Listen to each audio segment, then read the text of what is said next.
Okay. Good morning, everyone. Day 2. I'd just like to thank Butch Smith for the wonderful donuts in the back room. Thank you, Butch, for pulling through and allowing some sustenance this morning. Before we get started, I'll turn to Executive Director Burton for announcements on today. All right, thank you, Mr. Chairman, and good morning, Council. Just a quick overview of the day. We did have to punt on an item that was scheduled for yesterday to today, so that'll affect our agenda for most of the morning and into the afternoon. So we are, of course, starting off with the remaining salmon item this morning, which is the Klamath River Fall Chinook Workgroup report. And then what we are aiming to do is take up everything except E4. We'll try to tackle that before we get to lunch, which is maybe a hopeful request, but we expect our gear switching item to take up the bulk of the afternoon. So we do have a few items to work through this morning, and we'll try to be focused. Of course, don't want to eliminate any discussion that needs to happen, but we will try to be mindful of our agenda and need to work through some difficult items today. So other than that, Mr. Chairman, that's all I have for morning remarks. Okay, thank you, Merrick. With that, I'll hand the gavel off to Vice Chair Hassemer and start us on D5. Thank you, Mr. Chairman. Good morning, all. Yes, we will continue with our last salmon item on the agenda, D5. So I will look to Robin to give us an overview of this. Robin, please. Thank you. Good morning, everyone. Agenda item D5. This is the Klamath River Fall Chinook Work Group Progress Report. It's their first report. They met just earlier this month. And so we have just one report under this item. We have Dan Waldeck, who is under contract with the council to staff this work group. So we'll have him read the report into the record online.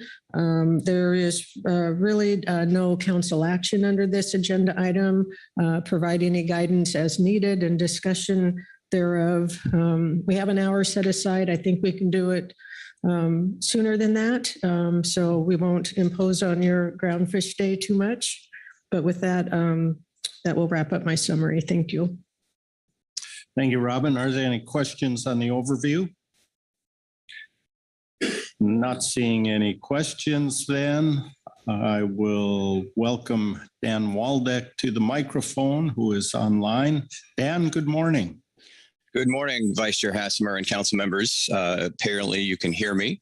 As Robin noted, this is Dan Waldeck. I'm currently on contract with council staff, and one of my tasks is facilitating the Klamath River Fall Chinook Work Group. In the interest of time, I will summarize the work group's progress report. That is agenda item D5A, supplemental work group report number 1. The work group held their inaugural meeting online on October 26th. Dr. Michael O'Farrell from NIFS was elected chair. Mr. Brett Kormos from Cal Fish and Wildlife was elected vice chair. The work group reviewed their terms of reference and heard presentations on tribal perspectives, current Klamath River Fall Chinook stock status and management framework, and current fishery structures. It was agreed that the terms of reference provides the necessary framework to guide the work of the committee, and no changes are recommended.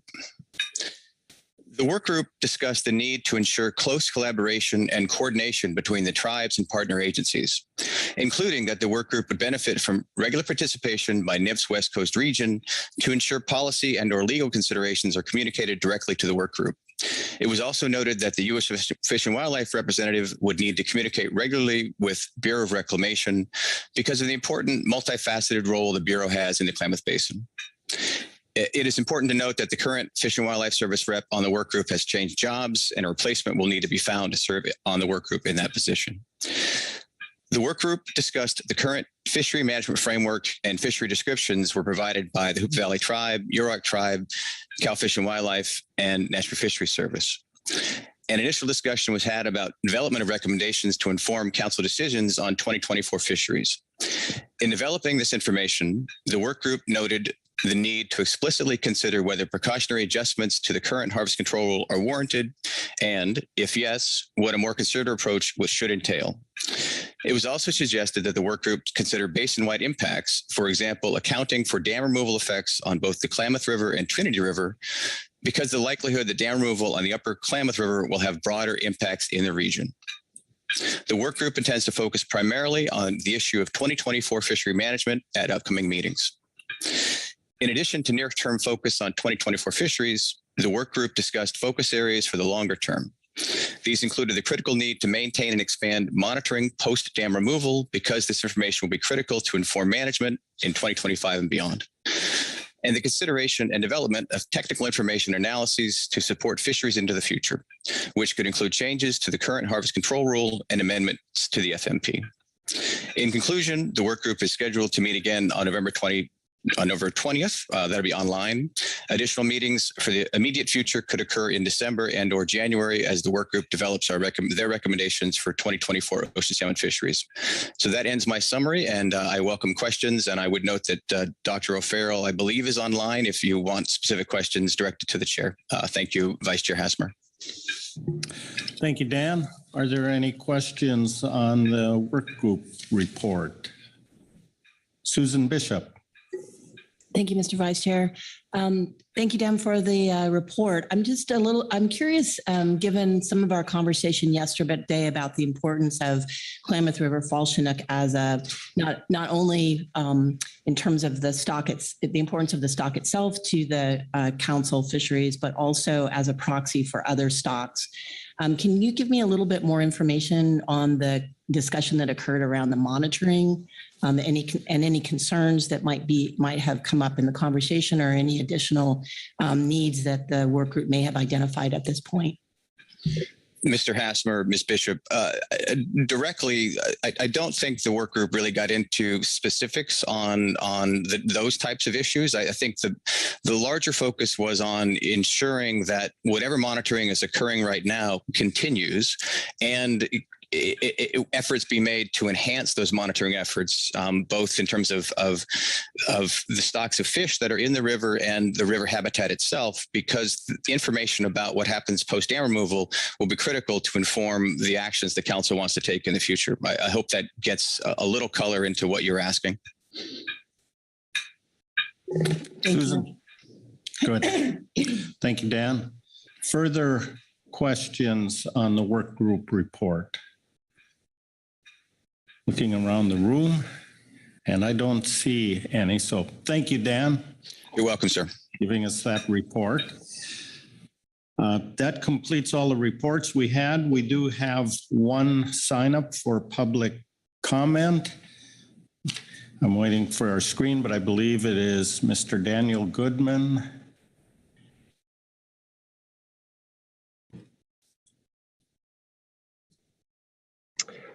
Good morning, everybody. Can you hear me? Yes, we can. I'm sorry, Damon Goodman. Good morning. We can hear you. Please go ahead. Excellent. And thanks for your time this morning, Council.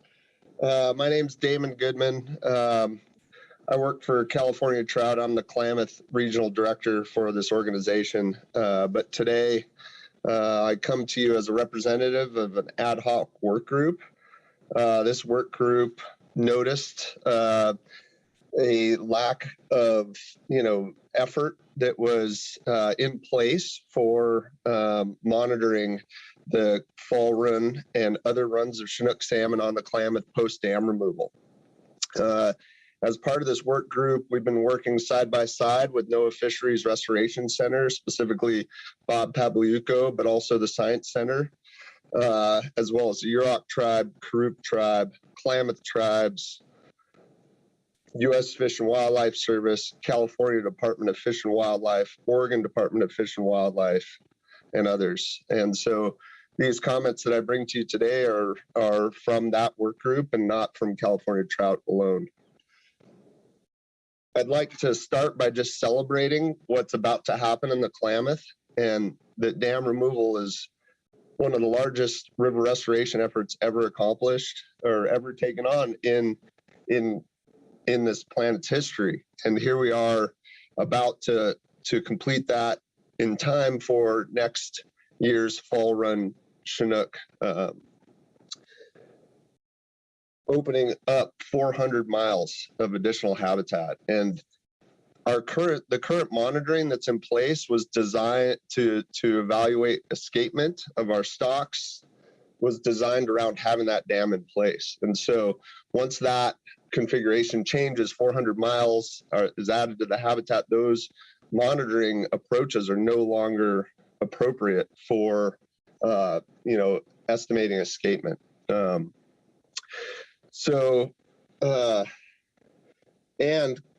at the same time, as represented in yesterday's meeting multiple times, the stocks are currently overfished. And so no fall run Chinook fishery in the Klamath stock last year or anywhere in California. And for the first time in history, the Yurok tribe has stopped their fishery, all of their fisheries at the mouth. So we're in a tough spot. The current monitoring approaches will not take into account the benefits of dam removal. And so we need to make sure that our monitoring brings that into place. The state of California and state of Oregon have developed well thought out monitoring plans. And these monitoring plans are in place, well thought out, but do not currently have funding for implementation of most of the elements. There are some elements that will be implemented, but not sufficient to account for the benefits of dam removal in our escapement. So this ad hoc work group selected some of the top priority items from those management plans, specifically a sonar counting station and radio telemetry, to be able to not only enumerate the salmon going by the historical Iron Gate Dam footprint, but also track their progress as they repopulate the upper basin. So I'm coming to you, this council, to first of all, just let you know what's going on and what our attempts are to put this project together. We have submitted it for funding to several funding entities, but the proposal was not successful. And some of the reasons we were given for that is because the funding mechanisms were primarily focused not on monitoring, but for restoration purposes. And so we're coming to the council for, first of all, to let you know that this monitoring is not in place. Second, to let you know that a project team has been assembled and is ready to go if we were to be awarded funding, and to request a letter of support either from the council or from the members of this council. So at that, I'll leave it at that. Thank you for your time. Thank you, Damon. Are there questions for Mr. Goodman on his testimony? And I don't see any hands around the table. So again, thank you very much, Damon, for bringing that information forward. That completes our public testimony and will take us into council action, which on this item is discussion and guidance. I will look around and see if there are any hands for any discussion here. Mark Gorelnik. Thank you, Vice Chair. I just wanted to note a news article came to my attention yesterday that COP code number 2, that dam is completely out now. The other 3 dams will come out next year.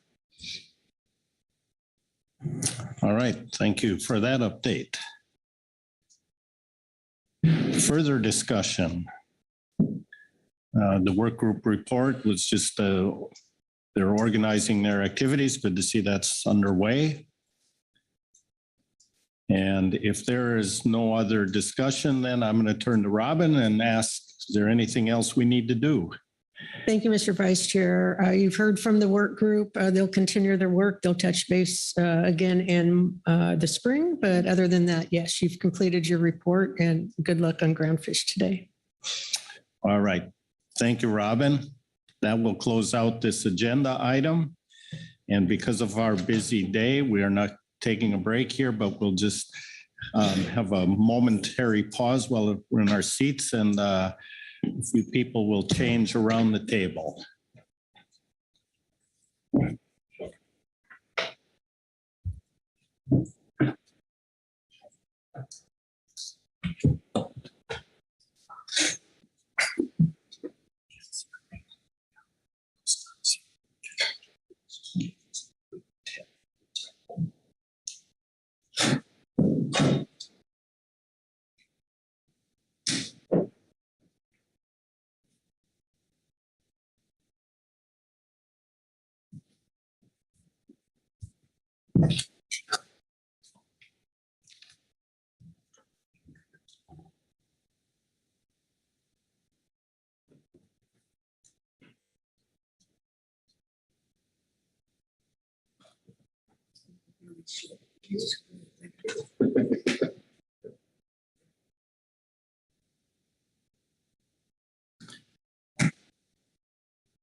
All right, while people are getting organized here, let me take an opportunity to identify the changes in the seats here. And also earlier, I failed to mention and welcome in the Coast Guard seat, we've got Lieutenant Carrie Jeffries here with us this morning. And let's see, other changes, Lynn Mattis has joined us in the ODFW seat, Heather Hall in the WDFW seat, Keely Kent in the NIMS seat, and Todd Phillips will be our staff officer. And it looks like we're organized, so I'm going to turn this over to Todd for an overview. Thank you, Mr. Chair. Good morning, Council. So for this agenda item, it's the National Marine Fisheries Service Report, E1. So under this particular item, the National Marine Fisheries Service West Coast Region, Ms. Kent, is here to provide updates regarding rulemakings and notices published in the Federal Register, as well as future rulemaking plans, as well as their workload. Additionally, under this agenda item, we will be discussing the take reduction team. So if the council will recall, back in September, we were informed that a take reduction team would be need to be formed to create a take reduction plan to address incidental mortality and serious injury of relevant humpback whales per the stipulated settlement. This TRT would consider at minimum the federal sablefish pot gear fishery and could also be expanded to consider other fisheries in the Pacific that interact with the varying stocks of humpback whales. Notice was published in the Federal Register, which is part of your briefing materials, to notify the public of the scoping process for the TRT and to also solicit interest for stakeholders who wish to be considered for membership on this TRT. So here under this agenda item, the council has the opportunity to consider requesting or developing a comment letter on the contents of the Federal Register notice and potentially other issues as well. I'll note that should the council wish to recommend anyone for membership on the TRT, that would be considered under agenda item C7 and not under this particular agenda item. The second part of the National Marine Fisheries Service report, as you're well aware, is through the National Marine, for the Northwest Fisheries Science Center. Mr. Russell is here to discuss current groundfish events, groundfish science and research activities. And he'll do so through a PowerPoint presentation, but in your briefing book, you'll note that you do have a series of reports. You have the Federal Register notice, which I mentioned, the National Marine Fisheries Service West Coast Regions published groundfish rulemakings and workloads document. And then the Science Center has provided two major reports here. One, and the first set, their reports 1 through 3 are for Pacific halibut bycatch in the groundfish fisheries. And 4 and 5 are the observed and estimated bycatch of salmon in West Coast fisheries. The GAP has also provided a report for your consideration. Your action today is a little different than normal, but the first one is to discuss the Federal Register notice regarding the TRT and determine whether council comment or other outside TRT membership is needed.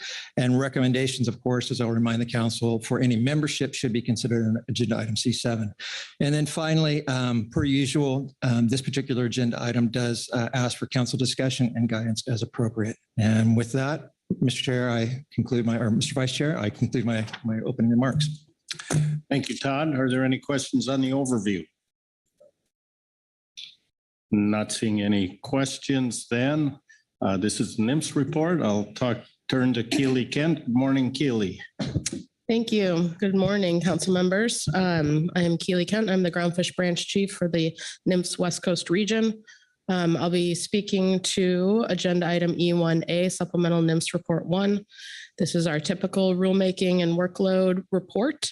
On the first page of that report, we have a table of recently published groundfish rulemakings. I'll note that there aren't any major changes to the timelines that we've communicated to the council in the past. A couple of additions of things that have published since that report went in. On September 27th, NIMS reapportioned 45,000 metric tons of the Pacific whiting tribal allocation to the non-tribal fishery via automatic action. We are working on a follow-up Federal Register notice that should publish in the next couple of weeks. We also, since that report went in, we have approved the FMP amendment, part of the non-trawl area management action. So that is Amendment 32. That was approved on October 23rd. And that final rule package, as indicated in the table, is on track for a publication in the next couple of weeks. And we still plan to have that in place and effective on January 1, 2024. We also have published the proposed rule for the 2024 specifications correction that published on October 27th and is open for public comment until November 13th. We will seek to publish that final rule before the end of the year and have it effective for January 1, 2024. Also have a brief update on our non-trawl logbook, just noting that there was some communication sent out to existing users and then as well as out onto our listserv. A recent change to the app allows fishermen to edit some of their logbook entries. This was specifically set up to allow for a problem that we understood was happening in certain regions where dealers are not required to issue the fish ticket number to fishermen within the same time period as when the logbook is due. We were able to work with Pacific States Marine Fisheries Commission and the app developer to be able to create that flexibility. And generally, we're continuing to work with the fleet to make sure that if there are problems or challenges with the app, that we are updating them as we go to continue having that be a useful data collection tool and workable for fishermen. After the September meeting, when we discussed whether or not we were going to extend the option for fishermen off Washington and California to use a paper logbook, we ultimately decided that we were not going to extend that. We appreciate the input that we received at the September meeting from the council and the GAP. And we've decided to move forward with the electronic logbook required off those two states. Just a reminder that the Oregon fishermen have 2 years in place because we are continuing to work with ODF and W about their existing logbook.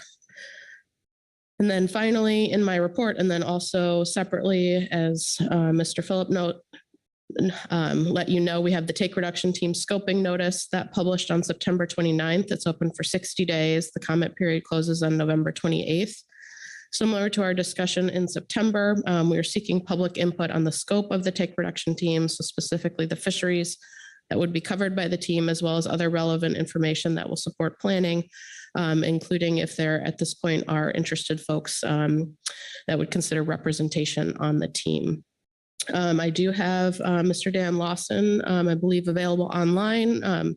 It would be his team with the Protected Resources Division that would be running point on that team. And so if you do have additional questions that are beyond my expertise, hopefully we could call on him and get some answers. So I'll stop there, but happy to take questions in general about anything or in particular about the take reduction team.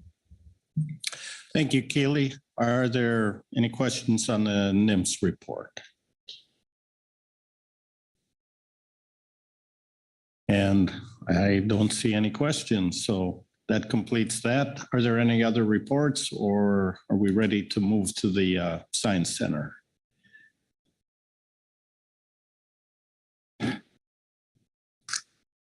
Heather Hall. Thank you, Vice Chair Hassemer. I just wanted to ask quickly if Dan would be sticking around as we hear advisory body reports, if maybe questions come up before we move forward, before he hangs up. I believe so. He'll be trying to stick around, perhaps not all day, but through this agenda item. That's perfect. Thank you. All right, thank you. So I think that concludes the NIMS reports, and we can move on to the Science Center report, and we have Mr. Craig Russell here with us. Good morning, Craig.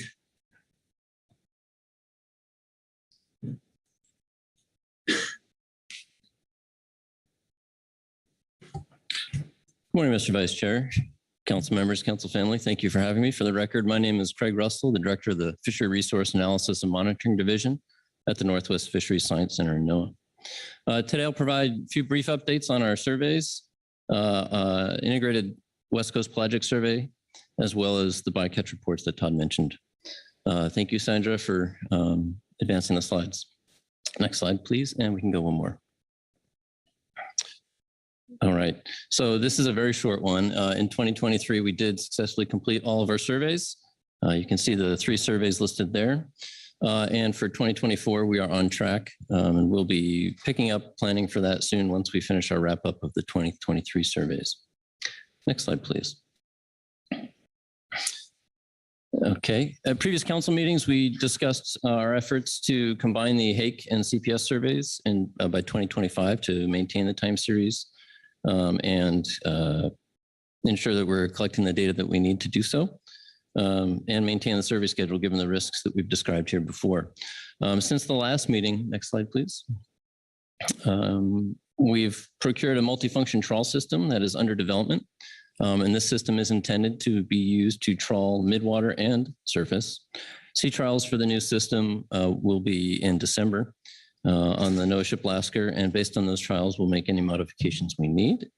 A few more notes on the survey and the testing in spring. We will be looking at possibly doing some more testing on a contracted vessel. This summer, we'll be doing some net comparison testing, evaluating the performance, and then seeing how we modify the design.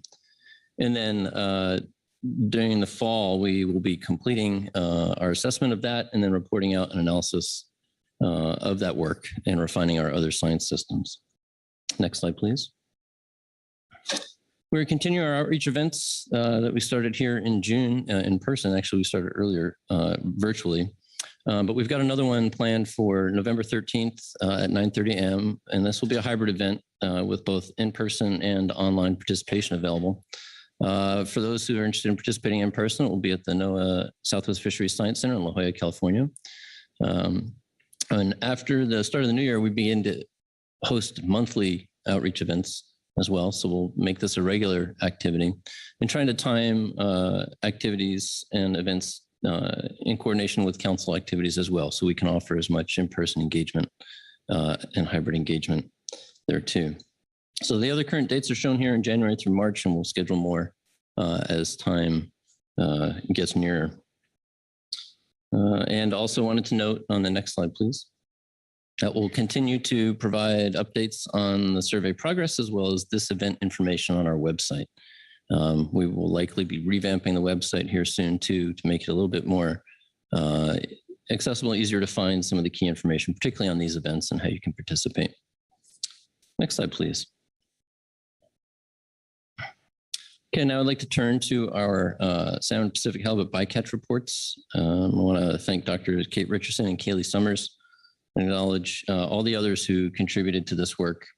As Todd mentioned, these are the source of the information I'll share next are actually in E1B NWFSC reports 1 through 5. Next slide, please.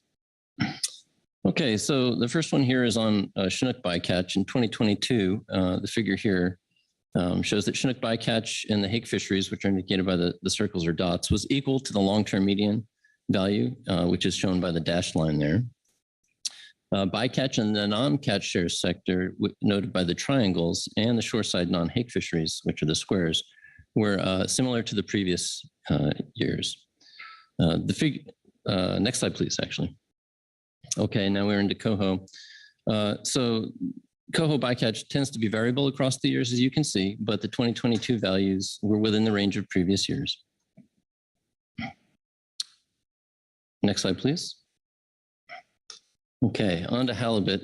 Hopefully you can see it a little bit better on your large screens there. It's also in the report. But on the left side, overall, I just want to say that the 2022 estimated discord mortality of Pacific halibut was within the range of what we have seen in previous years. In 2022, the IFQ catch shares fisheries had the largest estimated Pacific halibut discard mortality of any sector. But as in previous years, it was well below the individual catch quota allocation, north of 4010, and noting also that bycatch in the catch shares trawl fishery was a little higher than the long-term average.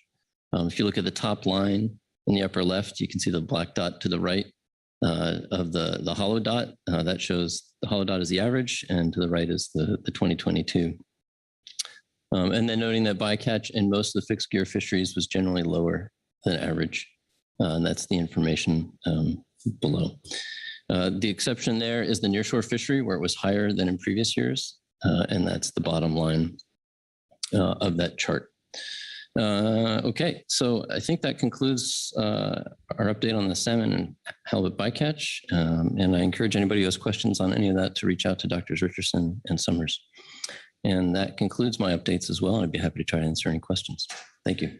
Thank you, Craig. Are there questions for Mr. Russell on the Science Center reports? Marcy Ramco, then Bob Dooley. Thank you, Mr. Vice Chair. Thank you, Dr. Russell. I have a question on the halibut bycatch spreadsheet. I think that's NIFS report 3. I'm looking at, and I realize this is probably in the weeds and you may not be able to answer, but I'll try to zoom my question out.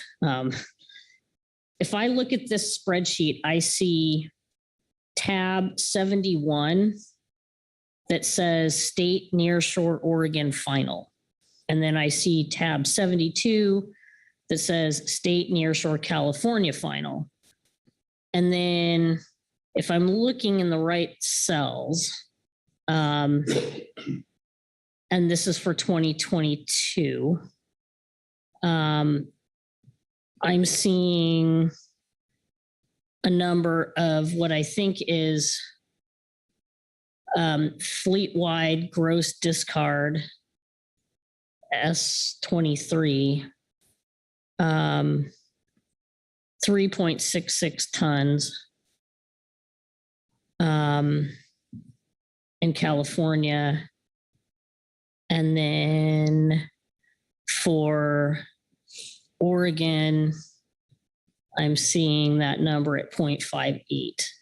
And I'm just wondering if there's a way to synthesize that information in some way that might tell us something about the distribution of discards West Coast wide. I realize there's not a Washington tab here, but I struggle to, like I say, with the synthesis, but I feel like there's distributional information in this report that would be valuable to us pertaining to halibut discards. So maybe you can tell me if anyone's given that any thought. I don't know if anyone's given that any thought, but I will certainly take it to the team and see if they have any suggestions there. Thank you. Thank you. Bob Dooley. Thank you, Mr. Vice Chair. Good morning. Morning, Craig. Thanks for the great presentation. You can probably guess what I'm going to be talking about or asking about. I'm interested in the integrated West Coast Pelagic Survey update, and particularly the winter sea trials. And my question is, are you planning on incorporating on that sea trial the designers of the new system, as well as some of the fishermen input that have been vital to developing that, to make sure that that gear is operating as designed, and potential fixes if it's not? Or is that part of the plan to have a couple of people on the ship as we're testing? Thank you, Mr. Dooley, for the question through the Vice Chair. That sea trial is directly with the manufacturer and designers of that system. So we're in very close coordination with them on what will be undertaken during that time.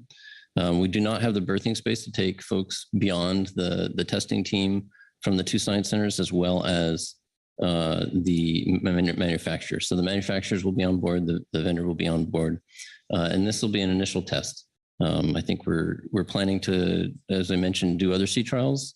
We'll see where the other opportunities are there too.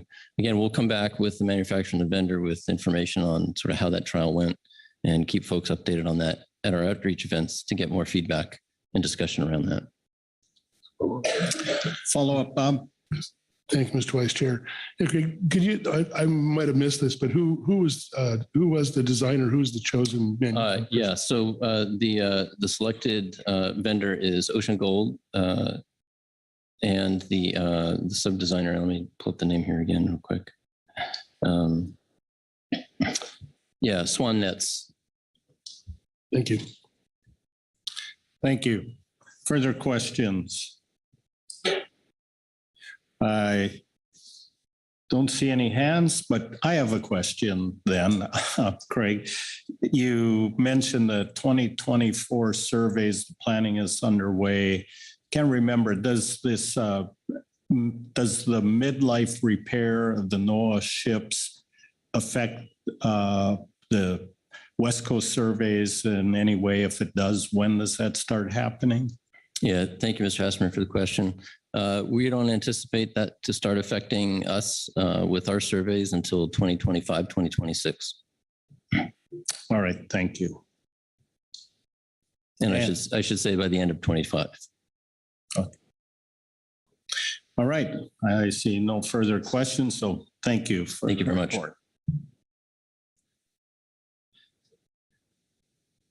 Next, we have a GAP report.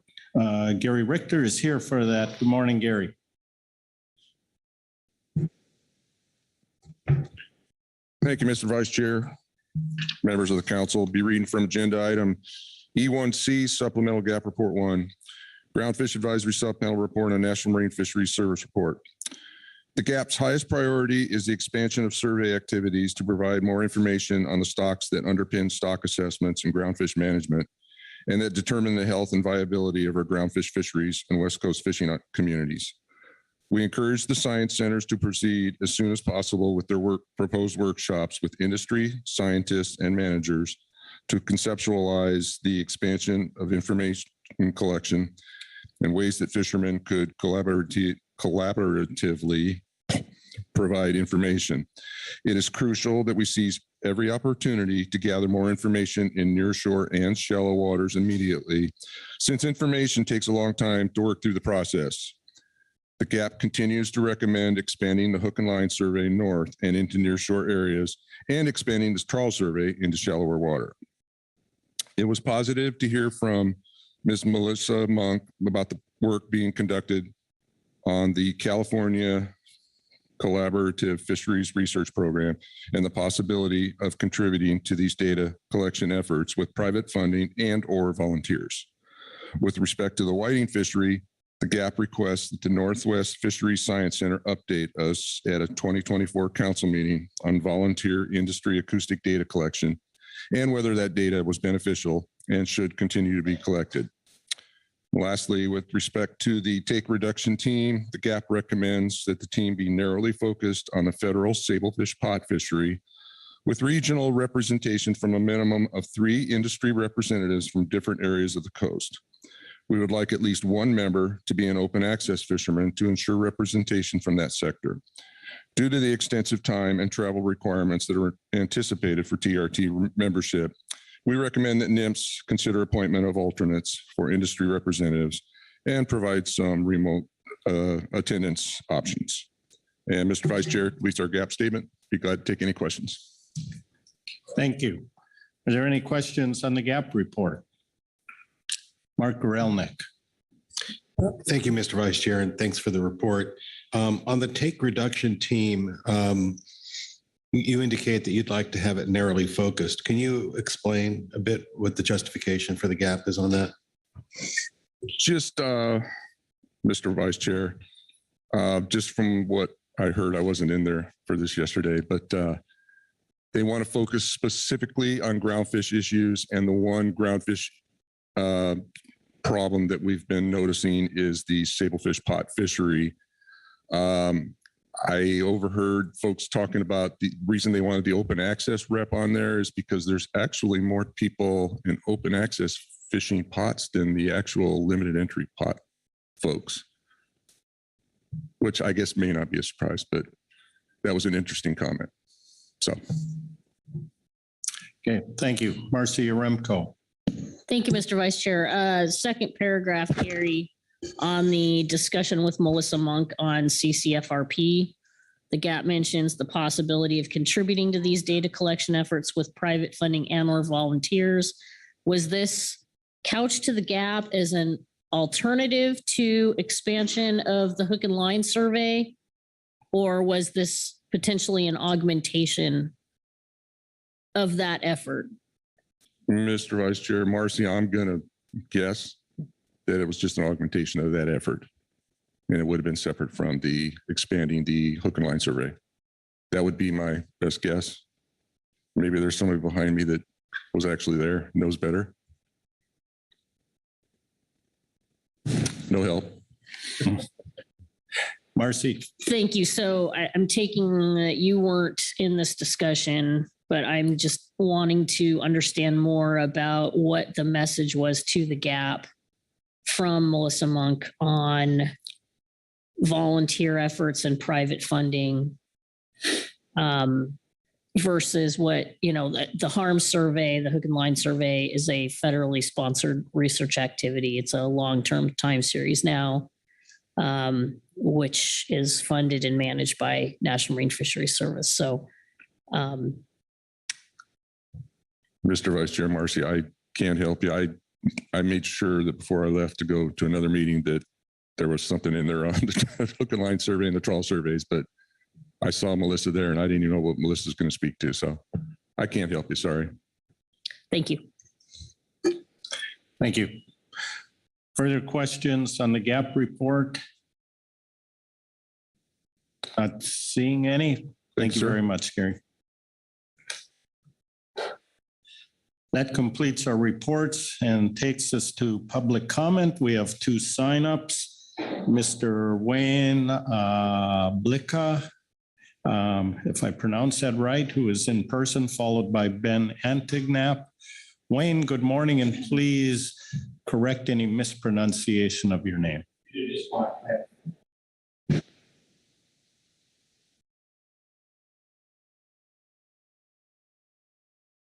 Excuse me, there's a button for the microphone. How's that? Is that better? Okay.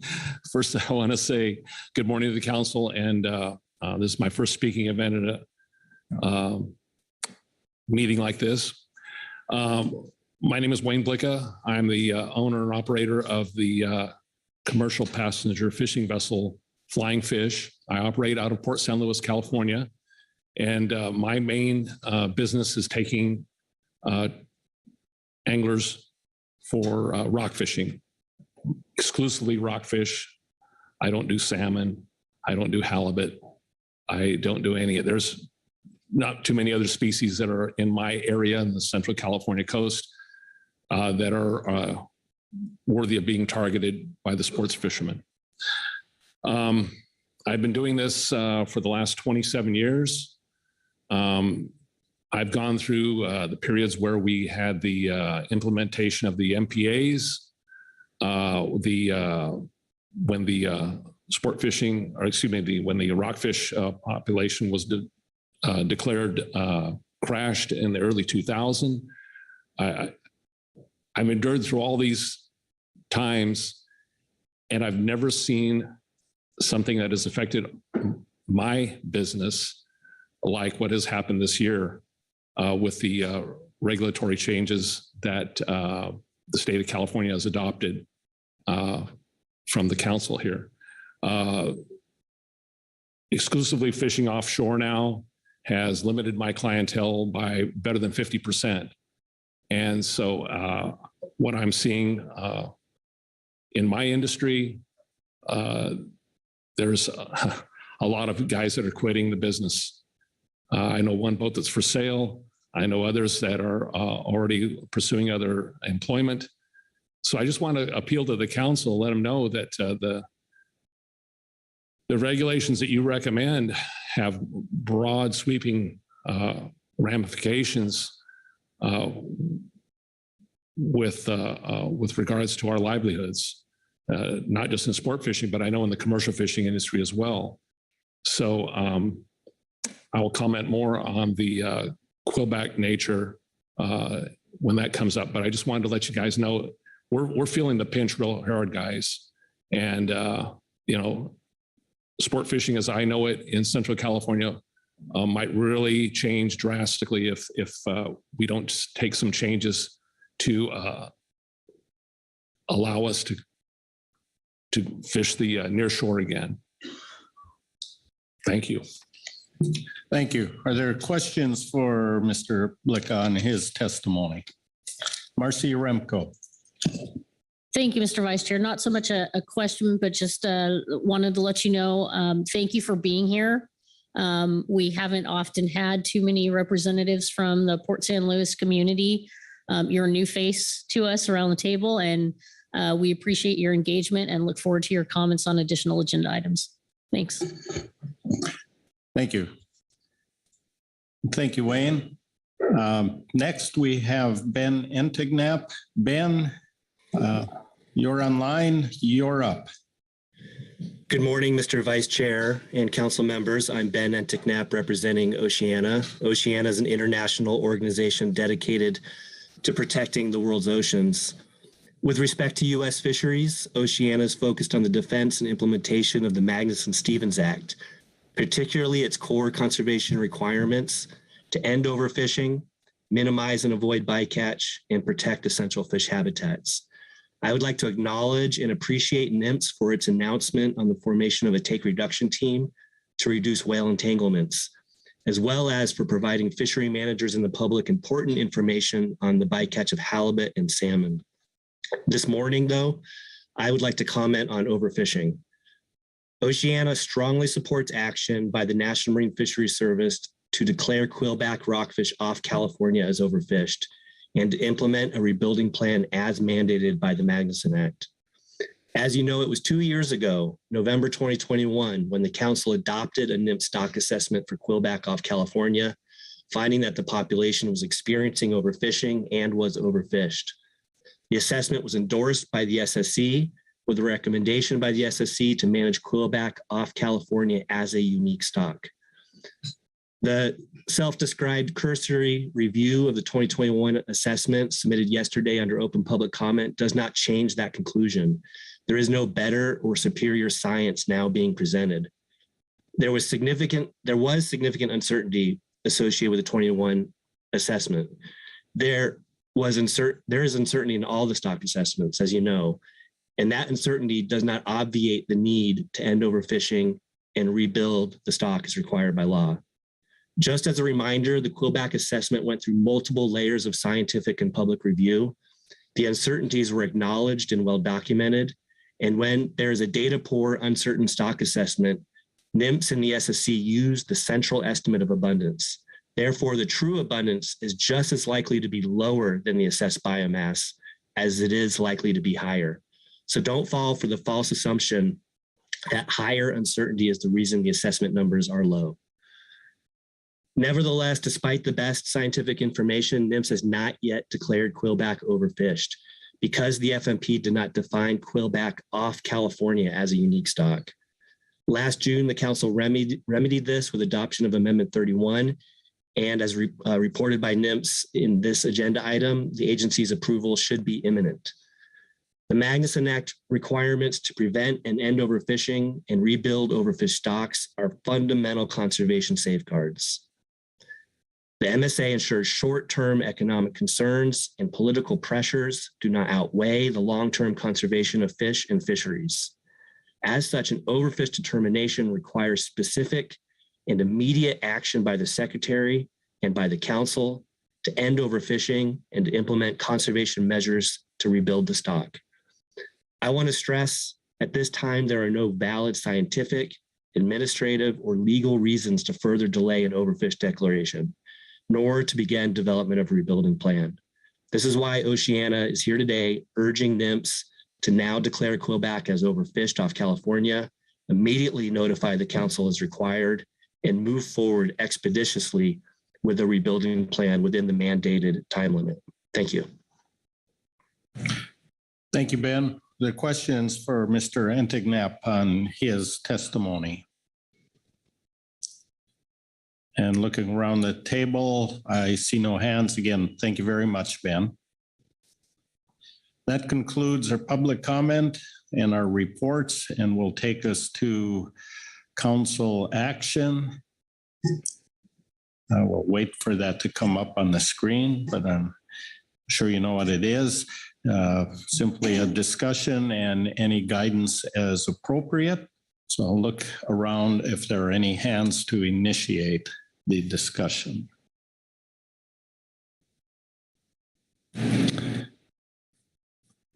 Marcy? Thank you, Mr. Vice Chair. Just want to speak to the two reports we have in our materials surrounding the halibut bycatch in U.S. West Coast fisheries.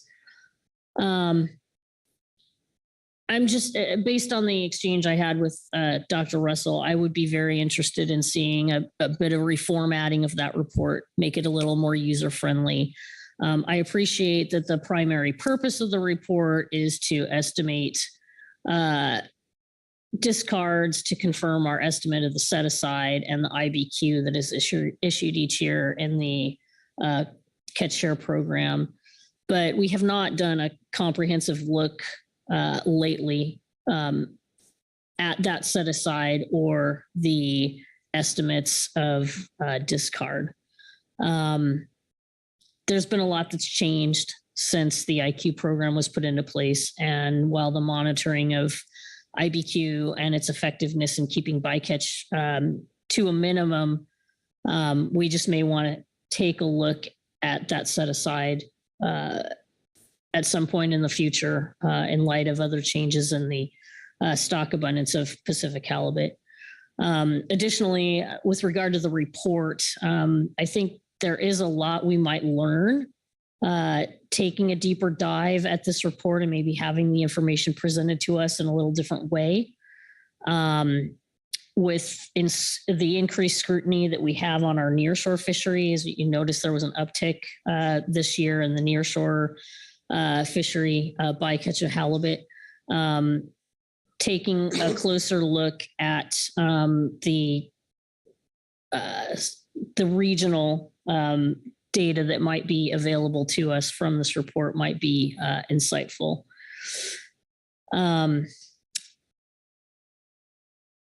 Just, noting that California, it looks like, had the highest nearshore discard ever in the time series. If I'm reading that spreadsheet correctly, it just might be indicative of trends that we might want to be considering in light of our discussions about climate ready fisheries and needs to adapt to changing trends and distributions. Thank you. Thank you, Marcy. Further discussion. Phil Anderson. Thanks, Mr. Vice Chair. I just wanted to extend my thanks to National Marine Fisheries Service, Craig and his folks for following through on their commitment to have an open and transparent process in terms of revising the trawl survey methods and including industry and having that dialogue as we go along. There's obviously a lot of concern expressed by industry and others, managers, when we learned about the efforts to try to combine these two surveys into one. And they've really stepped up and worked with us and listened to the industry folks and the people who know a lot about gear and gear types. And so I just wanted to express that appreciation to them for that. Thank you, Phil. Bob Dooley. Thank you, Mr. Vice Chair. Yeah, following up on Phil's comments there, I was very pleased to hear that the particular vendor that was selected, very knowledgeable, very good, and both parties there are very knowledgeable. And I hope when understanding there's limited bunk space, but this is for a sea trial in the fall, in the winter, to test this gear and understand how it works. It's working to design, and very important to have fishermen input. And I trust the Ocean Gold people that are the representative there from there. And the net designer is, in my opinion, probably the best on the coast. And I think we should, if there's a shortage of bunk space, that they should be the last to be eliminated. Those two people need to be on that vessel to help them should it not be performing, because they have the intimate knowledge of how to adjust things and make the adjustments to make it perform to design. And that's critically important. So I'm heartened to hear that is in the process, but I just wanted to add some comments to that. So thank you so much. Thank you, Bob. Further discussion. Heather Hall. Thank you, Vice Chair. I'm just going to have some thoughts on the take reduction team and appreciation for the GAP for discussing that during their meeting. And I also want to thank the Protected Resources Division for getting the Federal Register notice out. It was something that we were hoping we could talk about at the council meeting. So I'm appreciate having the opportunity for the discussion and being able to hear from the advisory bodies and the public on what that might look like. One of the things, and this is where I was hoping that Dan would still be on the line, is in the GAP report, their input on meeting in person and the idea around alternatives or meeting remotely was a question that I also had. And so maybe I wasn't sure if that take reduction team would only meet in person or only meet virtually. So any input on that, I think, would be really helpful as we think about that membership, what that might look like. And I know we're 2 years out from having a first meeting, but if there's any input on that, I'd appreciate it. Thank you, Heather. And I see Dan Lawson is online. So if you have a question directly you want to pose to him. Thank you, Dan. Will the take reduction team be meeting in person or virtually? Hi, good morning, Heather. Good morning, Dan. My understanding is that, take reduction teams have always met in person. I don't want to preclude the possibility of alternative participation, but I think I would approach this with an expectation that take reduction team meetings will be in person. That's what I expect to happen. Again, I won't completely rule it out otherwise, but that's my expectation. Okay, thank you, Dan. If I may ask another question. Please go ahead. Okay, how frequently does the take reduction team meet? Do you know? Yes, well, so I think when the team initially convenes, that's going to be a very intensive period. There's a 6-month, sort of deadline for the team to generate, those recommendations for the take reduction plan. So it is highly likely there will be a series of meetings over that 6 months. Will that be 3, 4, 5? There'll be as many as needed within that 6-month period. After that, that's when it's going to be, highly variable in terms of how often the team reconvenes to assess progress, potentially consider additional recommendations. And so, that's harder to predict. But yes, this initial period will be several meetings at least during that 6 months following when the team is convened. Thank you. That's helpful. And that triggered another question on the timeline. Dan, you mentioned 6 months. Is it a 6-month timeline if it's just the fixed gear Sablefish pot fishery that's included in the take reduction team?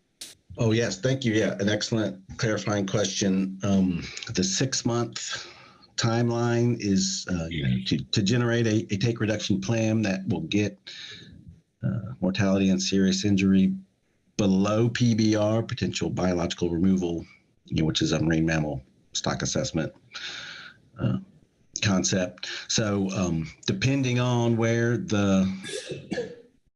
what the scope of the take reduction team is, if it is, on the Sablefish pot fishery, it's possible that in fact that deadline will, or that goal, that criteria will already be in place. And then in which case, I think it's perhaps, gosh, I don't want to misquote here, but there's a different timeline. I think it's, within 11 months. Just trying to check some notes to see if I have anything specific on what the deadline would be in terms of delivering a debt reduction plan. It's certainly less. I mean, it's more time than the initial 6 months. I just don't know that I can give you a definitive time period that it is today. But yeah, there would be more time if the short-term goal is already being met. As the TRT sits and convenes for the first time. Okay. Thank you, Dan. I think I understand. All right. Thank you. And excuse me, Mark, before I turn to you, a point of clarification. I've heard references to the first meeting of the team being 2 years out, that it would occur then. My understanding, and maybe NIMS can clarify, is that the first meeting has to occur before a date, the date in November 2025, I think, meaning it could be any time between now and that date. It's not scheduled to occur. The first meeting is not going to occur in November 2025. Is that correct? Yes, sir. That is absolutely correct. It could convene prior to that. Our commitment is to convene before that deadline. All right. Thank you. Mark Gorelnik. I think with 2 years to get something on the calendar, we should be able to do that. I wanted to turn to the GAP report, and there are a couple points there on the take reduction team. One had to do with membership, and we'll take that up, I guess, under C7. And the other has to do with the scope of the take reduction team. And the GAP recommends that it be kept to the Sablefish pot fishery. And I probed that a little bit. And I think now I agree with that. I took a look at the Federal Register. It only mentions that this is the only fishery mentioned by name.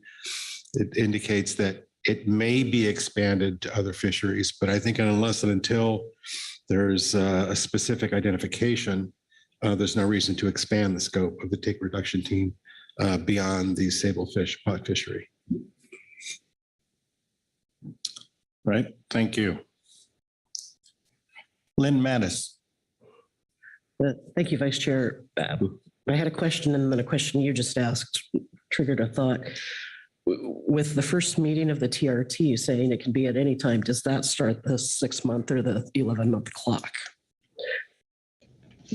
So if we start the TRT early, are we also starting the clock early? Or is that, can that be a plan, like a planning or a pre-meeting? And then I have a different question on a different topic. Right up.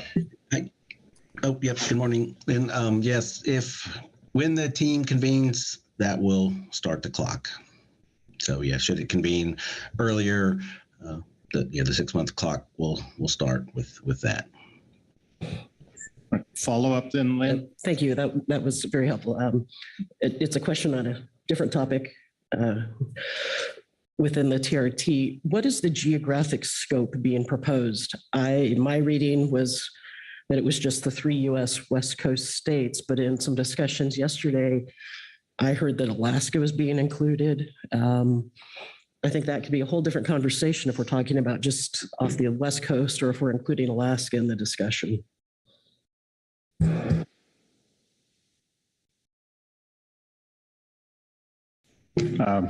Either If Dan that or question is for me, I mean, I think, there is no geographic scope that has been proposed in terms of the take reduction team.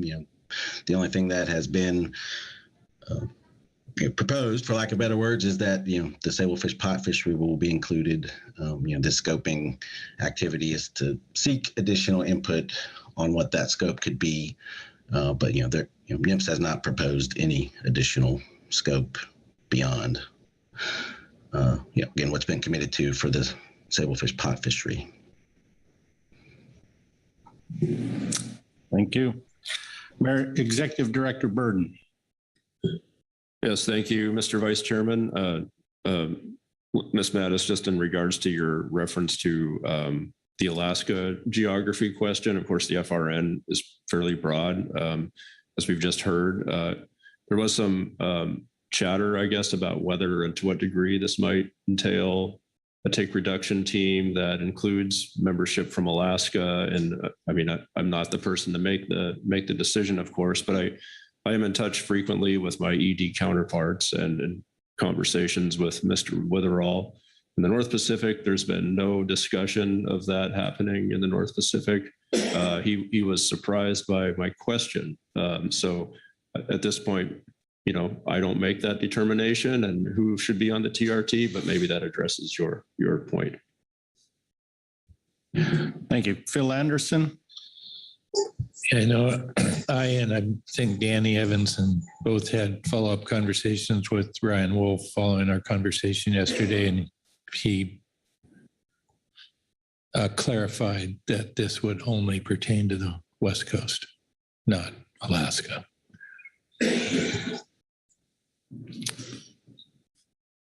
Thank you. Heather Hall. Thank you. And just in terms of that, I know providing input and guidance, which to NIMS on this is challenging without an understanding of the scope. And I know that changes kind of to my question earlier about how long the team would have to come up with a plan. And it's maybe 6 months to get under PBR, or 11 months, depending if it's just sablefish fishery, and that then could influence the number of meetings that are needed.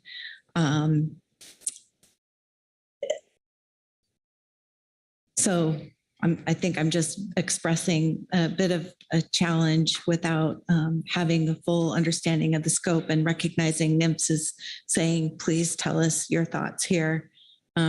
So if it's important to also maybe say that we hope that the scope is just specific to the West Coast. I don't know if we need to do that following what Mr. Anderson just said, but it might be important to include that. Relative to the PBR question, I'm not sure, just given the little bit of take that the sablefish pot fishery is responsible for, how do you get take below PBR if you're just addressing the sablefish pot fishery? But so those are just comments, not a question. Thanks. Right. Thank you, Heather. Executive Director Burden.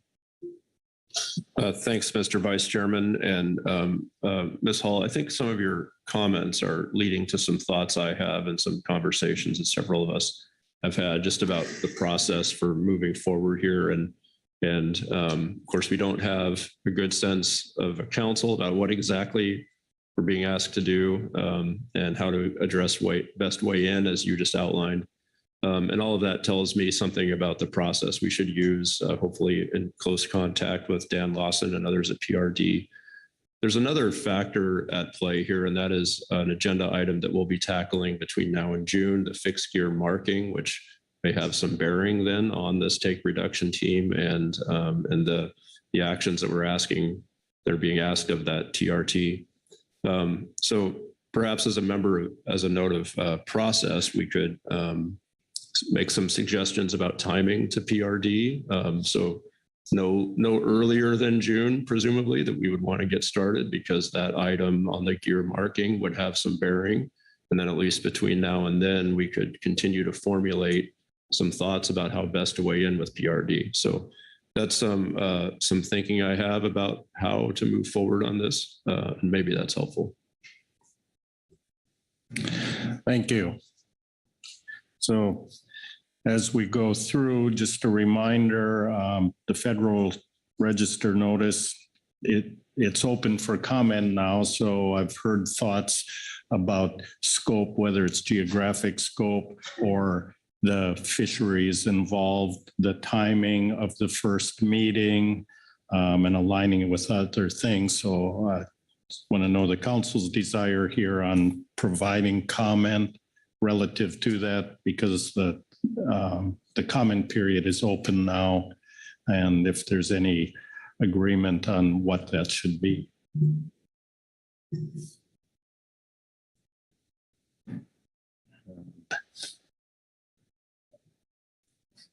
Heather Hall. Thank you. This is following off on Director Burden's last comments too, but maybe it would be helpful to send a letter. And if it could just be as simple as, saying we have some questions and some uncertainty about scope. We understand that NIMS will be making decisions on these, and we would just appreciate the opportunity to coordinate with NIMS, on who's on the team and follow up, very broadly, high level, our interest in having that really lines of communications remain open as this process becomes more clear. Thank you, Heather. So maybe at this point, I'll ask Executive Burden here to summarize what he's heard, what could go in this letter relative to what we just heard from Heather and others around the table, and see if there's agreement on that or modification. So Executive Director Burden. Thank you, Mr. Vice Chairman. At the risk of playing hot potato here, I think a letter would be fine. Ms. Hall, could I ask you to summarize the points that you would envision in such a letter, please? Yeah, the primary point is we don't have certainty on the scope. We do know that the council wants to be involved, and that stakeholder representation on the take reduction team is critically important, in that it be reflective of the scope, and that to facilitate that, the council would want to have open communication with NIMS when there's more clarity on the scope.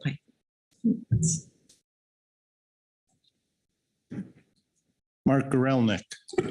Thank you, Vice Chair. I'm not sure what's meant by more clarity on the scope versus the same scope that I referred to in my earlier comment. That is, confining the scope, at least at the start, to what's in the Federal Register notice, which is the Sablefish pod fishery. I think that my preference is that we express that in our communication. Heather Hall. Thank you. I think that's a good comment. I appreciate that and didn't mean to suggest it be different, but I also understand that NIMS will make the decision on the scope. And so then with that, if the scope is different, then we would really want to have more conversations.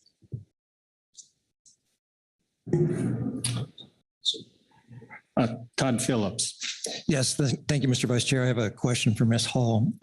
Ms. Hall, there is the matter was brought up in the GAP report about remote meetings. Do you wish in the letter to bring that subject up about where, when, that sort of thing?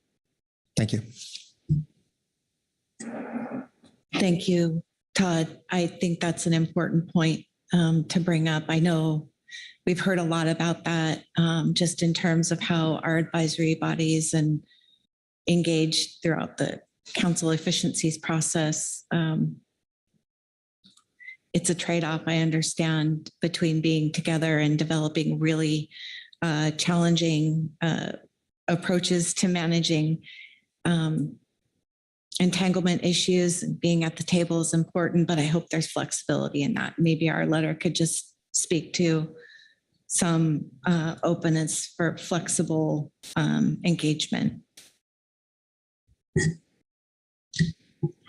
Great, thank you. Marcy Yaremko. Yeah, thank you, Mr. Vice Chair. With regard to remote meetings, I don't know that I'm comfortable commenting on that, not knowing the membership of the group and not, they aren't likely to know each other or may not know each other. So I think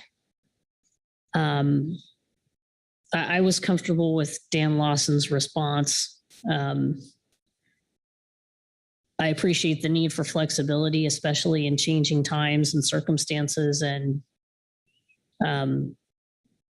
less certainty maybe than we've had in the past with the ability to conduct in-person meetings. But I'm comfortable not speaking to that in the letter.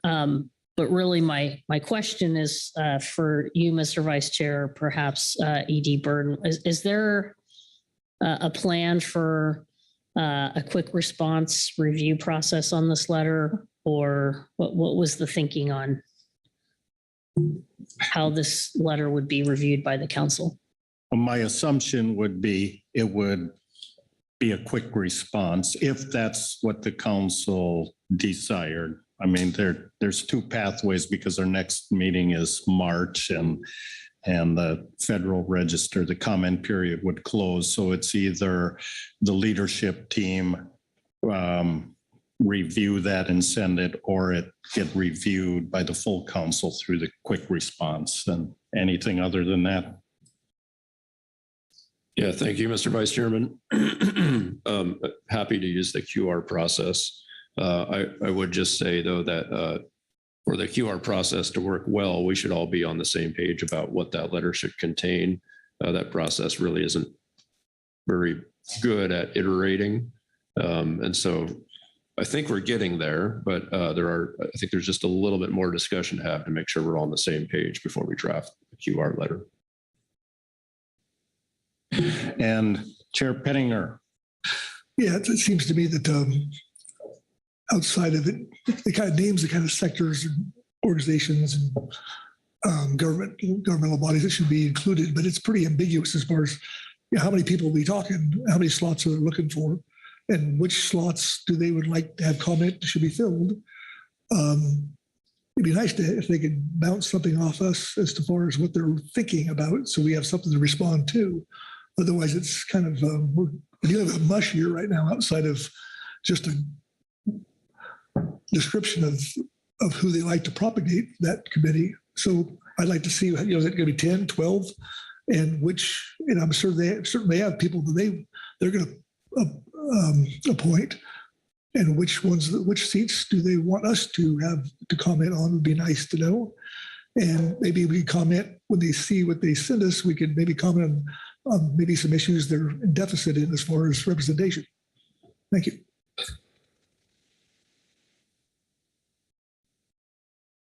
Mark Gorelnik. Yeah, I think it's a fair point that a lot of decisions are going to be up to NIMS. And this is really simply our opportunity to express our preferences, whether it be membership or scope.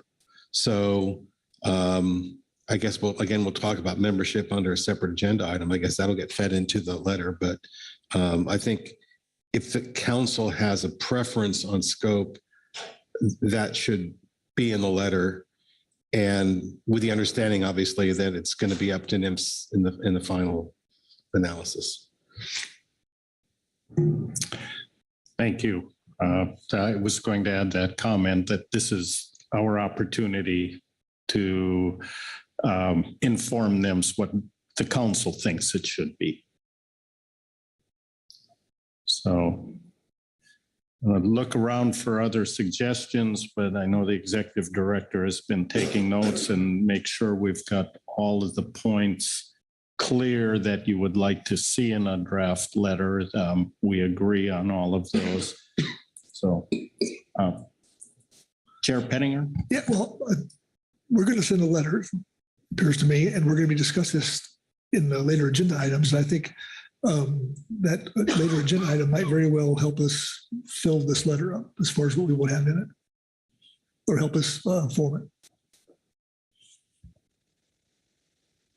it. Okay. So I'm going to ask Executive Burden then to summarize the key points that would be in the letter and see if there's consensus on that as the starting point. Thank you, Mr. Vice Chairman, and I'll also invite Todd to weigh in. I'm sure he will when I get something wrong. So let's see, I have a note here. We're going to be drafting a QR letter to PRD. That letter will cover a couple matters of process. One is just to raise our desire to be involved in the process, or overarching comments that the membership of the TRT needs to be aligned with the scope of the task assigned to the TRT, that we'd like to be in close communication with protected resources as the take reduction team moves forward. In terms of specific recommendations regarding the scope, I have the council's desires to keep the scope focused on the fixed gear pot sablefish fishery. Also, I did note there was some dialogue about the flexible engagement and whether to use remote meetings. I understand from the council that there's not a clear recommendation there, but I would picture the letter mentioning that topic and saying, depending on the scope or the charge of the TRT, some openness might be warranted, but we don't really have enough to make a specific recommendation on that format. So that's what I have, and maybe I'll just look to Todd and see if he gave me a thumbs up, which is better than a thumbs down. So that's what I have. Thank you. So I will look around the table and see if there's agreement, at least to generate the letter for your review at a later date. And I'm seeing some head nods that we would proceed in that direction. So, Todd, beyond that, and I'll look around, is there any other guidance necessary or needed on this agenda item? Thank you, Mr. Vice Chair. I would say that the council has heard from the West Coast region as well as the Science Center and their updates.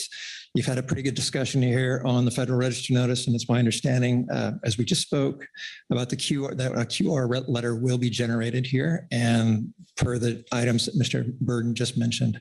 I would say I have no other guidance for you. You've done your task here. Thank you. All right, so I will look around for any final comments or discussion here. And I'm not seeing any, so that will conclude our work under E1. Excuse me for one.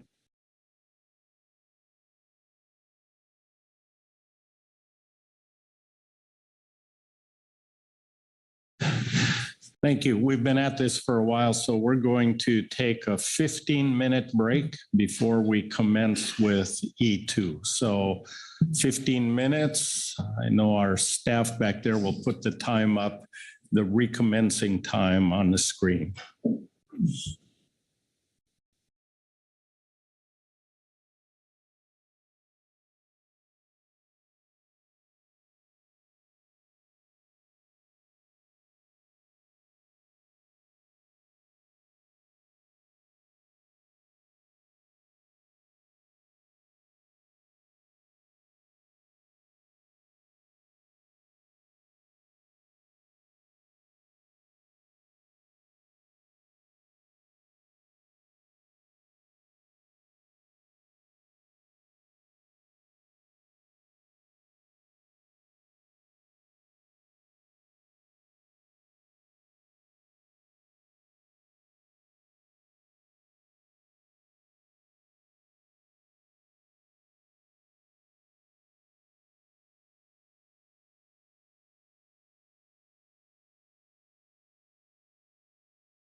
Can we please begin moving back towards our seat?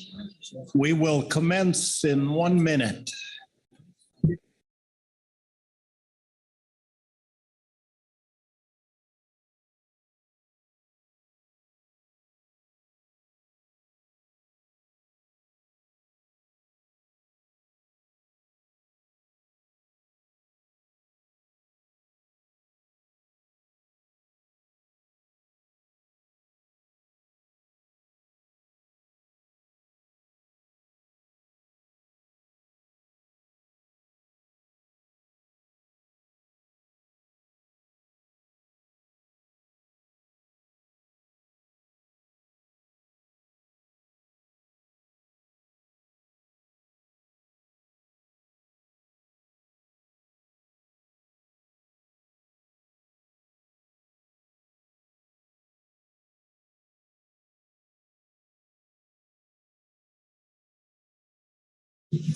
All right, thank you. We're all back here ready to start. Just notice that now in our staff seat, we have Marlene Bellman for E2. Good morning, Marlene. Corey Niles has joined us in the WDFW seat. And I believe that's all the changes we've had here. So with this, I will turn to Marlene to give us an overview for this agenda item. Good morning, Council. You're on agenda item E2, adopt Quillback rebuilding analysis, catch-only projections, and revise projections. The Council process for setting groundfish harvest specifications depends on periodic assessments of the status of groundfish stocks, as well as updates to catch-only projections based on those adopted stock assessments. If a groundfish stock falls below a default overfish threshold, level or minimum stock size threshold, a rebuilding analysis is conducted. Amendment 31 to the Groundfish FMP was approved by the Council in June of 2023, recommending 3 separate stocks for Quillback rockfish in the waters off of Washington, Oregon, and California. The 2021 stock assessment for Quillback rockfish in California waters estimated that the population was below the overfish threshold level. Thus, a draft rebuilding analysis was developed per the terms of reference for groundfish rebuilding analysis. The Scientific and Statistical Committee reviews the information and makes a recommendation relative to the standards of best scientific information available and soundness for use in groundfish fishery management decision-making. The SSC also reviewed catch-only projections at this meeting for chili pepper rockfish, yellowtail rockfish north of 4010, vermilion rockfish south of 42, and revised projections as requested by the Council at the September 2023 Council meeting. The Council is scheduled to review the rebuilding analysis and catch-only projections, as well as the advice of the SSC and other advisory bodies, as well as the public, before considering the adoption for use in groundfish management in 2025 and beyond. For this agenda item, for reference materials, you have attachment 1 through 5, and I would also note that several of those attachments have been revised.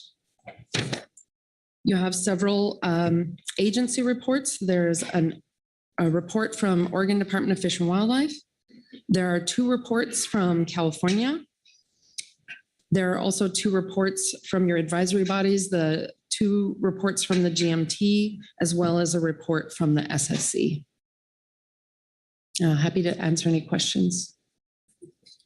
Thank you. Are there any questions on the overview on this agenda item? Not seeing any questions. Then the list of reports is there that were in the advanced briefing book with the revisions. So I will immediately go to the management entity reports, starting with the Oregon Department of Fish and Wildlife report, and I will turn to Lynn Mattis. Lynn.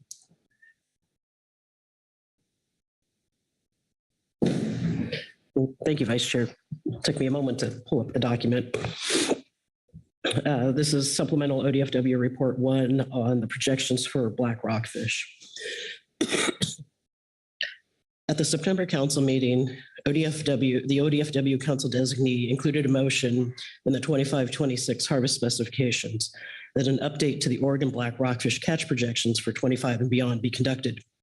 Rather than assume full ACL attainment in 23 and 24, we requested an update be run with 466 metric tons of mortality annually in 23 and 24. And this has been conducted. See Table 3 in Attachment 4. ODFW thanks the National Marine Fisheries Service, Northwest Science Center stock assessors, particularly Dr. Jason Cope, for conducting the additional analysis. We do acknowledge that the difference between full attainment and the 466 estimate over 2 years has resulted in very little difference in projected ABC for 25 and 26, approximately 5 metric tons annually. However, when looking at an approximately 35% decrease in ACL from 24 to 25, any additional poundage available has the potential to be beneficial to Oregon's commercial nearshore and recreational fisheries and coastal communities that rely on those fisheries. The 466 metric ton value was ODFW's estimate of total end of the year impacts for 2023 based on data we had through August of 2023. Updated data through 2020 through September has even lower projected total mortality of 452 metric tons. Therefore, the 466 metric ton estimate is likely an overestimate of what the realized mortality for the 2 years will be. The updated harvest specifications projections, Table 3 and Attachment 4, show that the stock remains above 40% of unfished biomass through 2034. Both the commercial, nearshore, and recreational fishery are projected to be under state-specified harvest guidelines for sectors by 5% and 15% respectively. Similar to many other commercial fisheries, there are issues with the markets for nearshore rockfish species. Several of the fish buyers for commercial nearshore fishery put vessels on lower delivery limits than in years past, and some even quit buying fish for periods of time. The market considerations are likely to continue in 2024 and beyond. Therefore, it is unlikely, even with adjusting trip limits, that the entire commercial HG will be attained in 2024 either. Recreational fishing effort and catches are more difficult to predict than commercial and are dependent on a variety of factors outside of regulations, such as weather, price of fuel, salmon fishing seasons, tuna opportunities, and other socioeconomic factors. In March 2023, in cooperation with the council and NIMS, the daily bag limit for the long leader gear fishery was increased from 10 to 15 fish per person per day. This bag limit increase was intended to further entice anglers to the long leader gear fishery, which targets healthy midwater rockfish stocks such as yellowtail and widow, and away from the more nearshore reefs and species such as black rockfish. This appears to have been successful in 2023 with the highest number of long leader gear trips since the fishery's inception. We will be recommending a 12 fish bag limit for the long leader gear fishery to begin 2024 to limit impacts to canary. This 12 fish limit is still over twice the general marine bag limit in state regulations of 5 fish, so should continue to entice anglers away from the nearshore fishery. Therefore, ODFW staff are anticipating bottom fish and long leader gear fishing effort and landings to be similar to 2023. Based on all of the above, we believe that the 466 metric ton estimate for 23 and 24 is more accurate estimate of actual total mortality than full ACL attainment assumptions and should be used when calculating the ACLs for 25 and beyond. Thank you. Thank you. Are there questions on the Oregon Department of Fish and Wildlife report? And I don't see any questions on that report. So that will take us to the first of 2 California Department of Fish and Wildlife reports. The first report, I'm going to look to Marcy Remco. Yes, thank you, Mr. Vice Chair.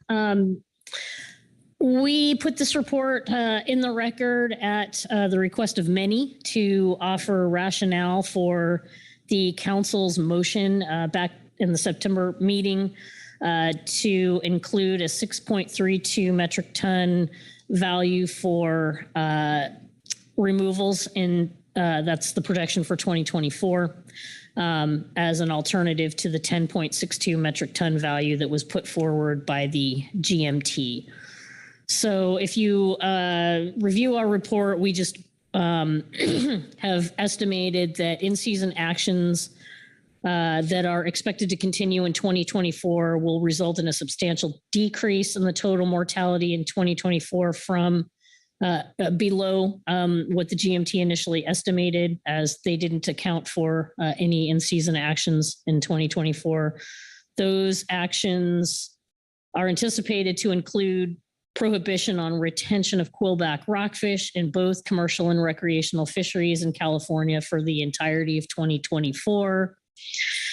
For commercial fisheries north of Point Conception, reduced trip limits for shelf rockfish, minimal trip limits for co-occurring nearshore species, gear restrictions to limit contact with the bottom, and depth-based management to minimize targeted and non-targeted fishing opportunity in the prime quillback rockfish depth distributions.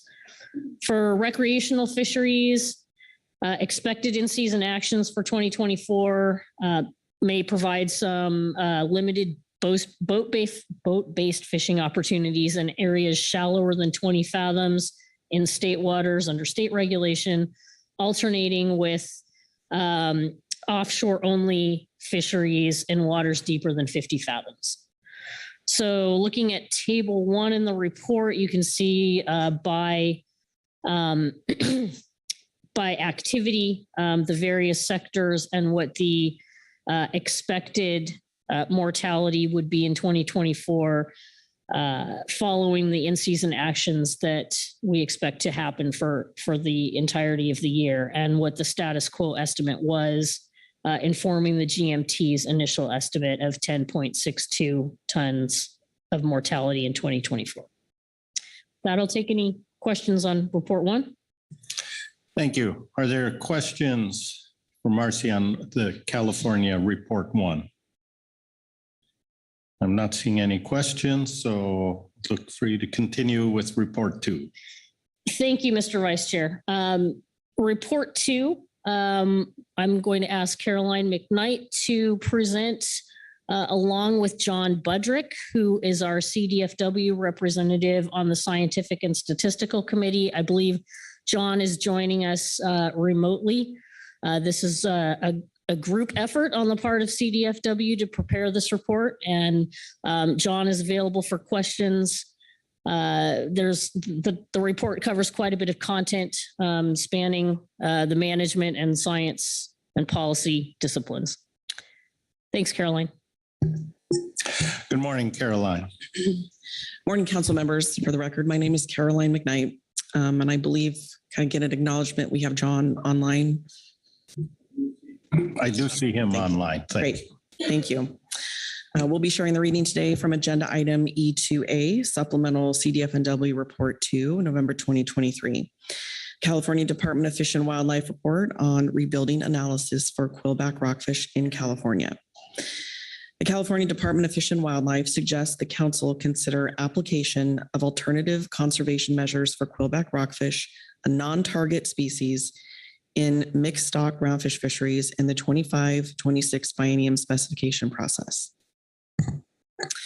Adopting a rebuilding analysis to guide the biennial specifications development might be premature, as NIMS has yet to convey to the council that it has determined that the California stock of quillback rockfish is overfished. The Magnuson-Stevens Act allows 2 years from the time the council is notified of an overfish determination to submit a rebuilding plan for the overfish stock. The 2-year clock has not commenced, and there is no certainty when or if it will. Data moderate stock assessments. By definition, the suite of data that can be used in a data moderate assessment is limited by the terms of reference. As suggested in Informational Report 8, which is Supplemental Info Report 8 from this briefing book, there have been a number of technical advancements with regard to the development of data moderate assessment methods.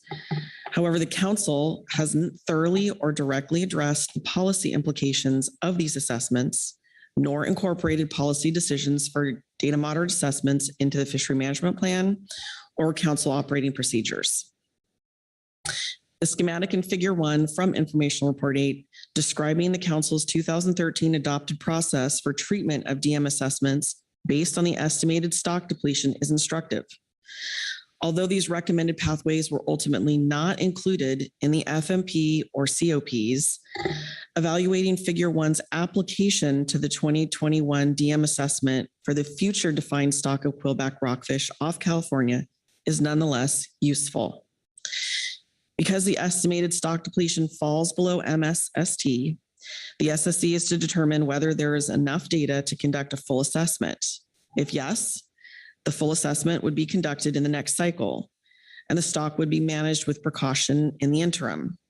If no, the status would be reported as overfished and the rebuilding plan initiated. CDF&W is not aware that an SSC determination has been made as to whether adequate data exists for a benchmark full assessment for the Quillback stock off California. California Quillback data yet to be used. As described in public comment under E5B, which is agenda item E5B, Tim Hobbs, the data monitor assessment for the portion of the stock off California lacked any indices of abundance and relies on data from elsewhere to inform age and growth.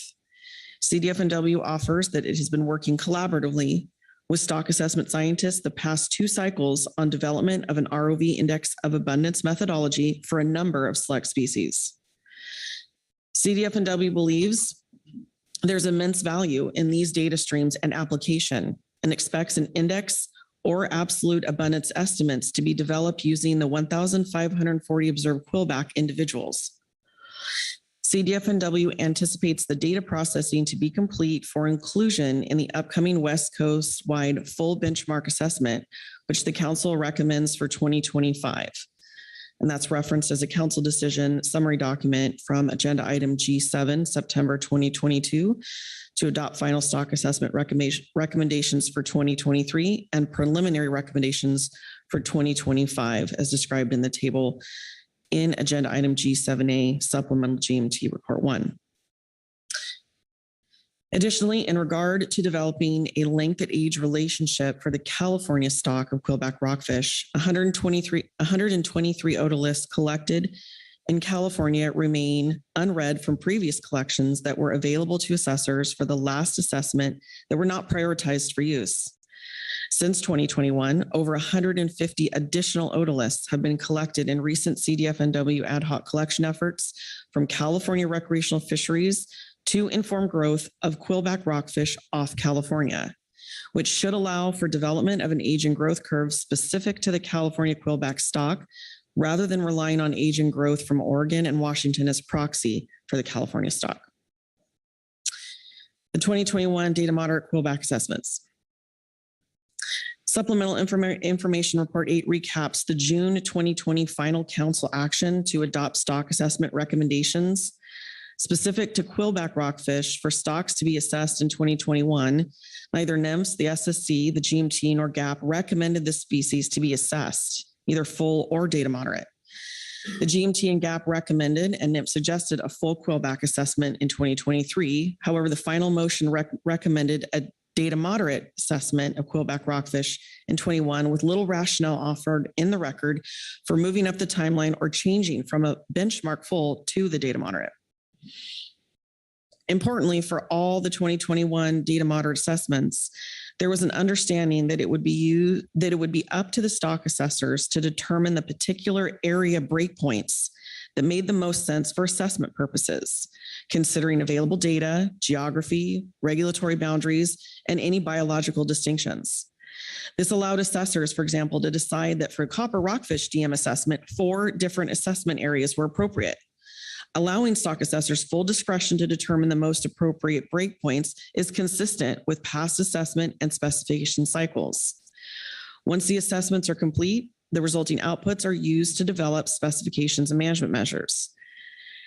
Each cycle, the GMT, GAP, and Council develop recommendations on how to incorporate the assessments into management, which often has required breaking stock assessments apart into component contributions or rolling contributions up for multiple assessments if the boundaries did not align with desired management lines. These policy decisions on how assessment outcomes are applied to meet management needs have been made on an ad hoc and as needed basis. It's difficult to question a decision to break assessment areas at state lines, given both management and data collection programs for these fisheries have inherent differences. However, in hindsight, it is difficult not to wonder what the outcome might have been if a breakpoint for the DM assessments had been established at the 4010 North Lat, like many groundfish assessments, instead of the California-Oregon border. With regard to the three 2021 DM Quillback assessment areas that were ultimately conducted, the council was left to decide whether to apply the 4010 harvest control rule to the combined assessments, which in total assess the West Coast stock, or separately. Despite vastly different outcomes in depletion levels from the three areas, it was determined that by rolling up all three, the coastwide stock of quillback rockfish would fall in the precautionary zone with a combined depletion of just over 25%. Such a roll-up would have resulted in a single application of the harvest control rule, which would have had the effect of increasing yields contributing to nearshore complexes for California management areas and reducing yields that contribute to complexes off Oregon and Washington. Presumably for this reason, the council decided to apply the harvest control rule individually to each assessment area rather than coastwide. Reasonably, other states should not be asked to pay the bill for an assessment conducted off California. For consistency with existing management north and south of 4010, the southernmost assessment area off California was partitioned into component OFL contributions in order to continue managing the stock in the minor nearshore complex, north and south of 4010. Importantly, around the same time, NMFS determined that there was no California quillback stock defined in the FMP, and therefore an overfish determination on the portion of the quillback stock from that southernmost assessment area off California could not be made. CDF&W questions if NMFS can make a decision that the California stock is overfished from the 2021 data moderate assessment and believes that adopting a rebuilding analysis from the package of the three quillback data moderate assessments partitioned at the discretion of the assessors would be misplaced. In 2021, the FMP described quillback rockfish as a species managed under the Pacific Coast Groundfish FMP. An overfish determination from an assessment that covered only one portion of the coastwide stock defined at that time would seem procedurally incorrect, especially recognizing that the 2021 data moderate assessment of quillback off California relied entirely on age and growth relationship from fish that will shortly be considered part of another stock. Informational report 8 concludes by summarizing the quote, work related to the application, that is the how, when, and why of data moderate assessments for use and status determination, specification setting, and management does not appear to have been conducted. End quote. Considering the situation at hand, the council would clearly benefit from additional work on these policies in the future before additional data moderate assessments are recommended.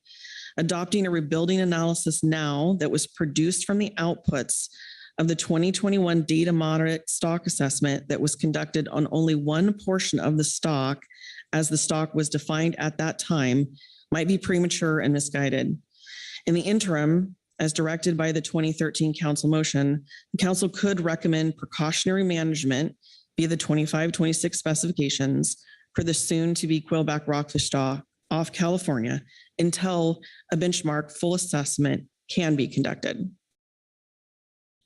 And I'm going to turn it over to Dr. Budrick to continue.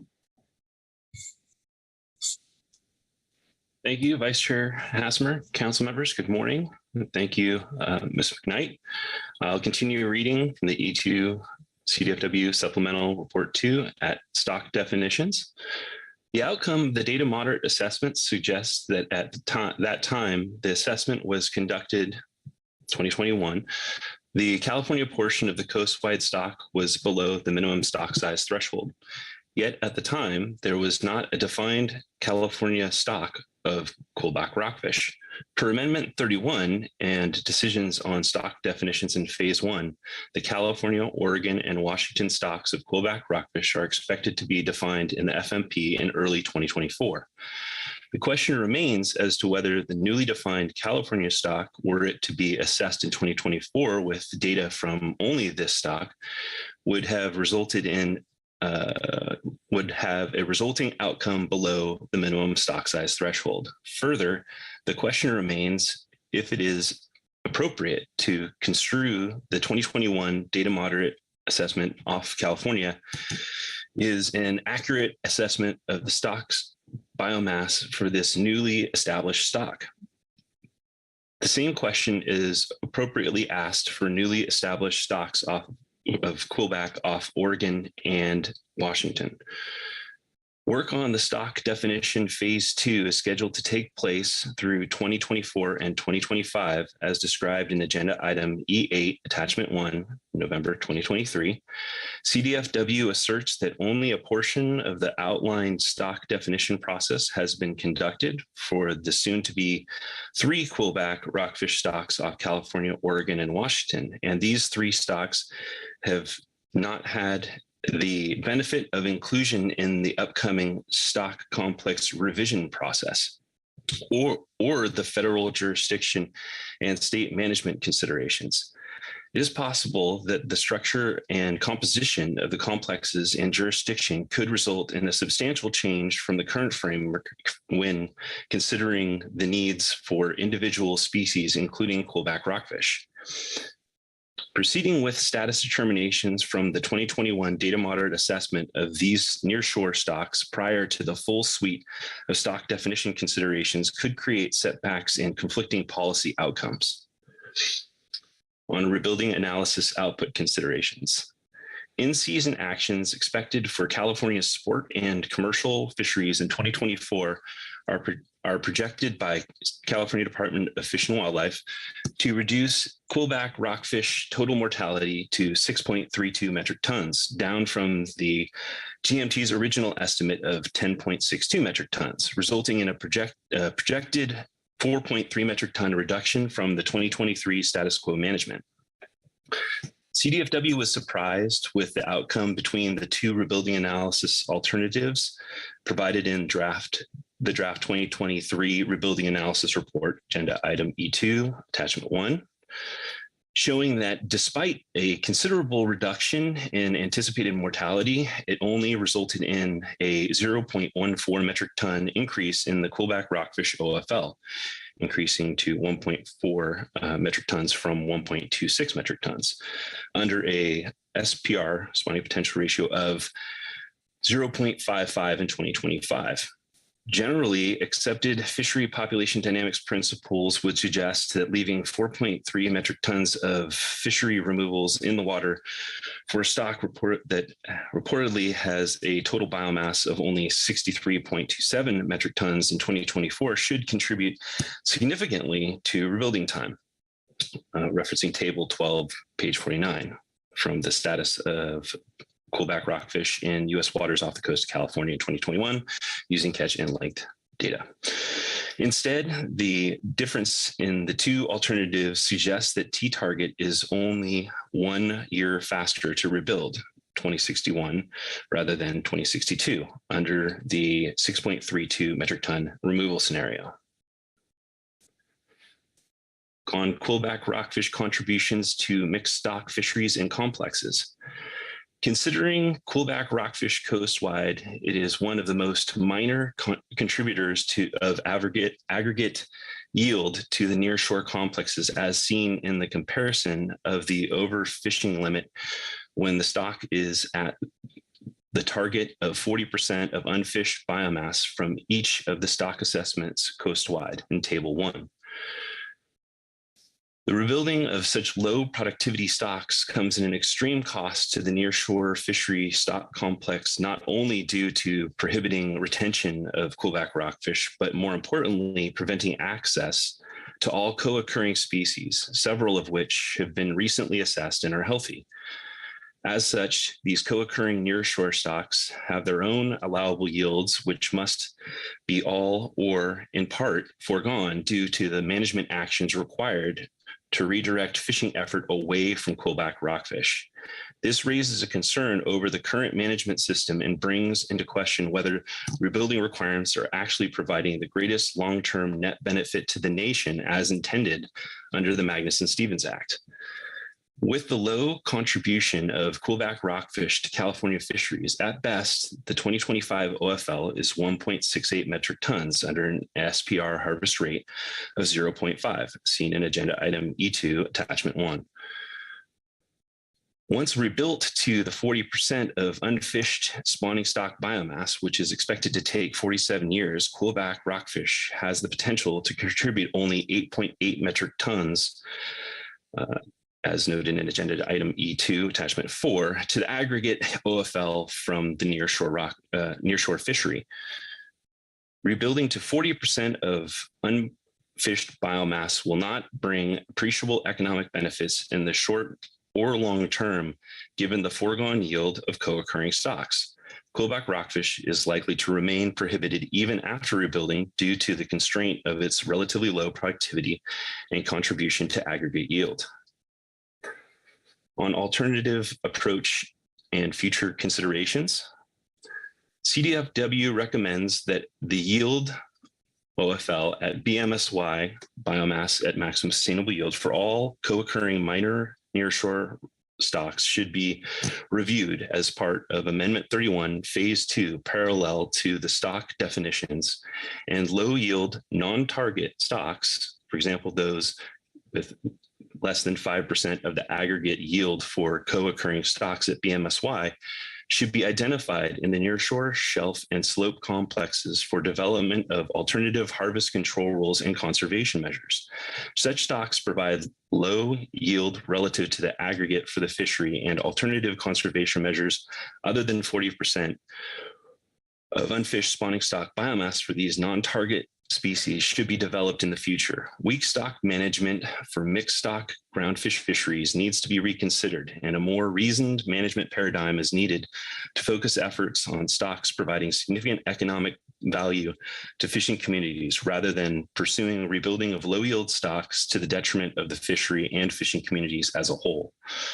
In the interim, given the uncertainty in the 2021 data moderate stock assessment noted in the Groundfish Subcommittee Report in E2, Groundfish Subcommittee Report 1, CDFW recommends including a range of cautionary OFL, ABC, and ACL values for the 2025 and 2026 specifications that utilize the 50% SPR harvest rate MSY proxy from the 2021 assessment of Quillback rockfish, as was done for the length-based data moderate assessment of Quillback rockfish in Washington.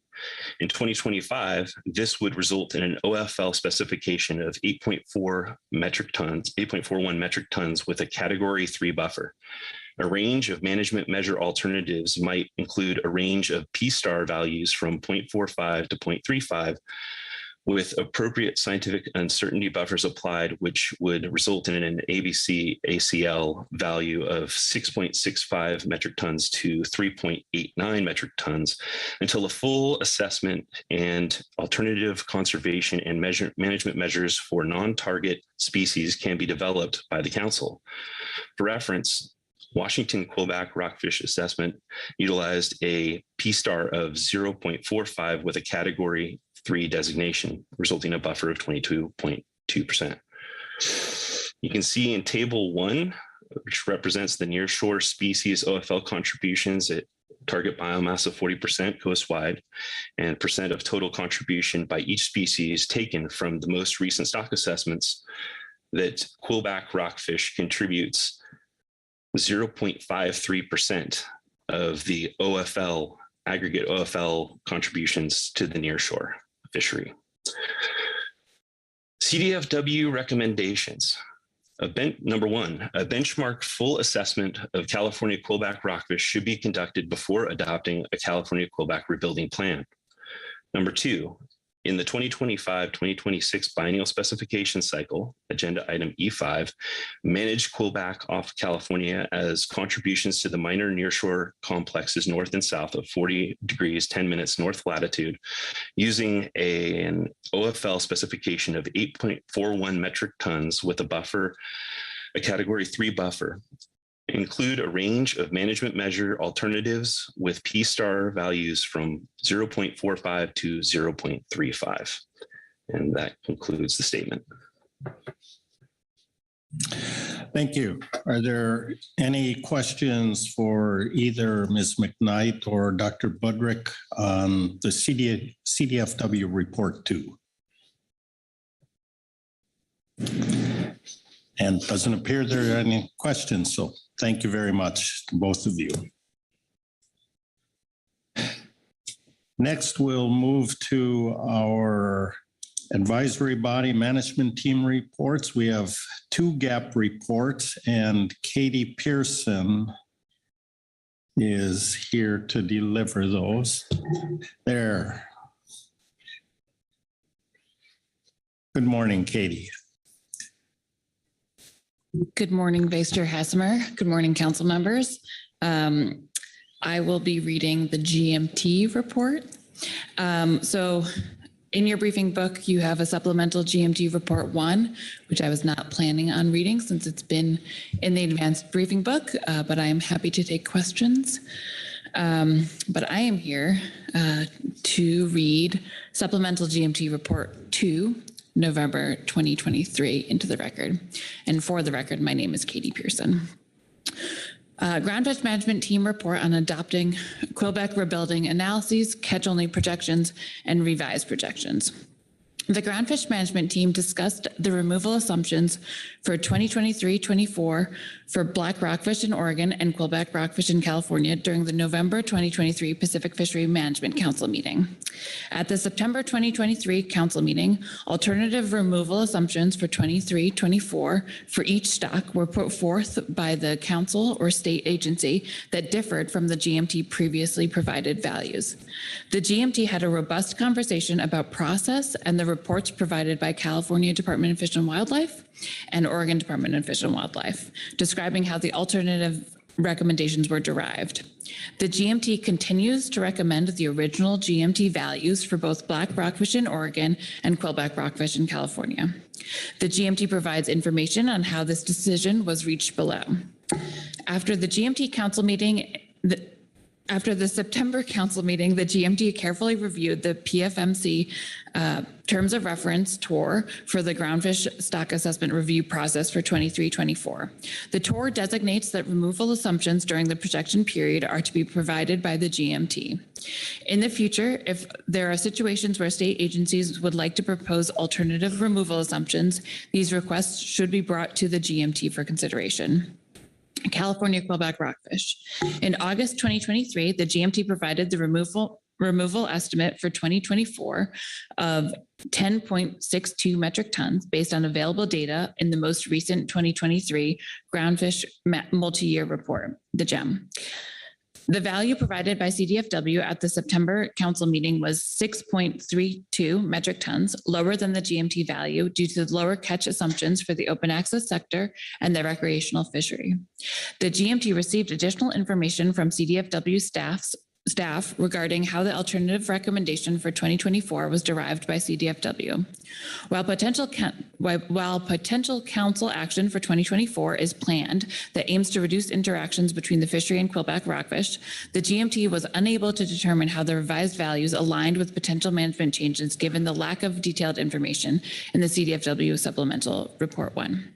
In the absence of in-season action regarding the scope and magnitude of management changes to be taken by the council for 2024, the GMT concluded that it was preemptive to incorporate results of in-season actions at this meeting into assumptions of 2024 removals. Additionally, the TOR specifies that the GMT is tasked with providing removal assumptions and alternatives should be brought through the GMT for review. The GMT was unable to endorse the CDFW provided value given the information currently available. Oregon black rockfish. Given recent high attainment of black rockfish in Oregon, the GMT recommended removal assumptions equal to the annual catch limit of 512 metric tons for 2023-24 prior to and reconfirmed those values during the July 2023 stock assessment review panel. Based on in-season catch data through August 2023, ODFW requested the new projections be conducted assuming 466 metric ton removals for both 2023 and 2024. The GMT appreciates the information provided by ODFW on the factors driving lower catches of black rockfish in 2023, including bag limit changes for the long leader fishery and how these those factors are likely to continue to impact the fishery in 2024.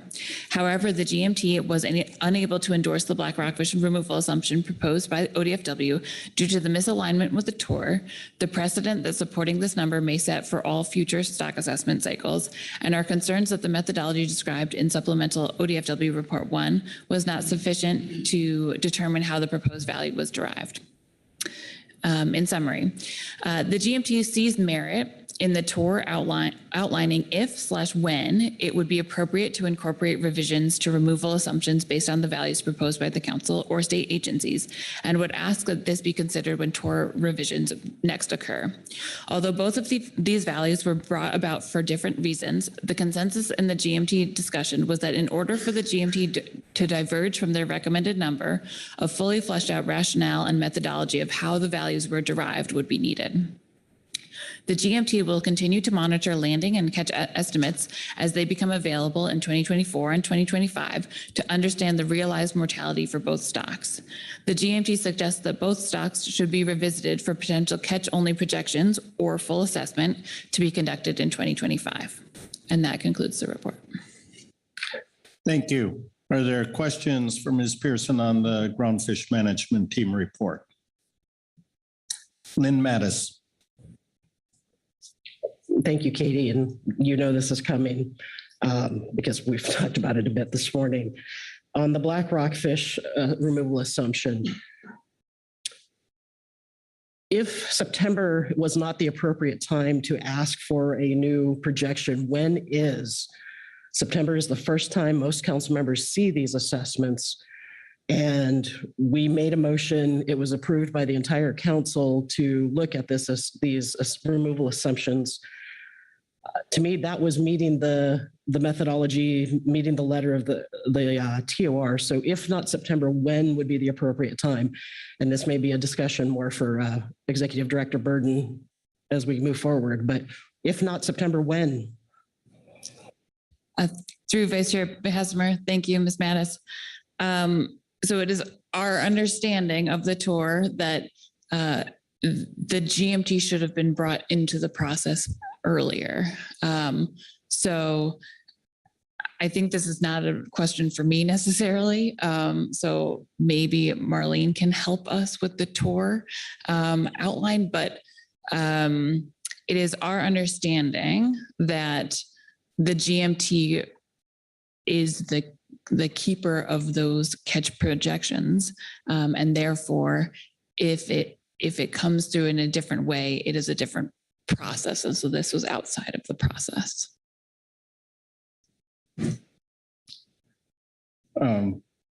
Executive Director Burden, did you want to follow up? Yeah, thank you, Mr. Vice Chairman. Appreciate your question, Ms. Mattis. So there are, I guess, a couple of things to reflect on.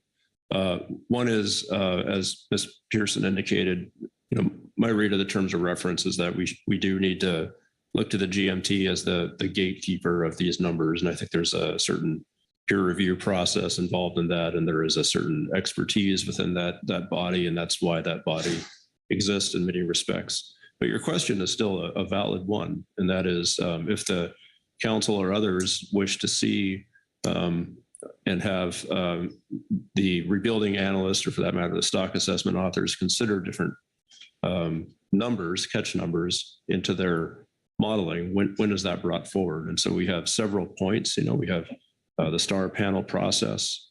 We also have GMT meetings. I think the September meeting may have been a time to bring that forward, and that would have been before a council action. So something into the briefing book for consideration by the GMT at that time would have been appropriate. All this causes me to reflect quite a bit on our TORs at the moment, and how they may not be that clear at the moment when it concerns especially rebuilding analyses. Now, the terms of reference, I think you're citing, Ms. Mattis, are really specific to our stock assessments, and our rebuilding plan section, rebuilding analysis section is not quite as robust. So I think that causes me to think that we should be thinking as staff about how to clarify some of these things and when we would consider forecasts and when to route that through the GMT. This has been a little bit bumpy, but my understanding is that GMT considered these at this meeting at this time. And so there's some process questions that Ms. Pearson has raised. There's also some substantive reflection in the GMT report as well. Thank you. Lynn? So follow up on that. ODFW did provide a report in the September briefing book for the GMT prior to it being on council action. I'm struggling to see where I fell down on the process so that I can do better next time. This time, the end result is a difference of 5 metric tons, which may not seem like a lot, but next time it could be 100 metric tons on something. So I want to make sure we're on a process so we don't get, for lack of a better term, goobered up again for council members not knowing when and how they're supposed to do things. The TORs were changed last cycle to try to prevent multiple people at multiple times asking assessors for things. And now it seems our hands have been so tied, we can't ask for anything. And I don't think that was the intent. Okay, thank you. Corey, is it on the same thread? Because Keely also has her hand up. So if it is Corey, then I'm happy to, I will have on the same thread, but happy for Keely to go first. Keely. Thank you. And since we are still on questions of the GMT report, that is the way I'm going to ask it. When I read the GMT report on this issue, first of all, I do want to say, this is a really well thought out report. In our view, I think this process has been challenging and it's been unclear, the process. But when I read this report, I don't see that the only reason that the GMT did not suggest changing the numbers was because of a timing issue, right? What I see in this report, and I'm looking for that confirmation, is on both of the situations that there was an evaluation, even though we're outside of the terms of the reference. Those reports brought in by the states were helpful. The GMT discussed them, had the opportunity to change course if they so saw that process, that it wasn't the timing issue of when that information came through, but that there was a full evaluation. Is that a fair? There's a lot of stuff in the report, and I just want to be clear that I'm not reading that that was the only thing. Is that fair? True, Vice Chair Hasmer. Ms. Kent, you are correct. There are multiple reasons listed under both of these catch assumptions that are not just process. Thank you. Corey Niles. Yeah, thanks, Mr. Chair. I think we've kind of gotten discussion a little bit, and I will have more thoughts for discussion. Yeah, this is surprising to me. I've never heard the TOR used in this manner. And as Lynn has pointed out, when would be the opportunity? And just, I'm going to make a comment for you to react to, Katie, and not being over critical here. This is a situation we haven't been in, but myself, Lynn, Ms. McKnight back there, a number of us around this table came up through the GMT, have much respect for the culture of the GMT.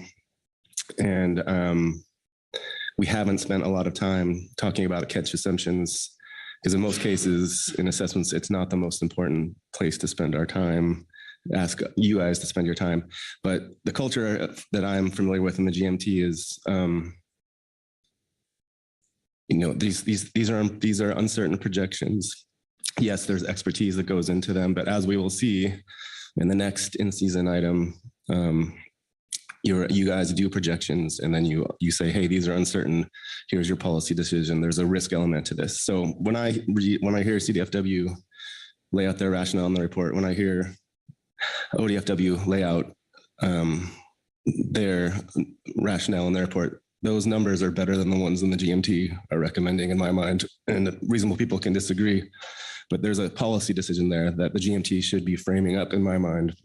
Hey, these two numbers, so I don't see why you think 10 is better than 6 for Quillback, and I don't have time to have that discussion now, but there is a policy call in there. And again, that's for no need to respond, and there's more for discussion, but and yeah, these are things we haven't taken head on. So these are questions coming up because they're just coming up in a different way, in different contexts. And so no criticism there, but if you have anything to correct me there on that, please do. Otherwise, no need to respond.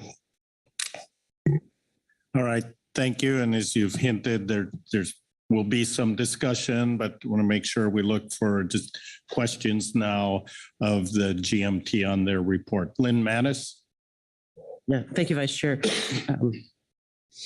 As Corey said, I've come up through the GMT, respect for what the team does. In both the Quillback and the black rockfish, it's said there wasn't enough information on how the projections were made. So we know how to write reports next cycle. Do you have some feedback on what additional information the team would be looking for so that we can do better next time? Thank you. Through the Vice Chair, Ms. Mattis. Yes, and I will hold up our GMT report 1 as kind of what we were looking for as far as how the values were derived, which talks a lot more about the individual numbers and how they were changed in the projections.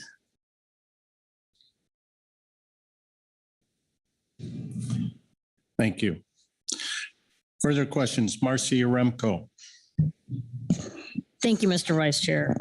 Thank you, Katie, for your report. I do want to ask a question or two on process relative to Quillback rockfish. As you may recall, CDFW initially, prior to September, brought a range of anticipated Quillback removals in 2024. And at the time, the GMT elected to select only the high option to forward. In the report, I see that you were unable to determine how the revised values aligned with potential management changes, given the lack of detailed information in the CDFW Supplemental Report 1. Yet you had the information prior to the September meeting on the range that we had offered. So I am just trying to understand when in this process the GMT uses its discretion to evaluate what the appropriate removals might be estimated at. Through the Vice Chair, Ms. Yaremko, thank you for the question. You are correct that CDFW did provide a range that went through the GMT in August before we originally provided those values to the Science Center. That range, the low was a 0 point something value. So it was not that 6 value. So therefore, I would fall back and say, still don't know how that 6.32 number was derived. But I do recognize that you did come to us with a lower value. And this is where I will say we have talked a lot as a team about risk and thinking about these values as a risk tolerance call.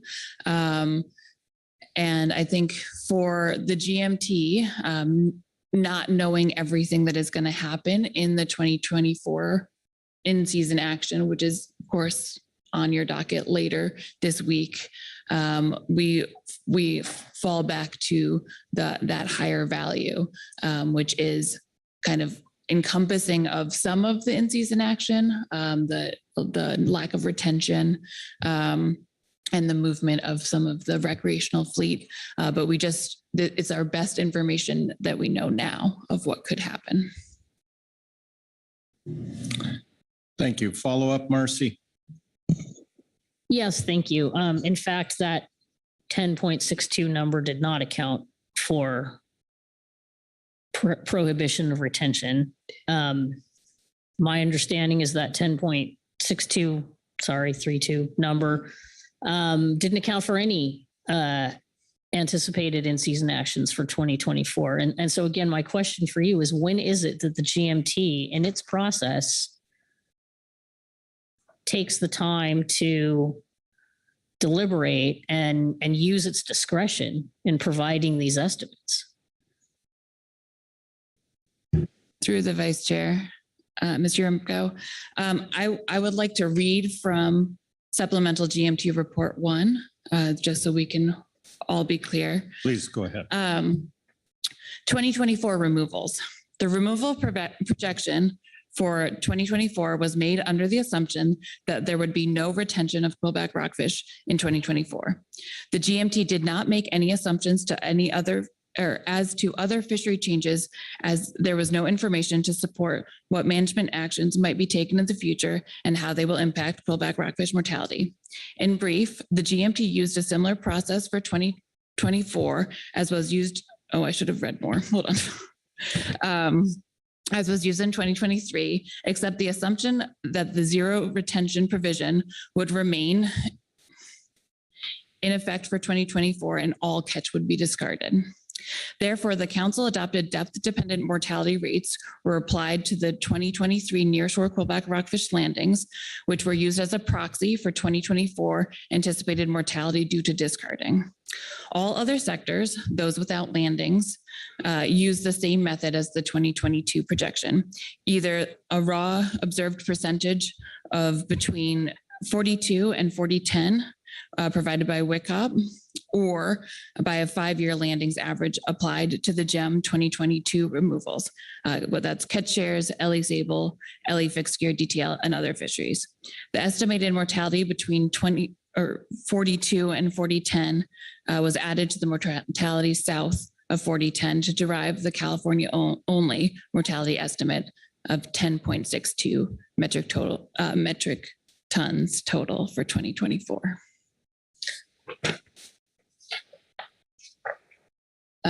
So I guess there is some discretion as to what we know at the time. This, of course, was in August of 15th, but there's some understanding that some things would happen that are more likely. That is why we fall back on that number. Thank you. You answered my question. All right, thank you. Further questions on the GMT report?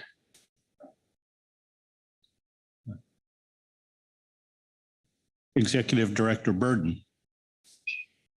Thank you, Mr. Vice Chairman. Not necessarily a question, more of a comment to Ms. Pearson and the GMT. These are really hard issues. You guys are, I think most of you are going through this rebuilding an overfish declaration for the first time. Just want to express my recognition of all the difficulties you guys are dealing with at the moment, and thanks for sticking with it. Likewise. Thank you, Katie. Okay, we have one more report, the SSC. Before we get to that report, I just want to announce we will be following that up with public comment. I've been tracking the number of signups. There's a number, and that's very good. We want to take the opportunity to make sure we hear from everybody that wants to talk to us, but we've got limited time in our schedule. So I just want to give you the heads up. We're going to have to adjust the times that individuals have to speak to 3 minutes, and those representing groups or organizations to 6 minutes, rather than the 5 and 10 minutes that was indicated. And again, not to penalize anybody, but to make sure we do have time to listen and give everybody a fair opportunity to speak. So I apologize for that in advance, but it's going to be necessary to stick to our schedule. With that, we have the SSC report, and we have Dr. Dan Holland here with us to deliver that. Good morning, Dr. Holland. Very good. Thank you, Vice Chair Hassemer. I'm Dan Holland, Chair of the SSC, and I'll be reading the agenda item E2A Supplemental SSC Report 1, November 2023. The SSC committee report to adopt Quillback rebuilding analysis, catch-only projections, and revised projections. The SSC reviewed the rebuilding analysis for Quillback rockfish off California, as well as catch-only projections for chili pepper rockfish and yellowtail rockfish north of 4010 latitude, and revised forecasts of vermilion rockfish south of 42 north latitude and revised projections of black rockfish off Oregon, Dover sole, and Rex sole.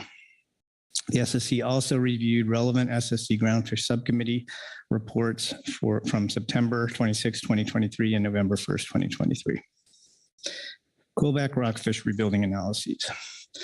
The SSC endorses the Quillback rockfish rebuilding analysis as best scientific information available, BSIA, and concurs with the Groundfish Subcommittee that the analysis was conducted in accordance with the terms of reference for groundfish rebuilding analyses.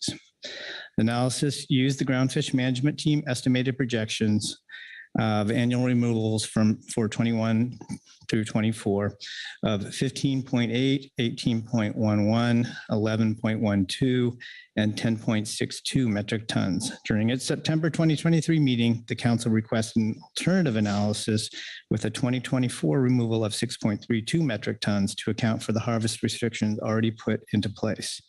All model runs assumed full attainment of ACLs for 2025 and beyond, and included uncertainty in starting values based on high and low states of nature that were specified as alternative natural mortality values in 2021 stock assessments. The model included uncertainty in recruitment deviations with a sigma R of 0.6. The rebuilding plan was set to start in 2025 with an estimated minimum time of rebuilding of 20 years, T-min 2045, and a mean generation time of 26 years, which resulted in a maximum time to rebuild of 46 years, so a T-max of 2071. The analysis explored an appropriate range of alternative rebuilding strategies as specified in the tour.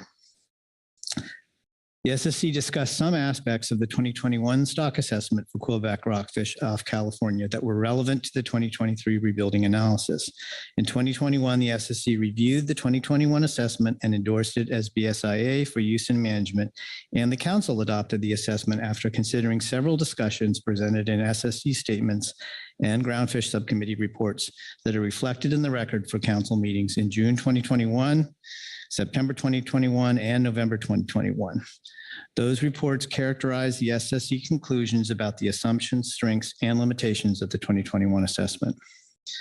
The SSC received public comment at this meeting relevant to the assessment and rebuilding analysis and determined that many of the scientific aspects of the public comments had been previously considered in the construction and review of the 2021 assessment.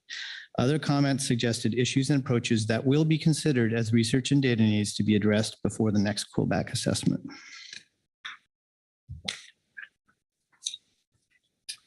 Catch-only projections and revised projections. The SSC reviewed the following catch projections and revised projections and found them to be technically sound. Catch-only projections for chili pepper rockfish, which correct an earlier error that had resulted from using the 2015 assessment update rather than the 2017 catch-only projection as the basis for the new projection. Catch-only projections for the yellowtail rockfish north of 4010 latitude, which correct previous errors and use the 2017 benchmark assessment, and revised projections of black rockfish off of Oregon, Dover sole, and Rex sole, which were requested by the council in September 2023. The SSC also reviewed the revised catch-only projections for vermilion rockfish south of 42 north latitude and found them to be technically sound. The most recent stock assessments for vermilion rockfish south of 42 north latitude modeled the population dynamics separately for areas north and south of Point Conception, approximately 34.27 degrees north latitude. Buffers between the OFL and ABC were calculated using a P-star of 0.45. And since the assessments for the northern and southern areas were assigned categories 1 and 2, respectively, a weighted sigma for the statewide stock was used to calculate the buffers on the OFL for each stock. That concludes the SSC statement on E2, and I would be happy to take questions. Thank you. Are there questions for Dr. Holland on the Scientific and Statistical Committee report? Mark Gorelnik.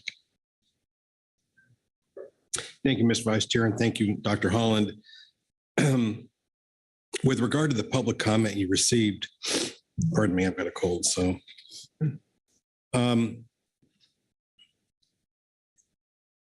You indicated that the observations had previously been considered and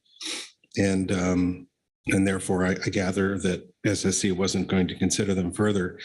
My question to you, is there ever a circumstance when some information is brought to the SSC's attention that would cause it to reconsider a stock assessment? Thank you for the question, Mr. Gorelnik, through the chair. Well, the first part of your question, I guess, is referring to what specifically was requested, what was observed, or what was asked for in this public comment, and most of that was effectively sensitivity analyses that were conducted during the assessment and reviewed in the assessment, or things fairly close to them. In terms of whether there would ever be something that would cause us to go back and reconsider an assessment that's already been accepted as BSIA and adopted by the council, I would say if there was found to be error in the data that went into it, or some technical error in the assessment, that would be a reason to reconsider the assessment. But in this case, we did not find that there were any errors in the data that was considered, or technical faults in the assessment, and there was no reason to clearly go back and reconsider that. Thank you. Thank you. Corey Niles. Yeah, thanks, Mr. Chair. Thanks, Dan. This is not a matter that's in your report, but I believe in one of your, at the last, I think it was the last meeting, or in between these two meetings, there was a Groundfish subcommittee meeting about that issue. We were just going back and forth with on the GMT, and I was there present and pointing out the issue with the Dover sole catch assumption of 50,000 metric tons this year, and how that affected our whether the ACL would be above the ABC and still valid or not. But long way of saying, I think there was some discussion about maybe it does sound like everyone's doing the best to follow the rules we have and practices we have, but there might be opportunity to look at those assumptions about catch in these projection period terms. So just want to see if you had any recollection of that discussion, and if not, how could we, in your estimation, structure that discussion for next time? If I can ask that more clearly, I think if that doesn't make sense. Thank you for the question, Mr. Niles, through the chair. Yeah, I might ask for a little more clarification on what you're asking there. I think you're referring to the catch assumptions that are made in the rebuilding plan, in this case for Quillback, or your catch projections that are made in for some of the other species, black rockfish, or and those were reviewed in both cases. Those projections were reviewed both with the original numbers from the GMT and the state suggested numbers. For this agenda item, we reviewed those in terms of whether those projections were done in a technically sound manner. We did not make a determination here for this agenda item of which one should be used for actually setting an ABC or an ACL. That would come under the agenda item E5, I believe. And but if you can maybe clarify a little more what you're looking for. Yeah, I think, thanks, Dan. I think we can leave it and come back to it. But it's basically I don't think you guys necessarily are asked to review the reasonableness of assuming that catch will hit the full ACL in some of these catch only projections, or even all the assessments have that period. I'm going to mess up the years if I try, but basically the years that haven't happened yet, like 24 and 23, 2023, 2024, you have to make an assumption about what's caught. And sometimes the most economical thing to do is just assume it'll hit the ACL. And sometimes there's implications of that where that could be revisited. And I thought there was some discussion of that at the Groundfish Subcommittee, but we can worry about that another time. Thanks. Thank you. Okay, thank you. Marcia Remco. Thank you, Mr. Vice Chair. Thank you, Dr. Holland. I want to ask a few questions about the rebuilding analysis outputs that are available in the attachment E2 or attachment 1 from this agenda item. Two scenarios are provided. One with the estimate from the GMT of 10.62 metric tons, and the second with the projected mortality down to 6.32 metric tons. Both of those numbers are substantially above the 2024 OFL contribution. I think 10.62 is like more than 5 times or right around 5 times above the OFL for 2024 that came out of this assessment. So I'm wondering if you, and then we see the outcome of the two scenarios, and the difference amounts to only 1 year faster rebuilding of T target 2061 rather than year 2062 under the 6.32 metric ton removal scenario. So my first question is, does this seem to make sense as an output? We have 2 alternate scenarios, leaving an additional 4.3 metric tons in the water that should contribute to rebuilding. And again, acknowledging this stock size is very, very small, estimated at only 63 tons of biomass. So I'm hoping you can explain how keeping 4.3 tons in the water in 2024 doesn't help us rebuild a little more efficiently. In other words, why is there so little difference in the outputs between the two scenarios? Thank you for the question, Mr. Urumko, through the chair, vice chair. I'll try and give you an initial answer here, and I've got John Field on the as a lifeline here to potentially give a little bit more of an answer, as I'm not a stock assessment scientist, but I think that what's driving those results and that in that timeline is really the recruitment that's coming, the recruitment streams that are coming in over that period of time for many years, rather than what that small amount of biomass difference in biomass is taken at the beginning, so I can't say exactly why that why that doesn't have more of an impact in the end. If you'd like, we can ask John Field to. I believe he is available, and he might be able to give a better explanation than I can. Right, Dr. Field, I see you're online. Did you want to add anything to that? Thank you, Mr. Vice Chair. Thank you, Mr. Urengo. Can you all hear me? Yes, we can. Great.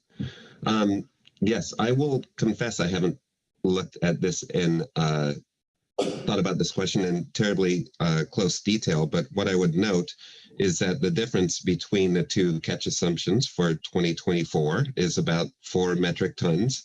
And if you look at the projected catches over the entire time period of rebuilding between the table 4, which assumes a 10.62 tons, and table B4, which has that alternative 2024 catch attainment of 6.32 tons, that the difference of about 4 tons probably represents the long-term average of annual catches over the entire period of rebuilding, which based on this analysis is estimated to take about 45 years or so. So I would say that a difference of 1 year in more rapid rebuilding time is probably consistent with the magnitude of the difference in the catch in that 1 year relative to the annual catches and the cumulative catches throughout the time period of the analysis. So I guess a long-winded way of saying, to me, this difference of 1 year of rebuilding, that's not a trivial difference. Again, that's the year of probability of 50% rebuilding, the actual rebuilding. We don't know when that might take place. It depends on so many factors.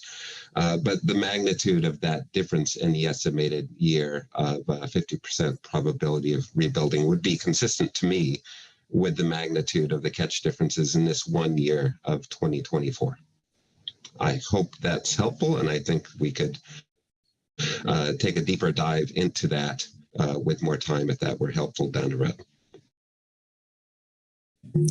Thank you. Marcy, follow up? Thank you, Mr. Vice Chair. Thank you, Dr. Field. I understand your response. Thank you. May I ask an additional question? Yes, please. Great. Okay, so I'm looking for a little more information regarding the SSC's determination that the rebuilding analysis is BSIA. You state it here, but you don't really give us any reason. You also mention that in 2021, you reviewed the 2021 assessment and endorsed it as BSIA for use and management. So I'm wondering, are you concluding that the rebuilding analysis in front of us is BSIA just because the 2021 stock assessment was determined to be BSIA? Thank you for the question, Ms. Yaremko, through the vice chair.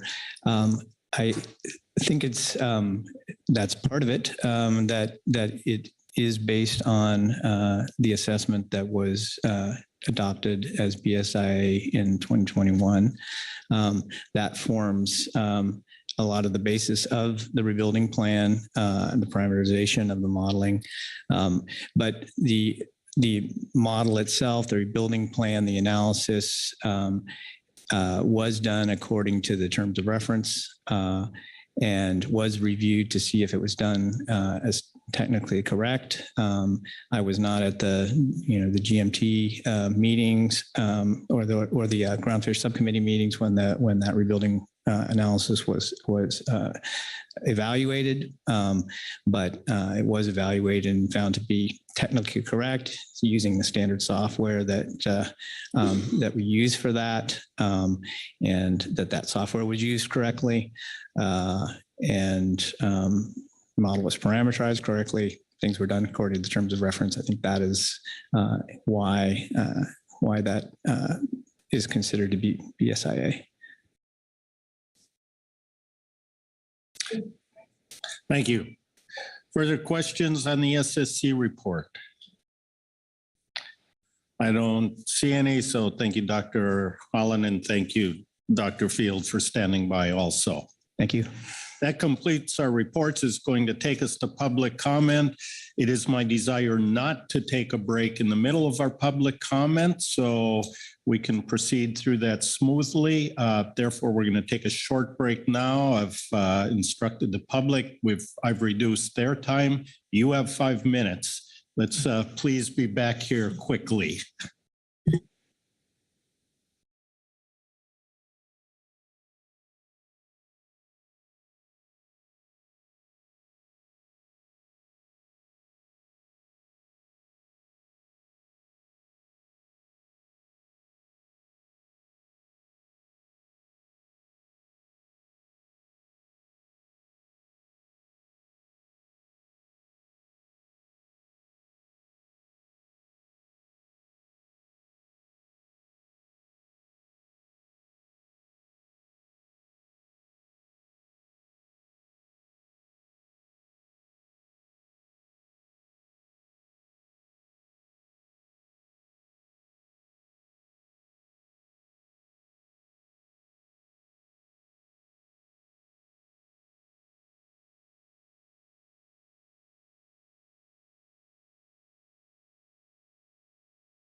don't need this done.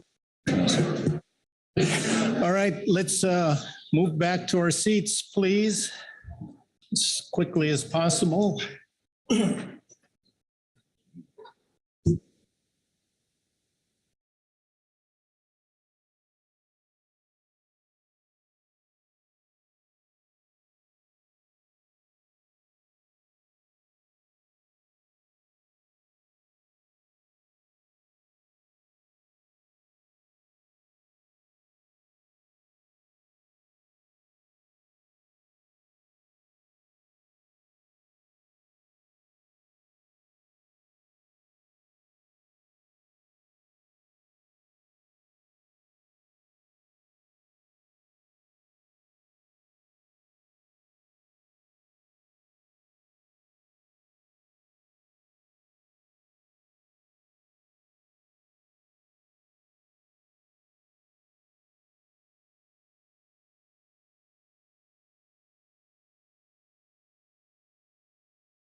All right, thank you all. We're ready to begin public comment on this agenda item.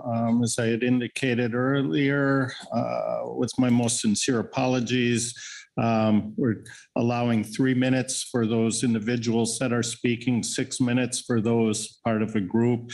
As I said, we want to make sure everybody has a chance to speak here in the time we have available. So with that, the list is up before us. First, we will have Wayne Blicka, followed by Dan Platt. Wayne, good morning. And everyone remember turn on the microphone. All right, so I mentioned earlier, I introduced myself, Wayne Blicka with Flying Fish Sport Fishing, operating out of Port San Luis, California. I fish primarily in the area between Point Purisma and Point Lopez. During the last 6 years of over 18,000 anglers at an average of about 4 hours per angler effort. And we caught over 160,000 rockfish during that time. I think we recorded about 5 of those being of the Quillback. They are such a minor part of our catch. It goes mostly without notice. Anybody that catches one, we always make sure to make it a noteworthy catch. Point out that's an Alaskan type fish to the fishermen. Let me also say that our methods on the vessel, the crew are the only ones that bag any of the fish for the passengers. So we have to handle all of them.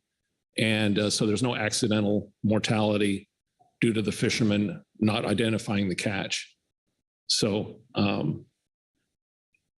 based on that information, that's the same information I'm getting from most of the people that operate commercial passenger fishing vessels in my area, that it's such an incidental catch. We're just asking that the council will reverse the action and allow us to fish near shore again. Thank you. Thank you. Are there questions for Mr. Blicka on his testimony? I don't see any hands. Thank you very much. Next, we'll have Dan Platt. Dan will be followed by Christopher Bucat. Dan is here in person. Good morning, Dan. Yeah, good morning, council members. As you know, I'm the Southern access, open access representative on the GAP. And after the September meeting, I got a lot of phone calls from guys you're probably going to hear from under public comment under this item and in the in-season item. And most of them, I fish out of Fort Bragg, and I have a shallow nearshore fisheries permit. And so I fish in the nearshore, and that was one of the fisheries that was shut down November 1st. And really probably shouldn't have been. You're going to hear a lot about that too, but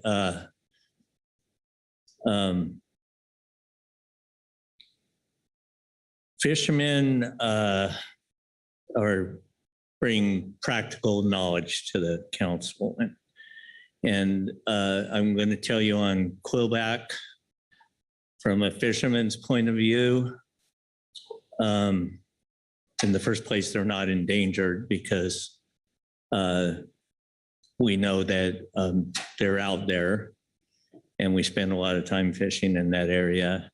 And in the second place, they're really a northern species. So I think California is on the tail end of the Quillback population. And I might not want to hear this, but I think that we could probably catch all the Quillback in California and it wouldn't hurt the population at all, because the majority of the population is not in California, it's north of us. I am glad that CDFW spent a lot of time putting their report together, and I think definitely that the fishermen would support the recommendations at the end of the CDFW report for some of the reasons I mentioned, and probably some reasons you're going to hear from the public commenters following me. Thank you. Questions for Mr. Platt? Mark Gorelnik. Thank you, Mr. Vice Chair. I just, Dan, I just noticed in the signups that indicated you were going to have a presentation or visual aid. Were you going to present anything like that, or is that a mistake? I am probably going to do that under another agenda item. Thank you. Further questions? Not seeing any. Thank you, Dan. And as I go through these, anybody needs to correct my pronunciation of your names, please go ahead and do that. We have Christopher Bouquet, followed by Robert Cranky. Is Christopher here? Our list says he's in person, but he's online. He's online?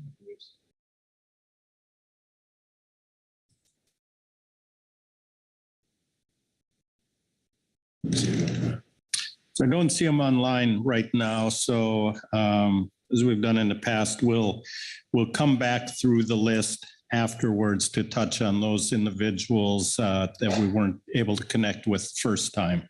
So we'll move on to Robert Cranky, followed by Tom Hafer. Robert, good morning. Good morning, Mr. Vice Chairman and Council. My name is Robert Cranka. I fish for salmon, Dungeness crab. I am a holder of a nearshore and deeper nearshore permit. I fish in Half Moon Bay and then in Northern California and Shelter Cove. Real glad to hear the Department of Fish and Wildlife's report on this. I'm going to cut it way short because they covered things way better than I ever could. This year has been really tough. We've had a short crab season. We have no salmon season. And now we've had our essentially meaningful fishery taken away for the last 2 months of the year. Just want to go back real briefly to the September meeting. I recall there was a lot of dissension on the vote. It was, if you count the people who abstained, it'd be roughly a tie. And so that tells me there was some real concern over the stock assessment. And for me, the stock assessment is the foundation for this whole rebuilding process and all the scientific analysis. And as an analogy, if you were to build a house with an unlevel or a inconsistent foundation, how could you ever build a proper house? So that's the one point I just wanted to make, that I think it's really important to have an accurate stock assessment to even consider a rebuilding plan. My concern over a rebuilding plan is it's going to influence future regulations for the very long-term future from what we've seen. If we can flash back to early 2000s when essentially the shelf was closed to rockfish due to overfishing concerns, and there was projections of 50-year rebuilding cycles and so on. And the Canary is a prime example of that. It came back much quicker and stronger. So sometimes all this scientific, and I went to school as an engineer. I appreciate science, but sometimes it just doesn't work because the data that went in wasn't accurate enough to come out with an accurate assessment, and then further analysis is just not going to work because of its foundation. There are a number of people in Shelter Cove that rely on fishing. There's this guy, and I'm going to show a picture of him real briefly. His name is Sam. He's a young fisherman. He supports his family. He sells fish to the 2 local restaurants in Shelter Cove. People come to the coast and they want to see this catch in the restaurants.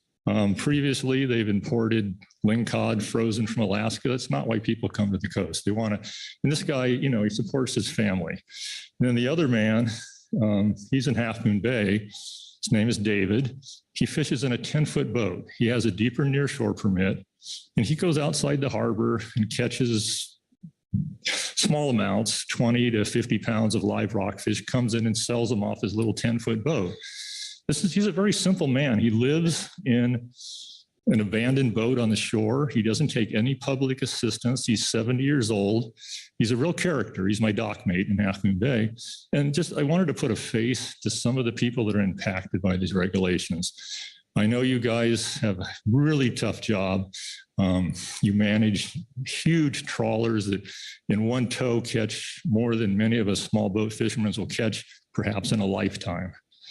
So anyway, I'm just to summarize, I want to be as brief as possible so other people have a chance to speak.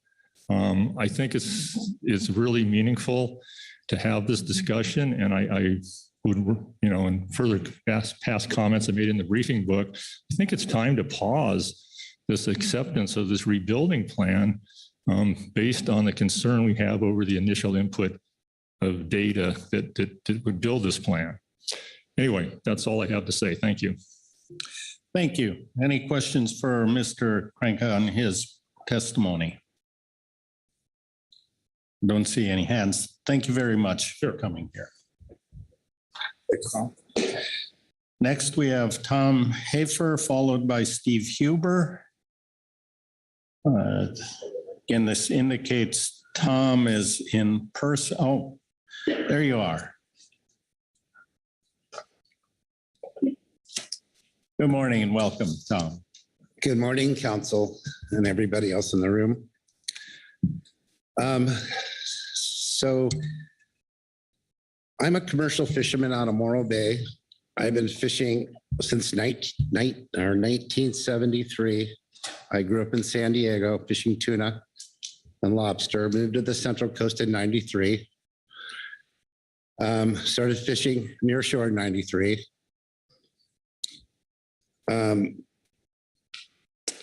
Quillbacks. In the last 30 years of fishing near shore, I've caught 2. And that was out in 40 fathoms with a rod and reel. Quillbacks aren't in the near shore on the South Central Coast. I've never once caught one in the near shore, ever, and in the deeper near shore. I fish with traps and I fish with hooks. South Central, we use a ring in our traps. I don't think a quillback could get into one of our traps. And it's mostly trap fishing where I fish. Everybody else is fishing. I am the president of the Morro Bay Fishing Organization. We have about 90 members. A third of those members probably fish near shore. I would say half of that fishery right now is young fishermen coming up. When the permits went 1-to-1, it made it a little easier for these guys to afford them. They bought boats, they invested in gear. A lot of them have young families. And this November, December closure is going to kill them. Fishing game data shows that on the Central Coast between 2000 and 2022, 57 pounds of quillback were landed. In Monterey, there was 114 pounds landed. I was involved in the nearshore fishery management plan, and there's 4 different regions in that plan: South, South Central, Central, and North, or North Central. We kind of always thought it'd be managed by regions, and not having a lot of quillbacks in the South Central, it doesn't really make any sense to close our fishery in November, December. It's, there's a lot of other Dungeons that's closed now. Salmon's going to be closed probably for another year. It's making it really hard for the commercial fishermen in Morro Bay and Port San Luis to make any kind of living commercial fishing anymore. I mean, I know you guys have a job to do, and I know there's a lot of science involved in this, but we're just not seeing the quillback like 10 tons or whatever the number is right now. I don't know where those numbers came from, but they didn't come from the Central Coast. I mean, I don't know what you heard Wayne, he's caught like 5. So I would like to suggest a couple of things. I would like to suggest that we bring back the old closure March and April, which is really important to the species in the nearshore fishery and in the rockfish fishery. That's when they're spawning. When I'm fishing in November, December, they're not egged up. But as soon as you get to March and April, when it was usually closed for a long time before they opened a year-round fishery, which we didn't really understand why that happened. The gopher cod, the cabezon, the grass bass are all egged up. I'll land a trap on my rail, and the gopher cod will just be spewing eggs all over the place, and that's not good. We're trying to, sustain the resource. So why do it when they're spawning? So I would like to bring back that March and April closure. And if we have to put a 120-foot limit on that for the nearshore, maybe we should look at that. And I'd also like to suggest that we're separate from the open access fishery. We have nothing to do with the open access fishery. We have a nearshore permit. We have a deeper nearshore permit. That's not open access. So we shouldn't be, taking that for our catches. It just makes more sense that our fishery is all by itself. So that's all I want to say right now. I was going to ask Vice Chair if I could talk a little bit about wind energy off Morro Bay, but I see I don't have the time, so maybe later. Thank you. And I can't remember if we have opportunities later in this week under agenda items when wind energy is a topic. Yes, it's a very big topic in Morro Bay. So we do have a later agenda item where that comment would be very welcome. So, okay. All right. Thank you. Are there any questions for Mr. Hafer on his testimony? Marcy Yaremko. Thank you, Mr. Vice Chair. Thank you, Tom, for being here. You're welcome.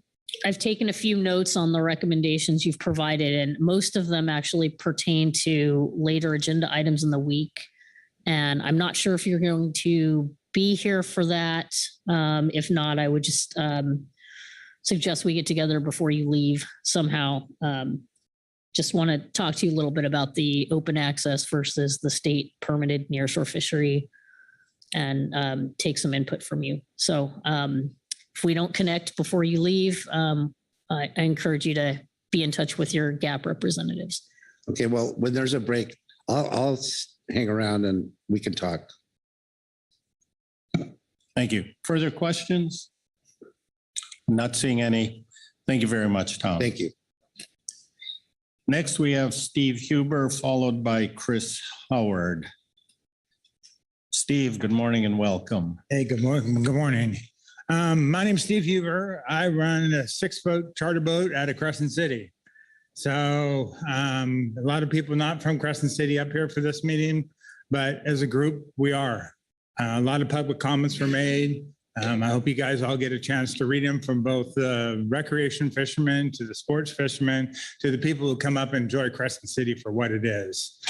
This data on the quillback is inaccurate. It's probably there's 3 fish we don't keep on our charter boats. We don't keep coppers, chinas, or quillbacks. Why? Because we have an abundance of blacks, blues, vermilions, canaries, lingcod. The fishing, we got blindsided by a fishing that should have been open. Our 22, we were open 35 weeks. Okay. This last year, we had to shorten it, May 15 to October 15 to 22 weeks. How many weeks did we get fishing? We got 14 weeks fishing. So where do you make up 21 weeks of fishing if you're running a business? So hook and line assessment needs to be done. When's the last time, if anyone can answer, they did a stock assessment, true hook and line in Crescent City? The CCFRC doesn't have funding to do it. So they run a trawler on the outside, and that's going to cover the rockfish on the inside. There's 26 varieties of rockfish in Crescent City. And because of one fish, we're completely shut down. Nobody keeps quillbacks. There was not one charter boat in our area that kept a quillback. So that tells me that there's lack of information, lack of education. No salmon season, everyone comes to the coast. Hot in the valley, everybody comes to the coast. When they go out there, they can go out there 2-3 miles and they can catch these fish. They don't know any better. So it comes back to educating the people. Mandatory descending devices, mandatory on all these boats. The quillback is probably the hardiest fish in the bunch. When he comes up, he will not throw his stomach. He keeps his mouth shut. Sometimes you have to open his mouth to get a descending device into it. I fish from 30 feet to 120 feet of water. Okay, there's a lot of variety. They are schooled up in bunches. But until we get true data, you can't throw a scientific method into it until you have data to back it. We'll volunteer to put the people on our boats to take them out and show them where these fish are, but you can't close the fishery because of the one fish that we don't have data on. You're crippling us. We lost one boat at the end of the season. Second boat's up for sale. Third guy's retiring. We're down to 3 boats. We lost 50% of our fleet because of one fish. We need better data. Thank you. Thank you. Any questions for Mr. Huber on his testimony? And there are no hands. Thank you. Thank you very much, Steve. Next, we'll have Chris Howard, followed by Dave Kashida. Morning. Welcome, Chris. Good morning. I was able to join you in September. It's good to meet you face to face. It's a long way to come. You guys travel a long way to make these decisions here today. But I'm here representing Del Norte County, and more importantly, my constituents and a population of 28,000 people. Also, a county that's 80% public land with 4 federally recognized tribes, 1 California recognized tribe. That's 5 tribes. We're in a situation right now with this closure that is so definitive that it's, again, anomalous to what we saw back in the 90s with the closure of our public lands to timber harvest. We're a resource-based county, but we're trying to transition as best we can to a tourism base, something that this closure is dramatically impacting currently. I want to take us back to a time in the Pacific Northwest with the northern spotted owl. As a wildlife and fisheries biology degree by training out of UC Davis, I studied Pacific salmon in a little creek called Mill Creek for a long, long period of my career, only to find out that one species I studied effectively, the coho salmon, was doing quite well on managed timberlands, but nobody was out there asking the fish how it was doing. The same with the northern spotted owl, a species that led an environmental movement in the United States, but with no information. The same thing we're talking about here today, data lacking species. We jumped to conclusions. Agencies jumped to conclusions. And in 1994, we received the Northwest Forest Plan. Today, 25 years later, we are asking ourselves why, as millions and millions of acres burn up, in the very places that utilize the biomass from these forests that we've now released as carbon into our atmosphere no longer exist. How are we going to get this carbon back out of the woods when these rural communities with these mills are gone? I heard George Bradshaw yesterday during the salmon testimony make a statement similar to that with our harbors and these commercial fleets or our recreational fleets that will likely go away, whether it's a salmon closure, whether it's a groundfish closure. We know just based on our mill closures, we're not getting it back because the amount of money and the investment of infrastructure that it takes to recover those industries is astronomical. It just doesn't happen overnight, and it might not happen at all. But it takes such an investment, massive investment of capital, that these rural communities are collapsing up and down the Pacific coast, likely never to recover. And yet we're trying. What we're here really to assess today is a value of a population of a species that has changed the dynamics of this conversation because of the lack of data. And it again comes down to money. I've been having conversations with our friends from NOAA Marine Fisheries last couple of days. I've never met them before, but they've been incredible with forthcoming with information that has formed and articulated some opinions that I have now today, that we need money to do the hook and line surveys, to get the assessment data we need to feed these models that folks before us have talked about here today. It's so critically important because to hear words like data poor or data moderate, I heard the same language 25 years ago in the northern spotted owl argument that fed the science that led to the closure of our forests. And I cannot see that happening today. We have 5 MLPAs in Del Norte County. We have even more conservation areas. Where we are allowed to fish, we fish, and we catch the quillbacks in abundance. Steve, who was just up here in front of you, could take you out in a boat today and within an hour catch 50 quillback. But we have none of the partners available out there to go and gather this data. Maybe a private-public partnership is what we need right now to make an effective determination about the stocks within our area. We live on the Oregon border, and yet we have this artificial boundary that doesn't allow California to fish, but allows Oregon, who's fishing for salmon and groundfish right now. All I got to do is go across the border less than 10 miles to get my permit and fish for the same damn fish. It makes zero sense. I heard a comment about a regional approach. Maybe that's what we need to do here. But for us in Del Norte County that have done everything we can to try to survive over the last 40 years as our resource-based industries have collapsed, I really need to put that in context here for you today. It's not survivable. And the depression that we've seen in our community and in our economies, as we've began to transition, we will never get back as generations are lost. Those impacts are real. And more importantly, I want you to feel the weight that I feel from my constituents as we begin to change the dynamics of what rural California looks like and potentially rural Oregon and rural Washington by the decisions that this policy committee makes today, and NOAA through the regulatory actions, more importantly, implements on our state. I appreciate your time and more importantly, appreciate what thought and deliberation you could put in here today to change the outcomes for many, many people in rural California. Thank you. Thank you very much. Any questions for Mr. Howard?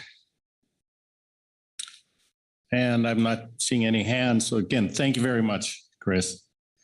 Next, we have Dave Kashida. Dave will be followed by Robert Alverson. Welcome, Dave.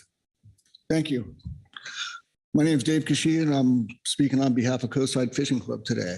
And this year, the San Francisco Management Zone, we opted to have an over 50 fathom fishery at the beginning of the season with an all depth at the end of the season. This is for recreational only. And due to the Quillback, 1 month into our all depth fishery, we were shut down and relegated back to over 50 fathoms. And of that 1 month, we were only able to fish maybe 2 weeks because of weather. So the impact it's having on the recreational fishery is that out of Half Moon Bay, it's maybe a 30-mile run to get out to legal fishing grounds. Out of San Francisco, it's over almost 40 miles. That's one way. So therefore, the recreational fishery is not really happening too much, especially with the price of fuel and all that. And Coastside also, we had Tim Hobbs write a letter to the SSC and speak, give public comment on it, talking about how the science doesn't match what's happening. And legally, it's not matching either. So also, this is brief. We want to follow CDFW's recommendation saying a benchmark full assessment of California quillback rockfish should be conducted before adopting a California quillback rebuilding plan. So we do not support this, having a rebuilding plan done with the data that we have or is being used. So that's about it. Thank you. Thank you. Any questions for Mr. Kashida on his testimony? And I don't see any. Great, thank you very much, Dave. Next, we have Bob Alverson, followed by Merritt McCrae. Welcome, Bob. Good morning, Mr. Chairman. My name is Bob Alverson. I'm a representative of Fishing Vessel Owners Association. One of our members, Louis Ferrari, he lives in Fort Bragg, has presented us with a letter he asked me to read into the record. Louis is a bi-monthly bycatch fisherman. He fishes a couple small tiers on the black-eyed fishery and fishes in the live market in California. His statement reads as follows. My name is Louis Ferrari. I've been a commercial fisherman since 1958, fishing more than 40 years out of San Francisco and more than 20 years out of Fort Bragg, and have long lined since the late 1960s. In all my years of long lining for rockfish, the amount of quillback rockfish that we have landed has remained consistent. What I have experienced firsthand and what I am hearing from the fishing management managers does not add up. I hear terms like extrapolation and so forth, which is a poor means of determining true stock assessment. It seems some council members might also agree with me. I am close to the end of my fishing career, and whatever the council decides is not going to affect me much, but it will unnecessarily affect the livelihoods of others. In my experience, the further north you fish for quillback, you will land. In my experience, the further north you fish, the more quillback you will land. I recently learned of a problem created when someone fishing for lingcod out of Eureka caught a lot of quillback. This is not a problem. It only shows that there are a lot more quillback than were predicted. If this same individual was fishing lingcod further south, based on my experience, he would most likely not encounter quillback. I would like the council members to imagine a hypothetical whole situation. Imagine you are a sick patient and one doctor who only looks at your chart says you need surgery.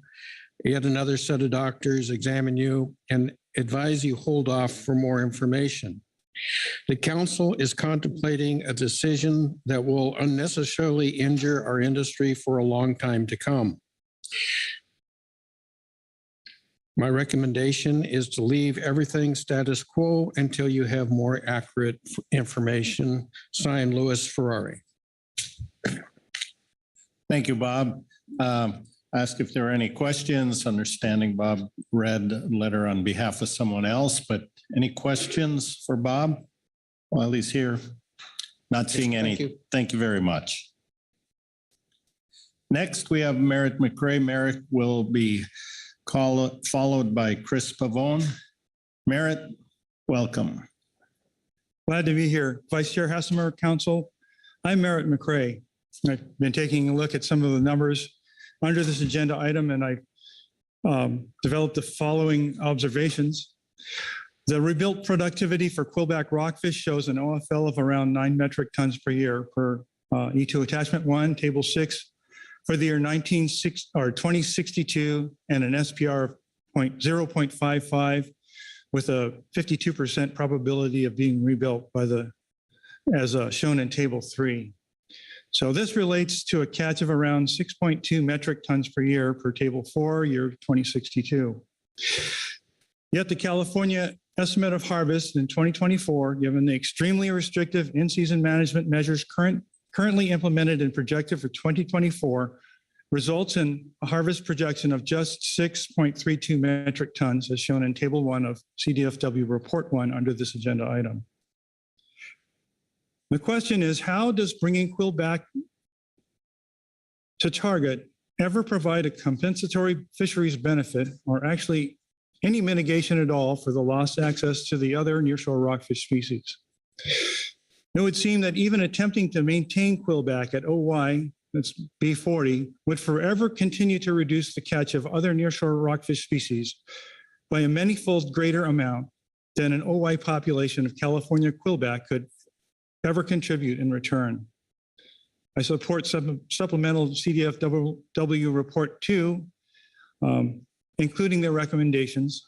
Their recommendations are: 1, a benchmark full assessment of California Quillback rockfish should be conducted before adopting a California Quillback rebuilding plan. And 2, in the 2025-26 biennial specification cycle, under agenda item E5, manage Quillback off California as contributions to the minor nearshore complexes north and south of 4010 north latitude, using an OFL specification of 8.41 metric tons with a Category 3 buffer, including a range of management measure alternatives with P-star values from 0.45 to 0.35. Thank you. Thank you, Merritt. Are there questions for Mr. McRae on his testimony? And I don't see any. Thank you, Merritt. Thank you. Next, we have Chris Pavone, followed by Dan Yoakum. Welcome, Chris. Hi, I'm Chris Pavone. I've been fishing since about 2015. I have both the deep and the shallow permit. I didn't get those right away. Let me give you a little bit more on my background. I've been teaching university mathematics in California for over 20 years. That's my main profession. I have 6 children under the age of 10. We moved back to the Central Coast about 10 years ago. And when we did, my wife was pregnant with my first child, my son. And when he was born, something flipped in my head. I'm originally from the Adirondacks in upstate New York. My grandfather and my uncle were commercial fishermen. So I grew up fishing and hunting and stuff before I moved to California when I was 7 and traded in my hockey skates for a surfboard and a spear gun. So I've been on the ocean for most of my life. Obviously, with 6 kids, I needed another way to make money. But the flip that switched in my head was I could bring all my kids fishing. So I've basically raised all 6 of my kids commercial fishing on my boat. My oldest son has probably already caught more fish than 90% of most grown non-commercial fishing men. So the first thing I want to start with is congratulating you on what you've done with our fishery. We currently have one of the newest and probably the most sustainable fishery out of all the fisheries. All the fish we catch are alive. We stay within 120 feet of water. This has been in 1999, when you implemented this program, you basically took thousands of people and the Wild West and eliminated that and brought it down to a few hundred people. Okay. By changing the fact that you had to buy 2 permits in order to get 1, you allowed guys like me to get into the commercial fishery. It was actually reasonable to take the risk. And I went out and begged, borrowed, and steal. And I got those permits and started commercial fishing with my kids. Now, I am also the president of Port San Luis. I'm also director of the Central Coast Cable Liaison Committee. I'm very plugged in at our port. I've talked to almost every commercial fisherman at our port and a lot of people at Morro Bay. The overwhelming message I need to bring to you today is that the Quillback rockfish is not encountered in our area. I was very surprised to hear what Wayne said, that he's actually caught 5. And if you heard what Tom said with his data, the commercial fish data indicates that in 22 years, only 57 pounds of quillback have been landed in our entire area. That's 2.5 pounds fish per year. That's about 1 fish per year, okay? Moreover, I spoke to our observer, who's been the same observer for 20 years. He has never encountered a quillback in our area, and he was willing to bet that the ones that were recorded were misidentified Chinas. I also spoke to Jen, who measures every single fish that we bring in. She has never encountered a quillback, okay? So there's a problem. The reason why I told you I'm a professor, we tend to get really over-focused on the data and hypnotized and seduced by really sexy models. But you have to be, I'm a big picture guy. And when the big picture does not match the model, you have to stop and ask yourself what's going on here. I've got probably anywhere from 60 to 90 people on my roster, probably about 60 fishing families, and over half of those people are doing what I'm doing, the live fish, near shore, within 120 feet. The quillback is only encountered above Big Sur in deep water. So the fact that you're letting sports stay open and you're telling them to go deep, that doesn't make sense. Okay, you doubled our quotas. You told us we could stay open all year, and now we've come to this. Now, what's going to happen when you've got salmon closed, rockfish closed? What are all those guys going to do for money that have to make their payments for their bills? They're going to go hit the other fisheries. So what's next? Now eels are going to be overfished. It's just a cascade of events. You created small businesses. When those permits are worth $100,000 now. Most of my old fishermen view those as their retirement. Okay. If those permit values go down, you are going to destroy. You want to talk about a culture? You want to talk about a heritage site? You want to talk about people who have died at sea and put the most time in the ocean? It's the commercial fishermen of California. If you're going to use any data to make decisions on our small businesses, it should only be landing tickets and our observer data and stories from us. We're the ones who are out there. I applaud the work you've done creating this fishery. It's one of the most sustainable. We've been whacking them for decades. It's the same every year. You doubled our quotas. We're still doing great. The fish are still there. We do not encounter quillbacks on the central coast of California. It is not fair to penalize us and make us stop working, especially around Christmas, for something that's mainly an issue out deep with sport boats up north. It is simply not fair. I wrote a few notes down today. I'm hearing also a lot of uncertainty in a lot of your experts. You know, there's a lot of experts nowadays. I ask you, raise your hand if you've had a year or more of undergraduate statistics. So you're basically to vote. Thank you. You're basically voting to accept a report that you don't understand. Okay, maybe. I'm just putting that out there, okay? There's some very high-level statistics going on in there. So here's some notes I wrote down. A lot of uncertainty. Experts can't seem to answer some questions. Questions on TORs, real data not considered, known issues to modeling, outside of GMT process, lack of robustness, guesswork, projections, new assumptions, new methods, still defining, missing data, estimates, These are people's lives you're talking about here. I know you have a cool model, and in academia at a statistics conference, that thing would rock and you would get applauded. It would be a standing ovation. But sometimes the acronym I like to use when I'm teaching is KISS. Keep it simple, stupid. Go ask our observer what's happening. Ask our fishermen what's happening. They'll tell you. Thank you. Sorry, I'm over. I'll stop there. And one last thing, the numbers that Tom gave, he might have misread that. In 22 years, 57 pounds in our area, over 120,000 pounds up north of quillbacks. They do not exist where we are at. Furthermore, our observer, Mike, and the lady, Jen, who measures our fish, they're not allowed to give testimony at these meetings. So big picture, we got to keep it simple. We got to take care of our fishermen. Thank you, Chris. Any questions for Mr. Pavone while he's here? Corey Niles?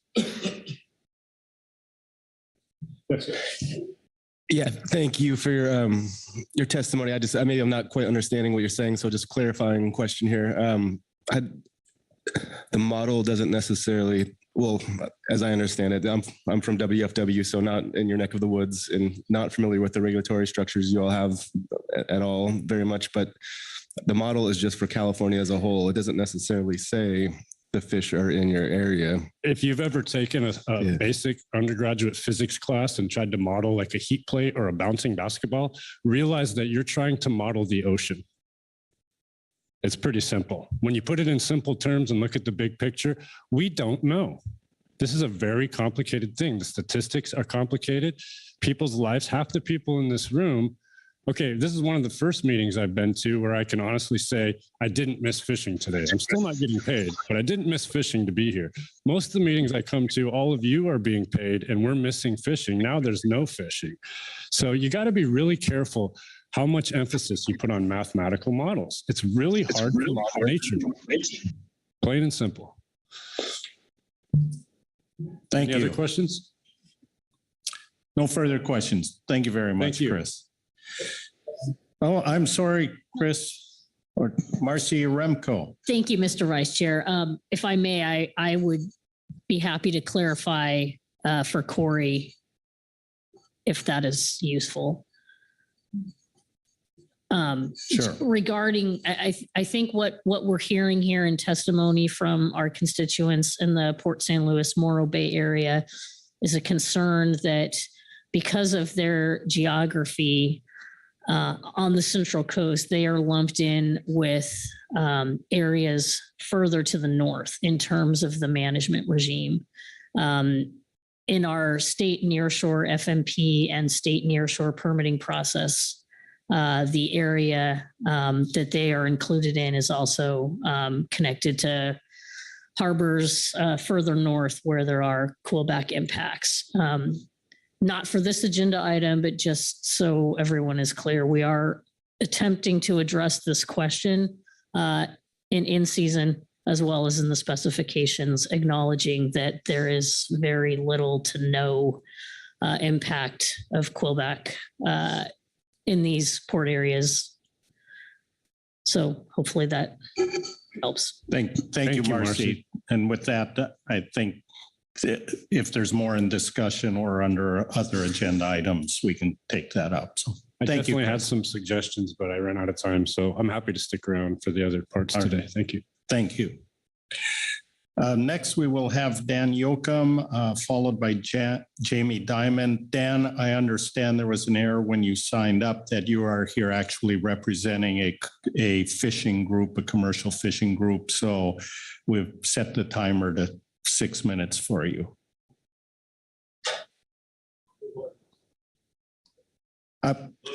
No. Hey, good morning. That's loud enough. Well, I would suggest that you don't adopt a rebuilding plan and that you also, wait, let me go back. Dan Yoakum, representing the commercial fishermen in the Fort Bragg area, where you could say Point Arena, Albion, Fort Bragg, Shelter Cove somewhat. So we would suggest you don't adopt the rebuilding plan and that you also do not accept the the data, the biomass data. And so me and Dan Platt have put forward a fisherman's survey, an application to involve the fishermen in doing surveys. So possibly that you don't run into this problem that you have run into now, that your data is weak and that you've come up with assessments that nobody that's really on the grounds fishing believes what the data that you've come up with. And so we would like to have an involvement in surveying in the future to solve this problem. So one gentleman spoke about what Lou Ferrero Adams spoke. He's parked right next to me. And what he says is that he doesn't see any change in the quillback catch over time. I mean, he's 50 years of fishing. I've been fishing for 50 years, various different fisheries, did rock cod in the beginning, did a lot of different fisheries.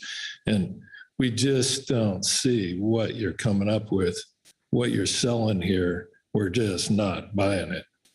You know, so you've lost public confidence in making the sort of suggestions that you're going to close all the way down to Avila when the fish were at the lower end of the quillback's population in the Fort Bragg area, realistically.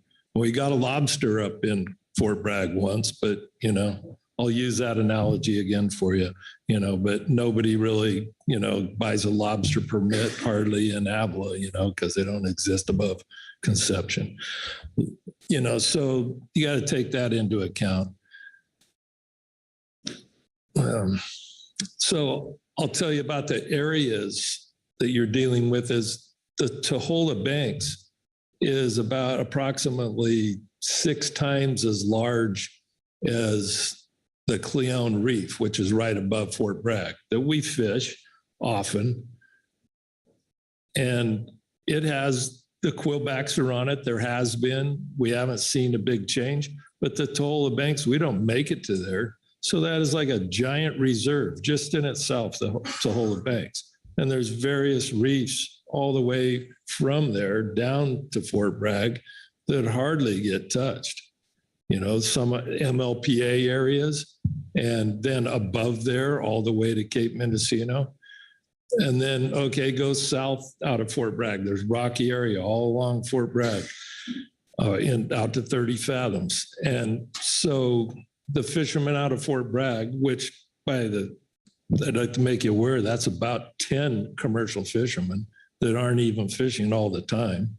So they're not making any great impact on any of the area as much as it sounds like there's being made, you know?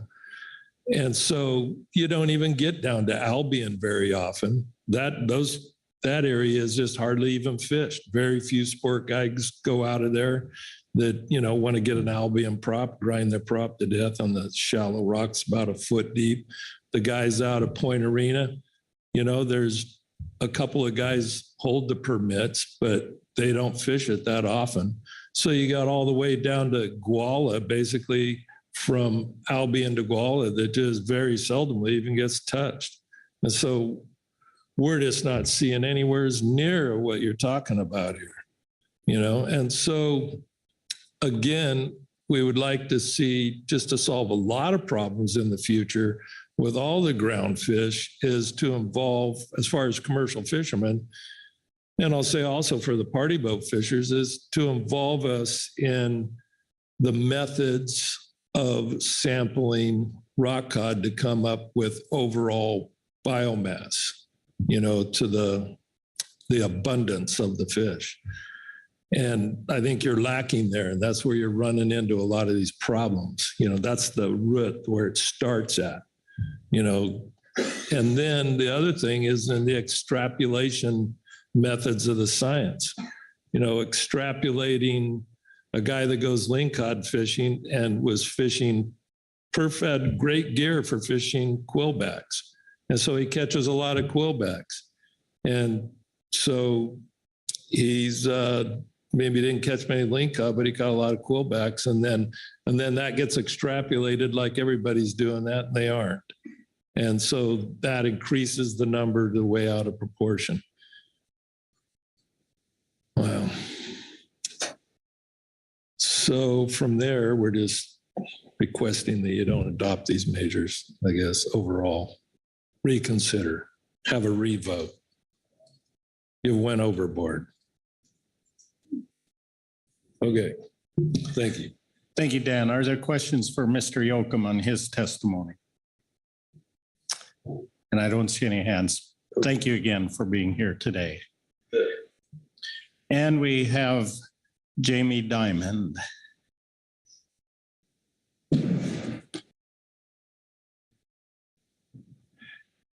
Can no longer say good morning, good afternoon, Jamie. Oh boy. All right.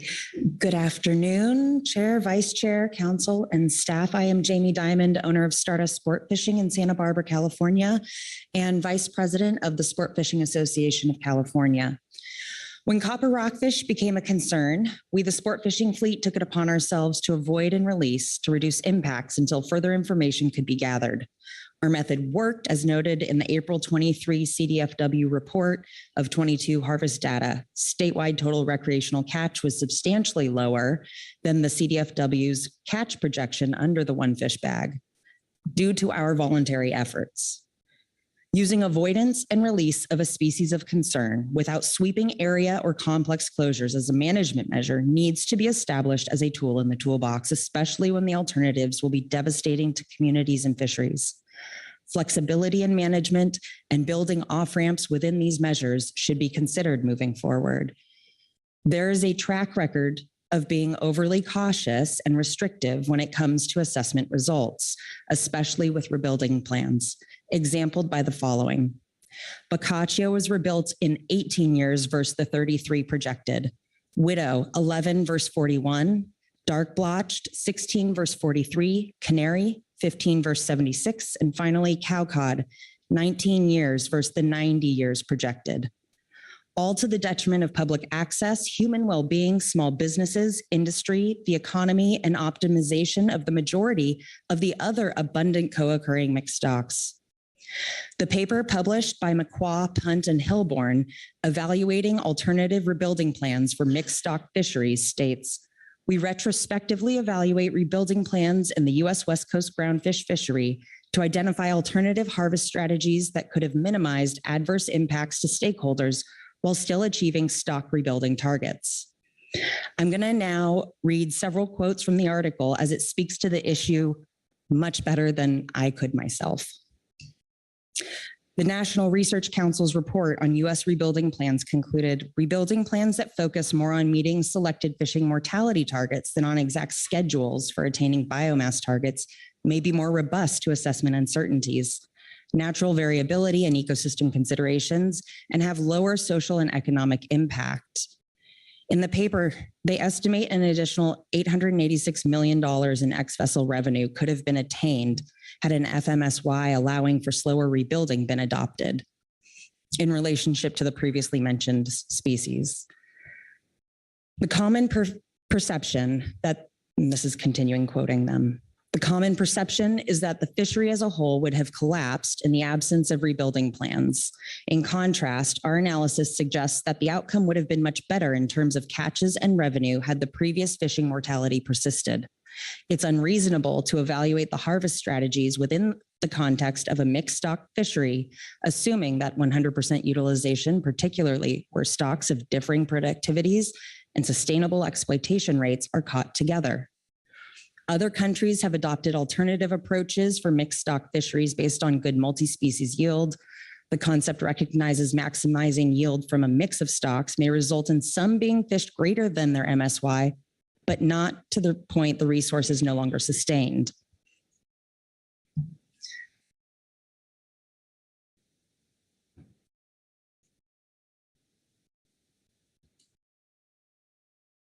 Now, me again. For several years now, I've been banging my drum, if you will. Something has to change. There needs to be more flexibility. Going back to widow rockfish, it was declared overfished in 2001, declared rebuilt in 2012. However, an assessment in 2005 showed it hadn't been overfished in the first place, but there was no option to deviate from the rebuilding plan. Flexibility. There needs to be off ramps. There needs to be alternatives. There are more effective management tools than broad stroke closures.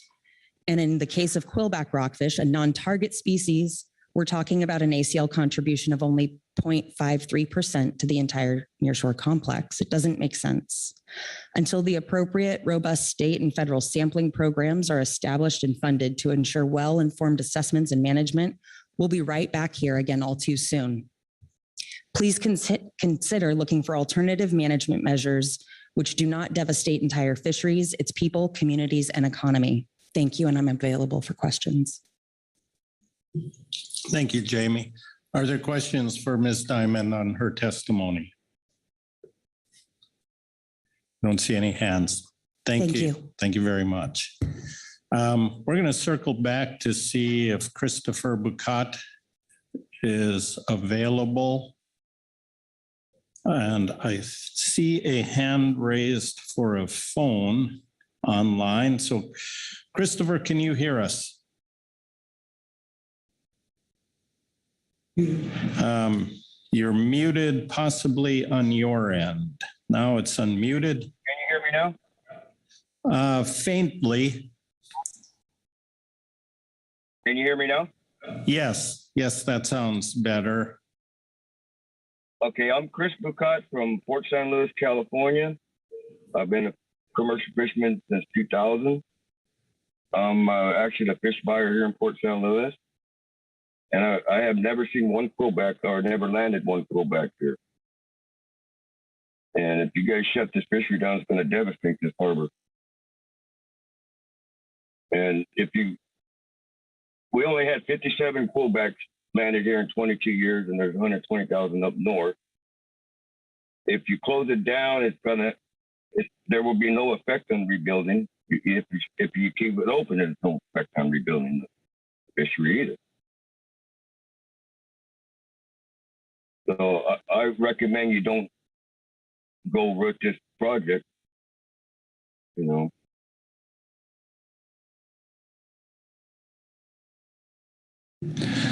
All right, thank you, Chris. Does that complete your testimony? Yes. All right, are there any questions for Mr. Bucat on his testimony? And I don't see any hands here, so thank you very much for making yourself available. And I'd like to thank you, everybody that took time to testify here before us. That completes our public testimony. We are going to break for lunch for 1 hour, and we'll come back and take up council discussion and action at that time. So 1 hour.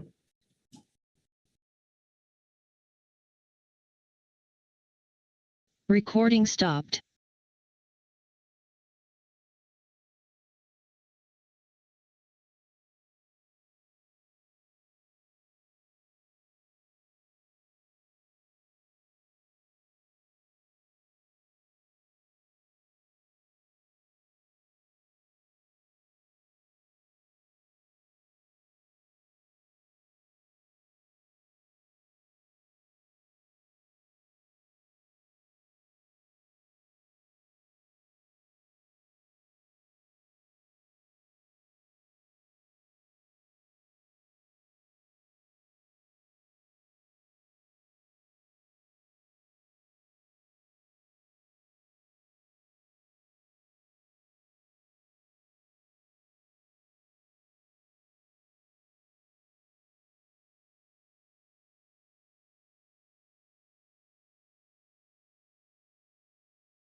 All right, 1 minute, please. Let's find our seats and settle in.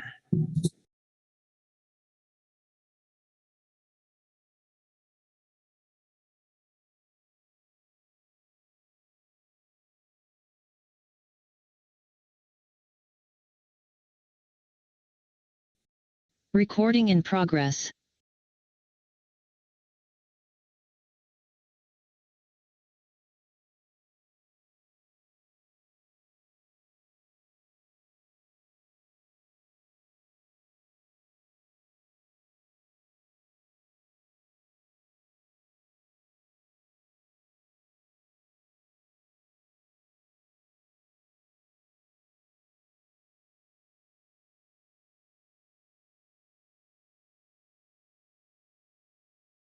And our parliamentarian had to run for some materials, so he will be right back.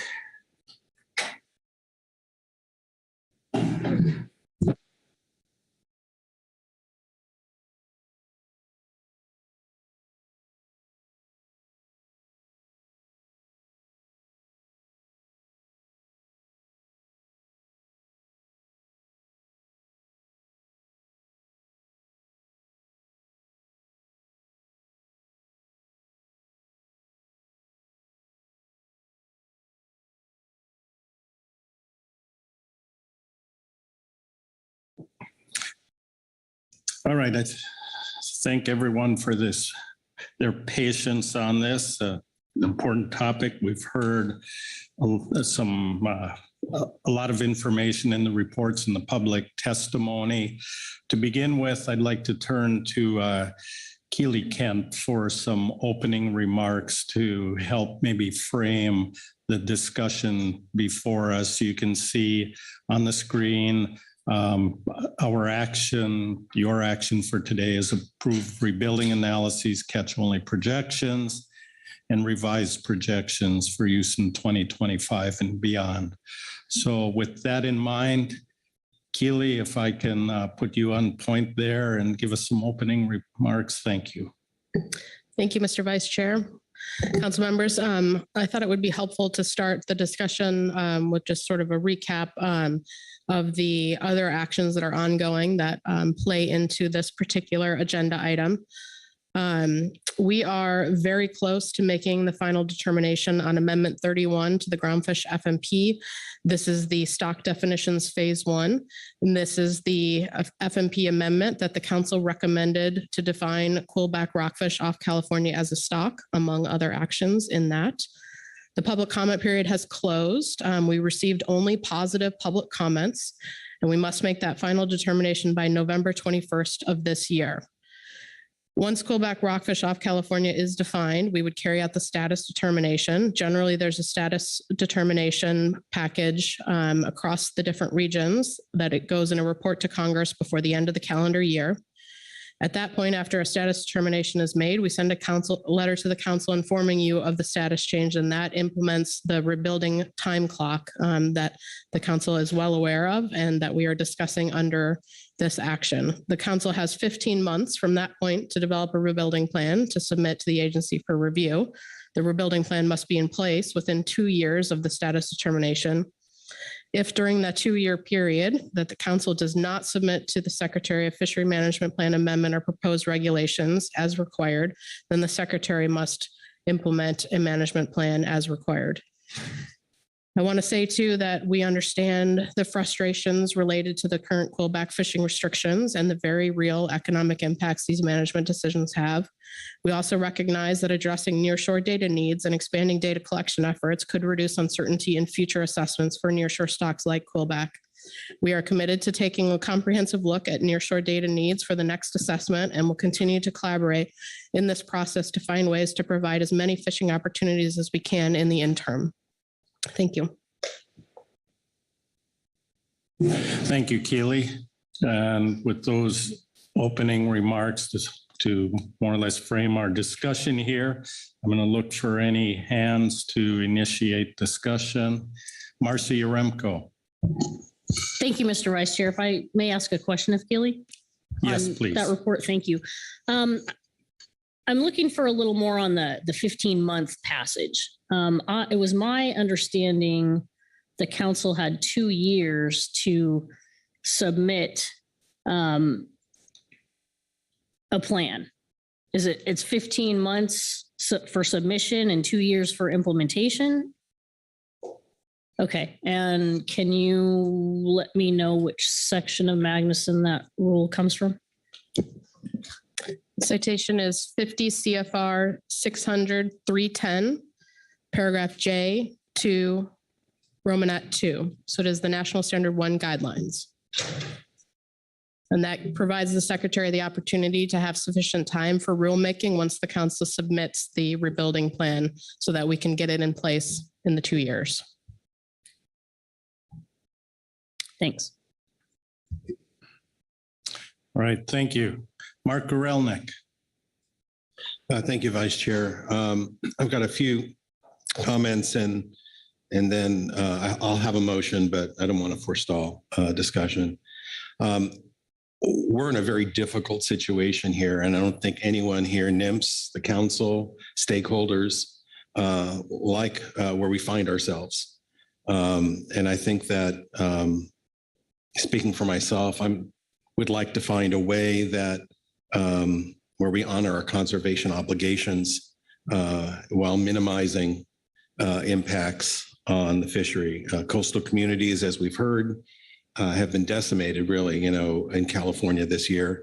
No salmon and now relatively little opportunity for the nearshore rockfish, and that may continue for years. And frankly, both salmon and the nearshore. So I think that when we're dealing with consequences like this, we must, in proportion, be careful about the reliability of the information that we rely upon. So I'll leave it there for now, but I'll have more commentary when I offer my motion. All right, thank you. So I'll recognize that you do have a motion ready. Before hearing that, I want to see if there are any more general discussion comments related to this before we go to the motion.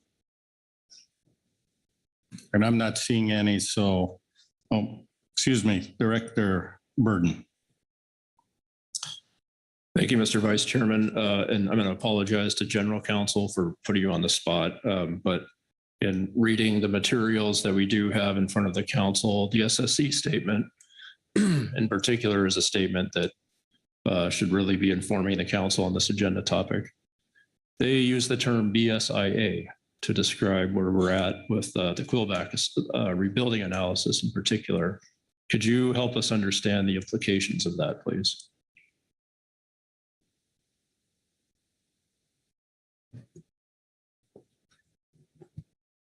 Thank you, Executive Director Burden and Vice Chair Hassemer. The council is required to use best available scientific information in developing its specifications and management measures. But maybe, I don't know, could you maybe be a little more specific, or Ms. Kent might actually want to take this one? Keely? Thank you. Thank you for the question. I do think it is clear in the SSC report that they have determined that the rebuilding analysis for Quillback rockfish is the best scientific information. In our BSIA framework, our regional framework that the council adopted, we look for the SSC to make those determinations as well as the agency. I think, the council role on a rebuilding analysis, what we've gone through in the past is the council can seek additional information, but ultimately it is the SSC on these matters, including OFLs, where that recommendation needs to come. And so I think it would be helpful, to hear more from the council. I certainly understand some of the concerns, but in front of us, we have the SSC, BSA determination, and from the agency standpoint, we don't see any issues at this point that would cause us to have an issue moving forward at this time. Thank you.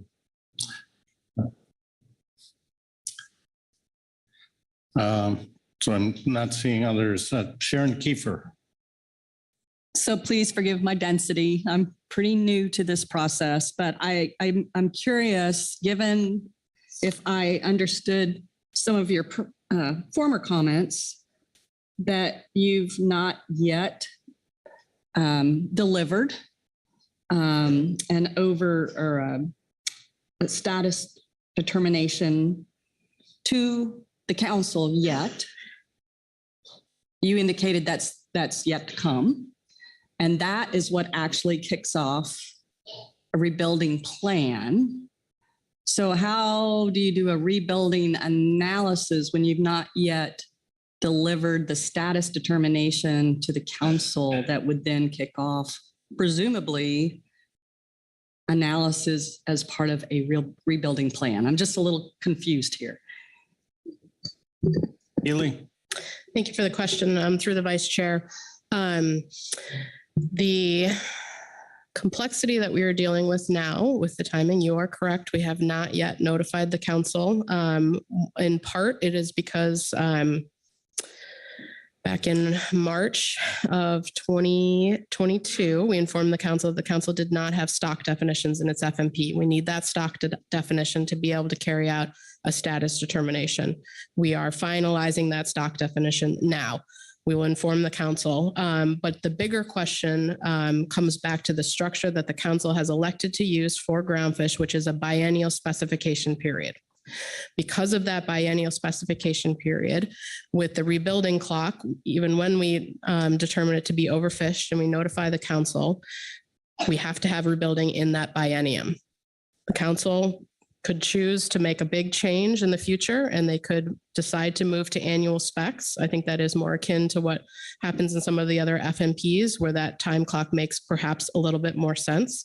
But right now, because we have biennial specifications, that's why you see it front loaded. And that is what's contemplated in the specification schedule that the council adopts, that's the structure we have in place. Thank you. Corey Niles. Yeah, thanks, Mr. Chair. I think there's one more part to Sharon's question of why, and I think it's confusing, the terminology, why it's called a rebuilding analysis. I don't know if you caught that part, Keely, or Marlene or Merrick want to weigh in, but it's just the analysis of the times. The actual analysis of the rebuilding plan comes next. I think that might have been, remembering being new myself, I think that term sounds more expansive than it is. The fuller analysis of the rebuilding alternatives comes later, but I think that was part of your question too. Right. Thank you. Marcy Remco. Thank you, Mr. Vice Chair. Yeah, one more if I could for Keely on the timeline. I know she indicated that the Amendment 31 was nearing completion, and I didn't quite catch what you said about the overfish determination and notifying the council of NIMS making that determination. Are you in the process of making that determination right now before the stock is even determined as a California stock? Or I understood these to be sequential events, that first we'd complete Amendment 31 and then you'd be reviewing and making the determination and notifying the council. So maybe you can clarify if these events are occurring concurrently or sequentially. Thank you for the question. They are sequential. We must have the determination of what is the stock first. They are likely steps that we could get through in a very short period of time, because the assessment is from 2021. We already went through the process of determining the assessment to be BSIA. So right now we're in the process, we would look at the 2023 assessments and do that, but we've already done that piece from the assessment in 2021. We need that stock definition to move forward, but there isn't new information to reevaluate the stock status determination, but they are sequential steps. It's just a pretty short timeline for us to be able to turn that around. A follow-up, Marcy? Yes, thank you. I'm referring back to yesterday in our letter from NIMS to the council sent October 13th. notifying us of status changes for 3 Pacific salmon stocks. And it looks to me like the council provided a letter to NIMS regarding the status updates in June. And then NIMS replied back to the council in October,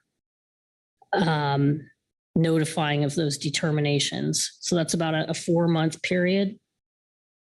Is that what we should expect here, or we just talked about the sequence of events.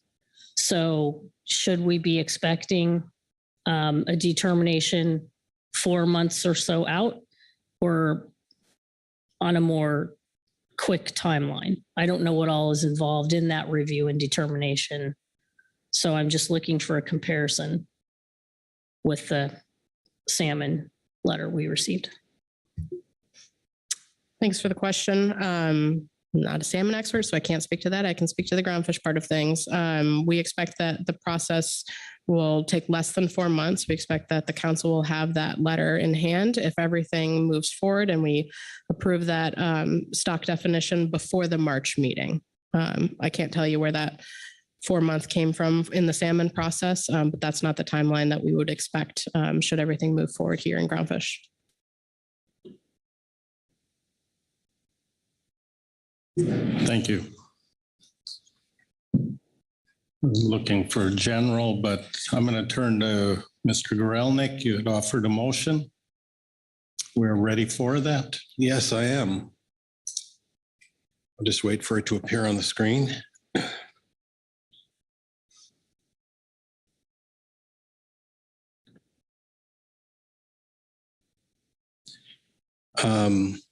I move the council. I may need some help here. I move the council conduct a benchmark full assessment once the California quillback rockfish stock is defined. The assessment should be used to determine if consideration of a California quillback rebuilding plan is necessary. Thank you. That language on the screen appears accurate and complete. Is that correct? Well, I may say I move that to council, but doesn't change the meaning of the motion at all. All right. But that's fine on the screen now. Now it's complete. Thank you. Is there a second? Seconded by Bob Dooley. Please speak to your motion. Thank you. I think a lot of the justification for this motion is in the CDFW report. And I think that was covered well by Caroline McKnight and Marcia Remco. I want to say that I appreciate the need for us to adopt a rebuilding plan at some point. We don't even have a stock defined yet. We don't even have a determination letter yet. And, maybe that will happen by March. And if it does, but right now we don't have it. And what we have is a rebuilding analysis based upon an assessment which charitably is highly uncertain. Yes, we did approve that assessment. And we approved that assessment because we were told we had to. And we're getting much the same message here on the rebuilding analysis. We have an assessment that doesn't track what we see in data collected. And I'm not suggesting we can revisit that assessment right now, but I do want to highlight that we may want to consider whether we want to today at this meeting adopt a rebuilding analysis, or as put forward in my motion, seek better information upon which to base a rebuilding plan if it is necessary. A lot of this information has been covered, so I'm not going to go into any detail. A lot of it was covered at the September meeting. We have a a stock that according to the assessment was depleted at 6 times the rate of coexisting stocks. That's just simply not credible. We have many years of stable harvest, which is also inconsistent with a stock that's being depleted. And again, as I said before, I don't doubt the model at all. But the model is very sensitive to the assumptions that are plugged in and the data that is used. And, the natural mortality rate and age.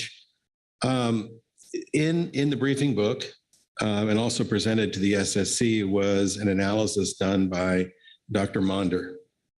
And Dr. Monder had access to the model, and he could replicate the results of the assessment based upon the data that the assessors used.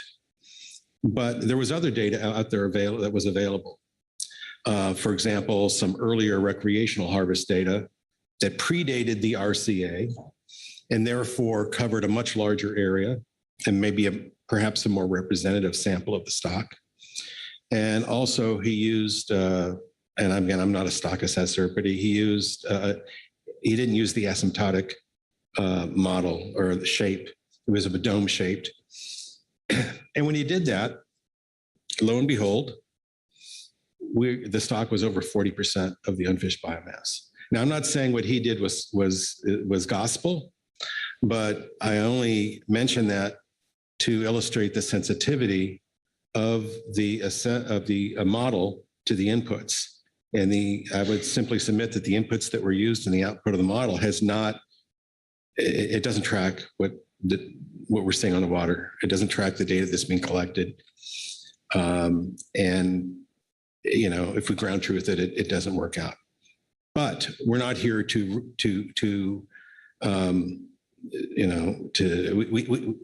the assessment has been accepted, but as put forward in the motion, there's a lot more data out there. More data can be made available. We have otoliths that, for whatever reason, were not aged for use in the last assessment. More data is being collected. There's ROV data. All of that can be fed into a benchmark full assessment to give us a more reliable assessment of the stock. And that's the goal of this motion. I know that NIMS has some concerns, but nevertheless, I think I personally don't feel that the assessment upon which the rebuilding analysis before us has been the assessment that the rebuilding analysis relies on, I just don't think is reliable, and I don't know how anyone could conclude otherwise. In any event, that is my motion, and I'm happy to address any questions. Thank you. Are there any questions to the maker of the motion for clarification? Sheila Lynch. Thank you. Thank you, Mr. Vice Chair. Not a question, but I did just want to raise the fact that this agenda item was not noticed for consideration of prioritizing stock assessments. So not to say that the council can't do that, but it should be under a properly noticed agenda item.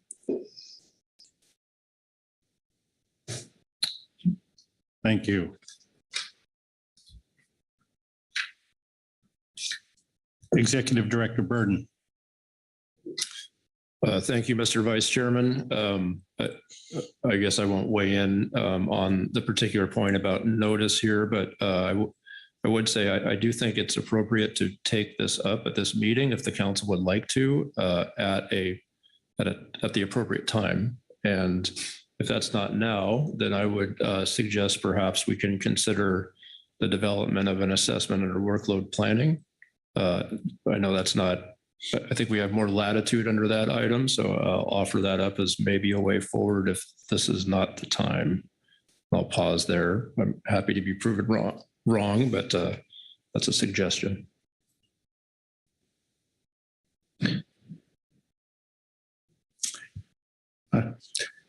Mark. Yes, thank you, Mr. Vice Chair. Well, there's two parts to this motion. One relates to conducting a benchmark full assessment, and that's perhaps not within E2. The second part says, let's not do a rebuilding plan until we have better data. And that's really the thrust of the motion. So I'm happy. I can't. Maybe someone can amend the motion to satisfy the legitimate concern of General Counsel. All right, I'll look around. Yes, someone could amend that, or you have the opportunity to withdraw with the agreement of the second. Marcy, I see you raising your hand. Yes, thank you. I can come up with an amendment. Give me just a second, please.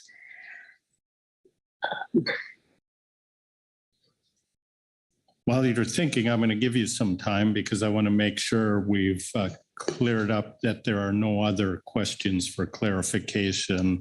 Mr. Grelnick explained the intent of the motion. Keely Kemp. Thank you. It would be helpful to hear more about the reasoning for this motion now versus the stock assessment prioritization process that we begin in March. So in March, we will have stock assessment prioritization, the preliminary list, and in June, the final. That seems like the already determined place for the council to have this conversation. Thank you. Mark, did you want to respond to that? Well, I think that's fair. We'll see how the amendment gets, how the motion gets amended to address the workload on the scheduling the assessment. As to the portion of the motion that addresses the rebuilding plan, basically, again, I want to see how it gets amended, but the thrust of it is to not adopt a rebuilding plan at this meeting in November. Okay, thank you. Corey Niles.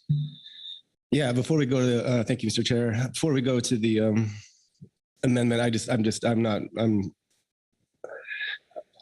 am not understanding even if what I think the amendment would be, where we are, what we're doing here. Because Corey, I want to make sure, is this it's a question for clarification? Well, and what's the point here is the question. What is trying to be achieved and whether it's going to be legitimate even if it passes. So I read this motion, Mark, to try to instill the process that we wanted to have like 10 years ago and is in one of the informational reports of let's not use a data moderate assessment for status determination until a full assessment has been done. I'm personally confused about what happened to that policy. I guess we never incorporated it properly. And we've been told by NIMS that the best available science is coming. There's some timelines coming with the Amendment 31, if I got that number right, about the stock definition. So I don't know that this, if this motion were to pass, that it's legal to be shorthand about it, because it was everyone's preference that a full assessment for Quillback happen this cycle, but it was determined by the science centers and CDFW that the data was not going to be ready for a full assessment. So I think in spirit, we all agree that it would be preferable to do the full assessment before going to rebuilding plan, but we are in an awkward situation where we have our best available science laws and the Magnuson Act to follow. And I don't know if that, so I don't know if there's more discussion on that. If NIMS doesn't have concerns, that's one thing, but if there's concerns, I'd rather have them out now before we worry about an amendment. Well, thank you. And respect that we're getting into discussion, but I did have an offer of an amendment. So I'd like to honor that now. Thank you, Mr. Vice Chair. Sandra, ready? Okay. The very beginning in front of I move. No, very beginning. So just expecting the California quillback stock will be defined and assessed as part of the benchmark full assessment scheduled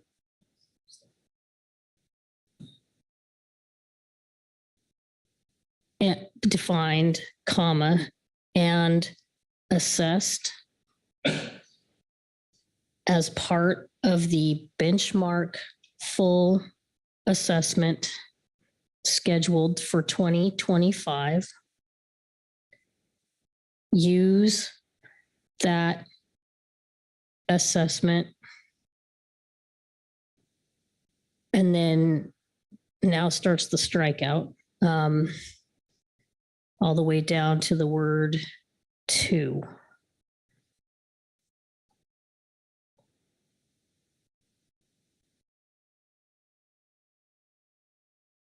There you go. Thank you.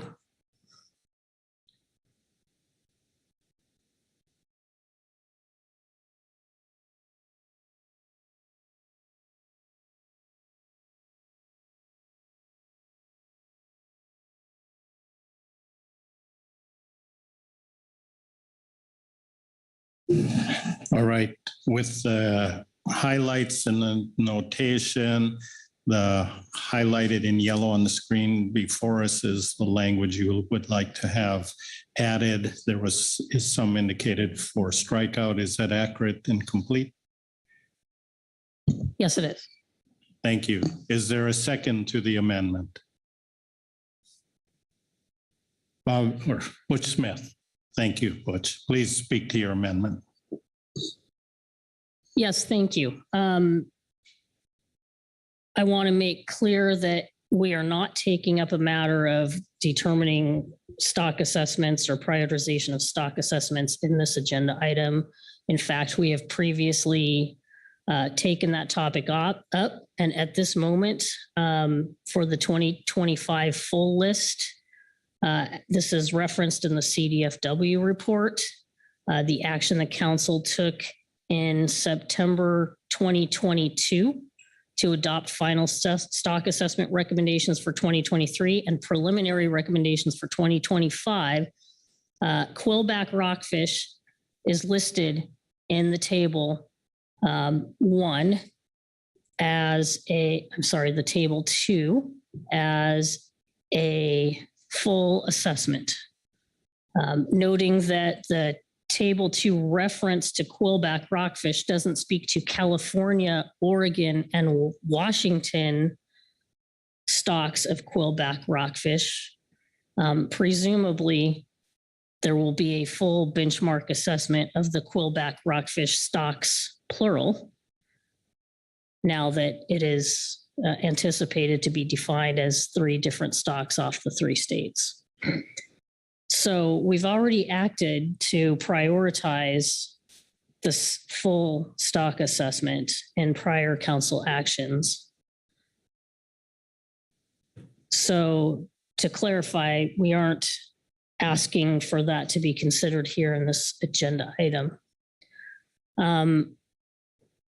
Looking at the schematic that was offered in informational report 8, which was the council's process that it adopted in 2013 for considering the use of data moderate assessments. If you look at the flow chart, when a data moderate assessment suggests that the stock depletion estimate is below MSST, the first thing that happens is a determination by the SSC if there's enough data to conduct a full.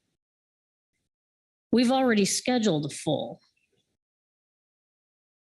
In that case, according to the schematic, that assessment proceeds as planned, and in the interim, precautionary management is initiated.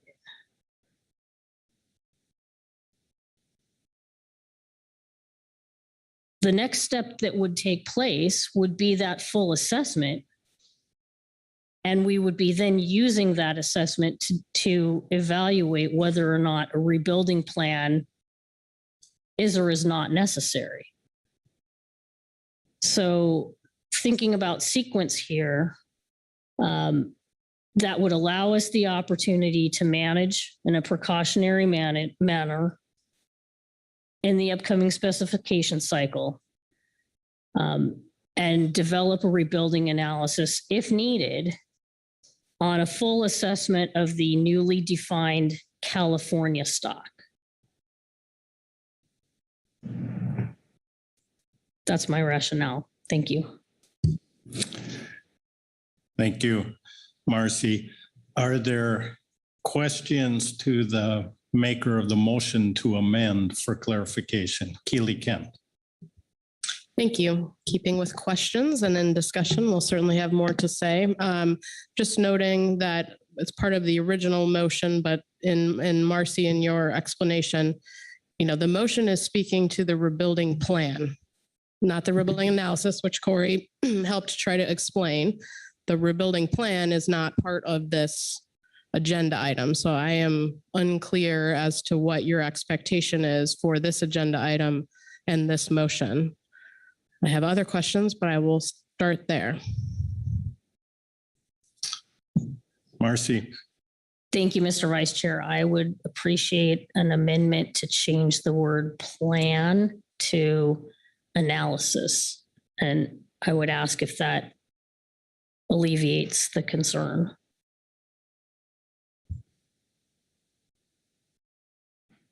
We'll have more under discussion. We'll save it for discussion. Mark Gorelnik. Well, as long as I don't run afoul of our parliamentarian. I move to amend the amendment to replace the word plan with analysis.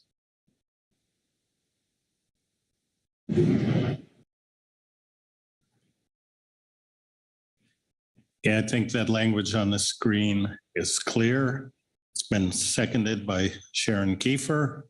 Speak to your motion as needed. Well, I don't know. I mean, we'll find out more in discussion. Keely's got some comments saved up, but I believe this addresses the concern about how it relates to this agenda item, which is the rebuilding analysis and not the rebuilding plan.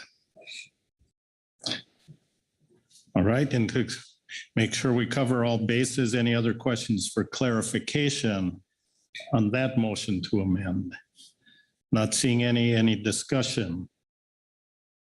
Not seeing any discussion. I'm sorry, Keely Kent. Sorry to do this, Mr. Oliver, but parliamentarian question. I have discussion on the motion. It's not necessarily specific to each of the amendments, but I'm assuming we're going to go through each amendment and decide if there's discussion there, and we'll come back to the main motion. And there's a choice about where you raise it. Yes. So the first opportunity now is discussion on the motion to amend the motion to amend. And there's no discussion there. I will then call the question on the motion to amend the amendment, which is to replace the word plan with the word analysis. All of those in favor signify by saying aye. Aye. Opposed, no. No. Abstentions? Thank you. Motion passes with one no vote by Keely Kent for NIMS. That takes us back now to the motion to amend, which has been, to use the word amended, it has been changed by replacing the word plan with analysis. So is there discussion on that motion to amend?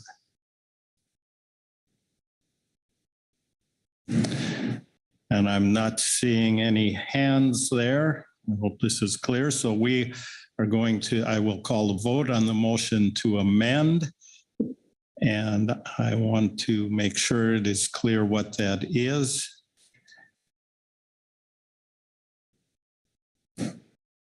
It is the highlighted text in yellow and the text for strikeout that is indicated on the screen before you. I believe it is very clear. All those in favor signify by saying aye. Aye. Opposed? No. Abstentions? Motion passes with one no vote. Ms. Keely Kent for NIMS.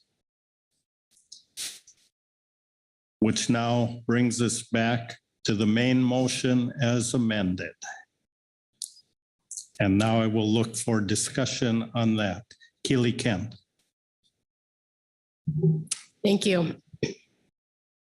I remain confused about the motion. I think I understand the intent of what is being attempted. But on the merits of the motion itself, I would just note that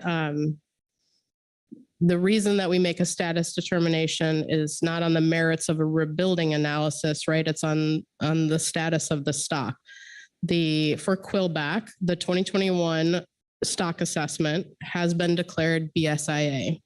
That process is done. That is the process by which when we have a stock of Quillback rockfish off of California that would be used to make the determination that it is overfished. That is what sets in the motion the council's need to develop a rebuilding plan. If the council fails to do that, the secretary will do that. And I'm concerned that this motion makes it seem like the council has the ability to do something else. And that is not possible. We are looking forward to the next steps.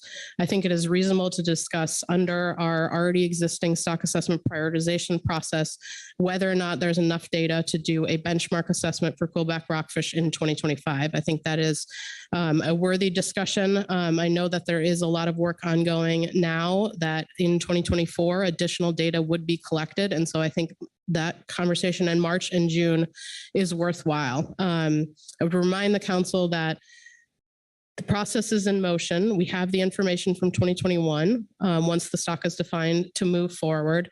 If we do a benchmark assessment in 2025, which feeds into the 27-28 specs, and that analysis or that assessment brings forward something wildly different, which is not what we are expecting, but just noting for the hypothetical, there is the ability to get out of that rebuilding plan.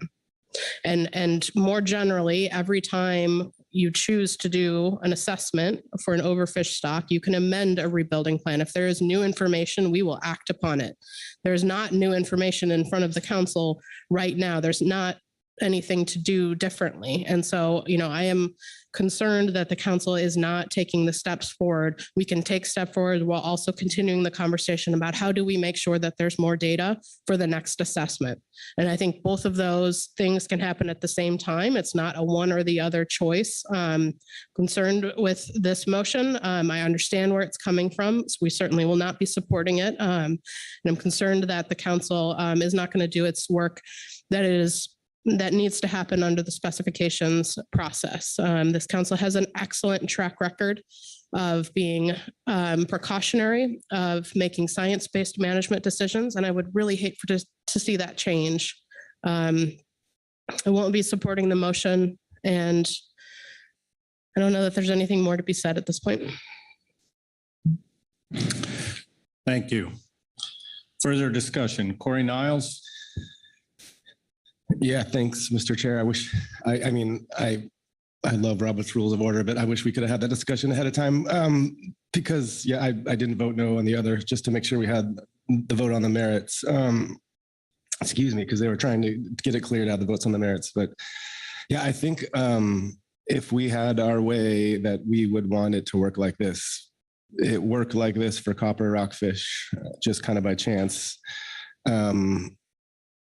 And the stock assessment did confirm that the stock was in a similar spot, if not the same spot as where the data moderate assessment said that we tried to do that for Quillback, but it was determined that the data wasn't ready, and that's a smart decision, given the limited stock assessment resources we have. And I would support, as in the informational report, a number of which I don't have here, of figuring out in the future how to do that flow chart. But I think Keely's summary is my understanding, and this motion amounts to saying that this is not best available science, and that's not the council's role.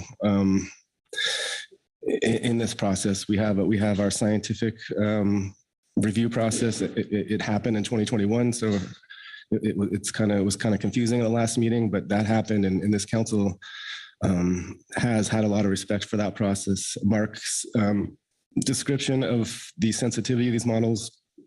Yeah, if you go to star panels, I think I've been through 8 rounds of them now, and that happens a lot more than anyone wants it to. But that's just the nature of these, of when you have the data we have, lack of indices of abundance. That's par for the course, unfortunately. And yeah, we're looking at the California situation and really sympathizing and hoping that when the full assessment comes out, that this is a false alarm. But we have the law and we have the science, and this council's motion will do anything of just cause NIMS to have to act on its own, and that would have workload implications. More seriously, I would worry about the perception that we are trying to say that we have a better idea of the science than our scientists do.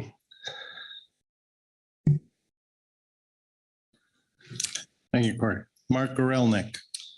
Thank you. I appreciate those comments, Corey.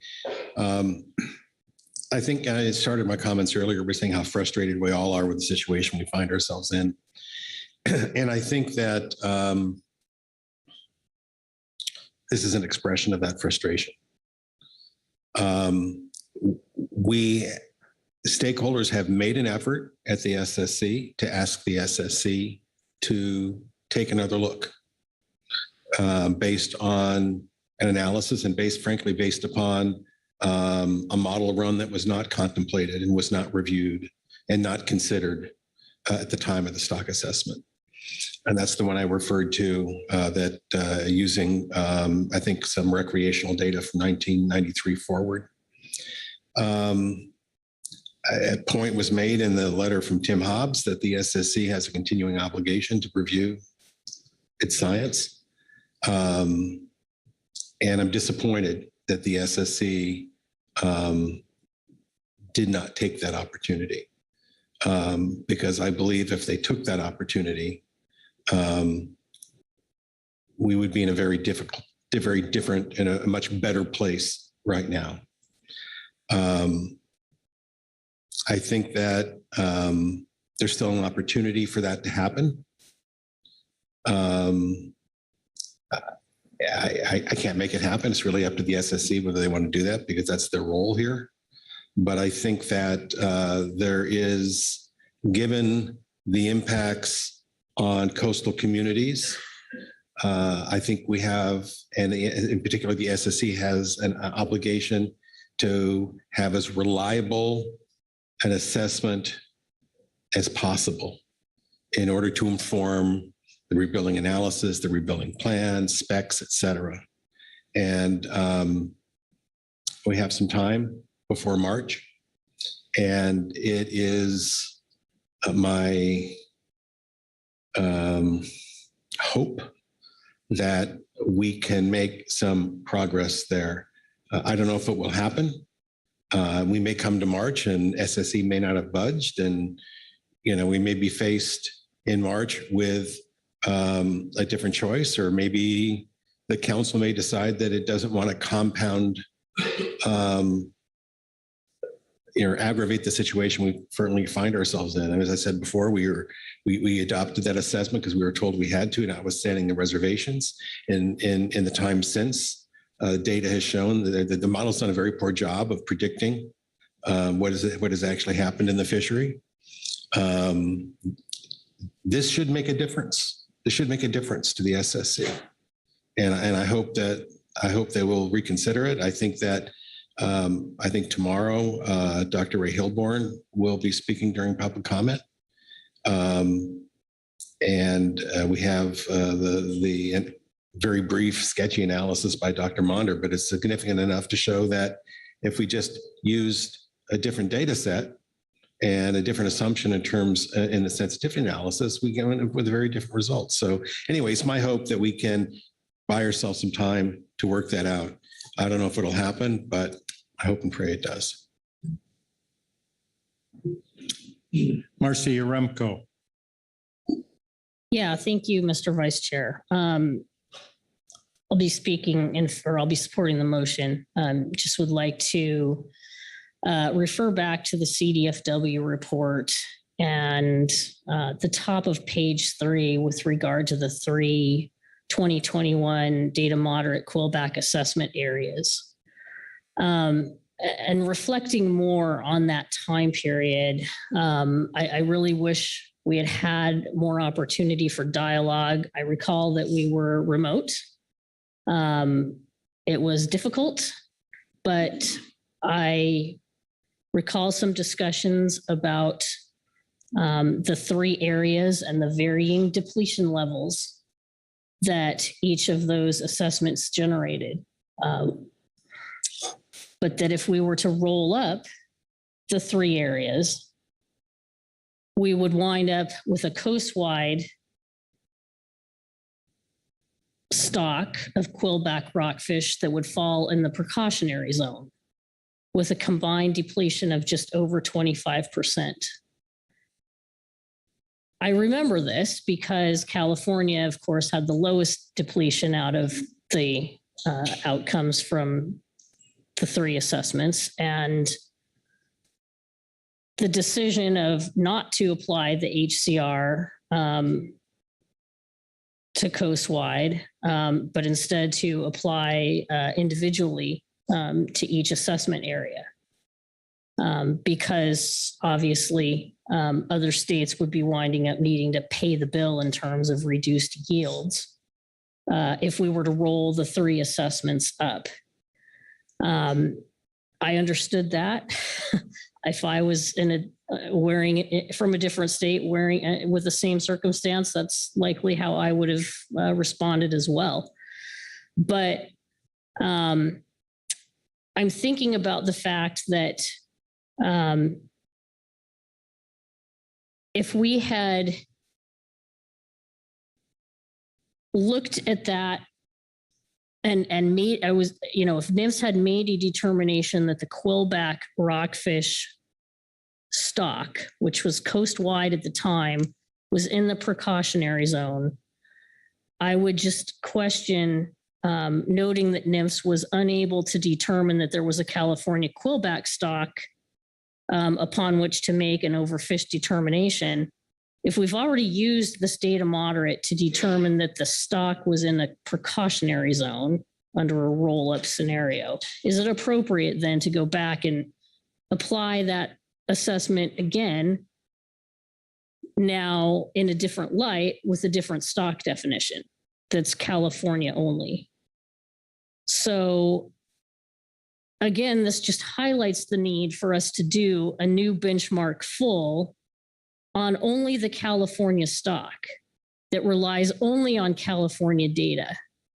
Right now, this portion of the stock, the California assessment that was done, relies on an age and growth relationship with fish from Oregon and Washington. And at the time, it was all one stock. And so that was appropriate for treatment in the original DM assessments that we conducted.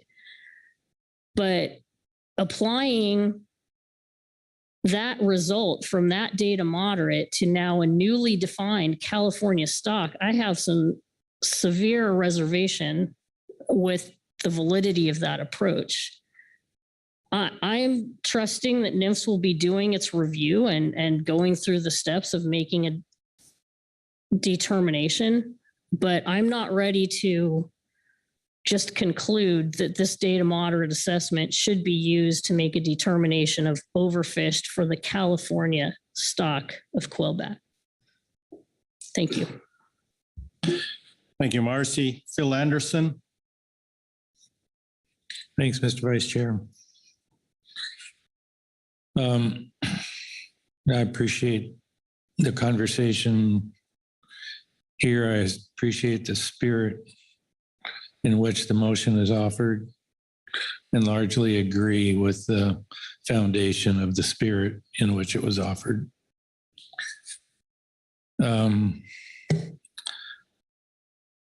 If I had my way,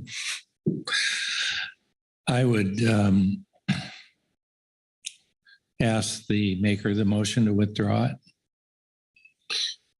And I would recommend that we not take any action on adopting a Quillback rebuilding analysis through the catch-only projections and the revised projections, that we follow the subsequent guidance idea that Mr. Grelnick offered in terms of, I don't know, can we make an assignment to the SSC? I hope so.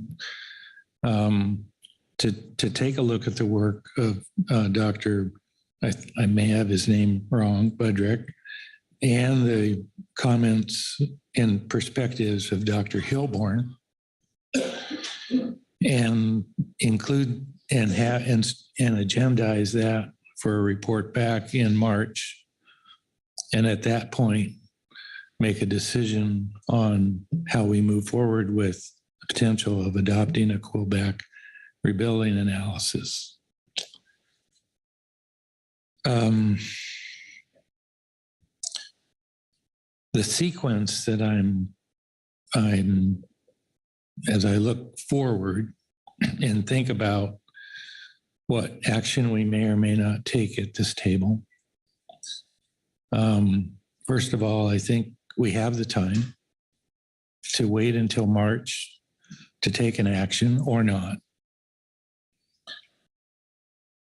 If we don't have any new information that leads us in a different direction, and we don't take action to adopt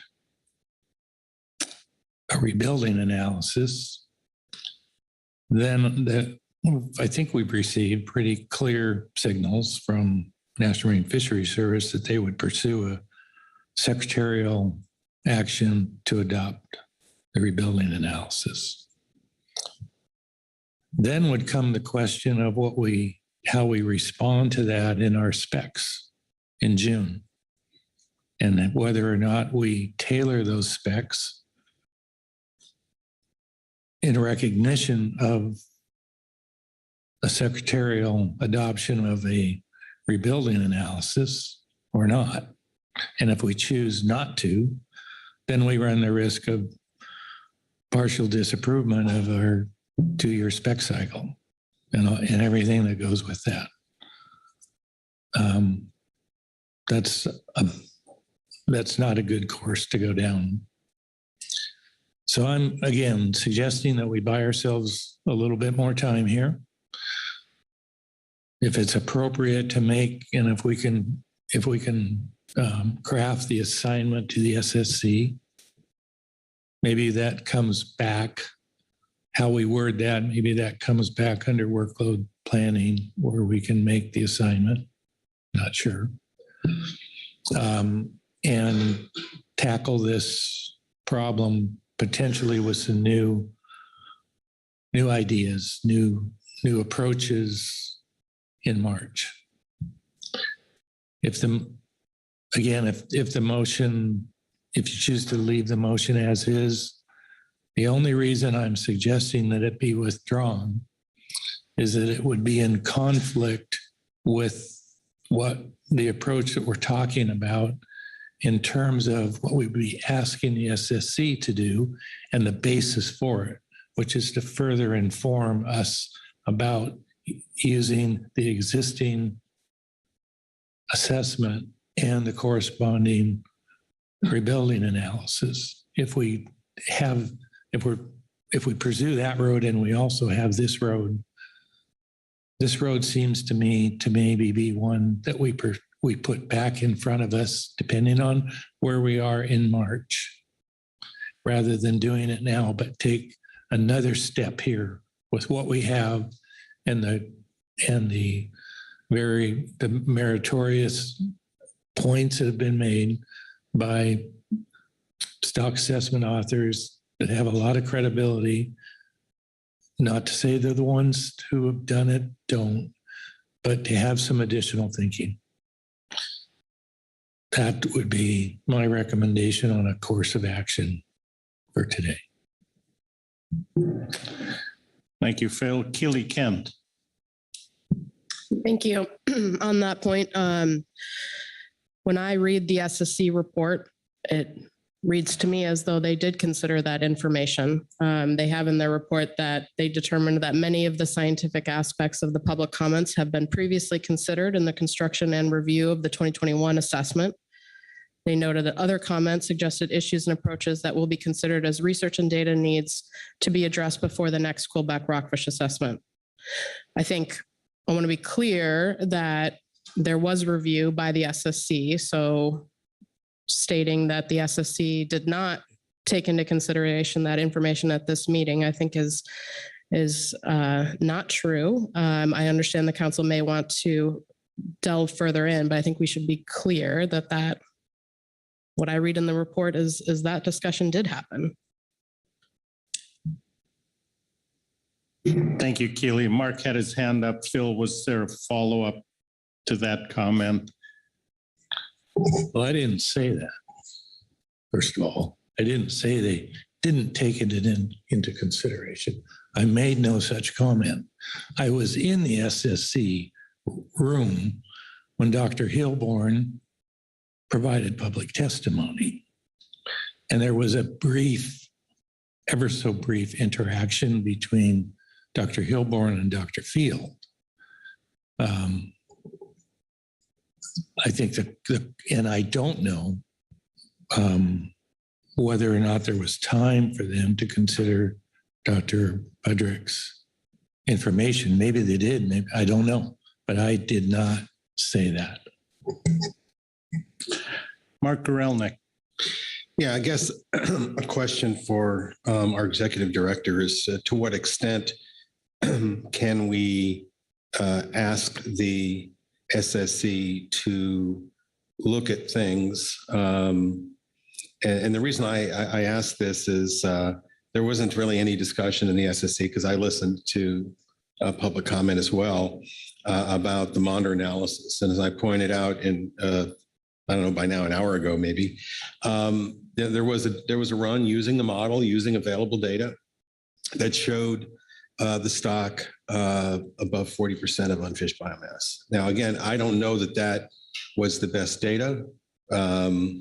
It may have been. And so I guess my question is, to what extent can we ask the SSC to look at these things? I think that Keely is correct in the SSC report, but there were two parts there. One, they said, oh, there are things they considered. The other part is, well, we're going to do it. We'll look at it next time. Why look at it next time if we can look at it now?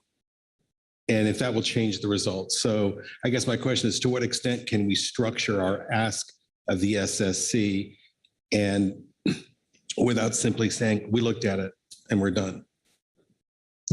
Thank you. Executive Director Burden. Yeah, thanks for the question, Mr. Gorelnik. I guess the first part of my answer is that the SSC, when the folks have their SSC hats on, they work for the council. So they work at the direction of the council. We do have some process issues that we need to consider, and we do have terms of reference. We have processes in place. Those are all there to make sure that we can work through a smooth process, make sure we can get our work done, hit our milestones, get our specs in place on time and all of that. That's our process. So if there's a compelling need to deviate that from time to time, I'm more than happy to work on a way to do so.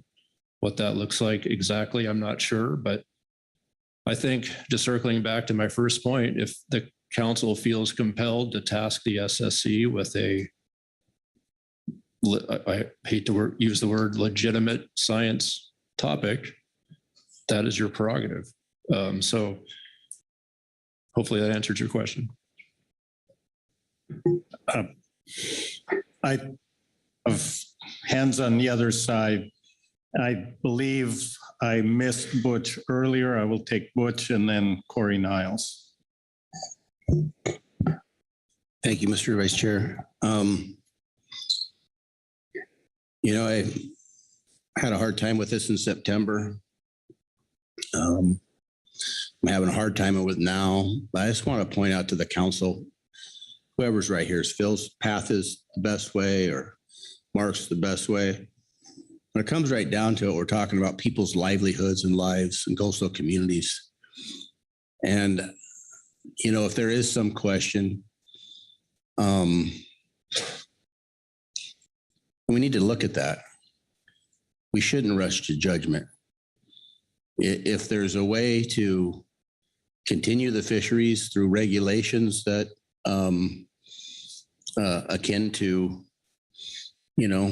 Quillback take in the meantime, that we can, or California or whoever could do some regulation to mitigate that, then that's what they should do. I don't get the sense we're any more confident with the stock assessment that's before us now than we were in September or when we were in June or when we talked about the partial stock assessment under COVID. And I just wanted to, bring that to the council attention. We do have,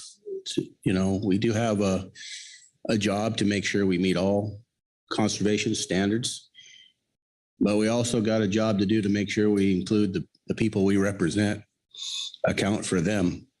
And however this path is, I am not smart enough council person to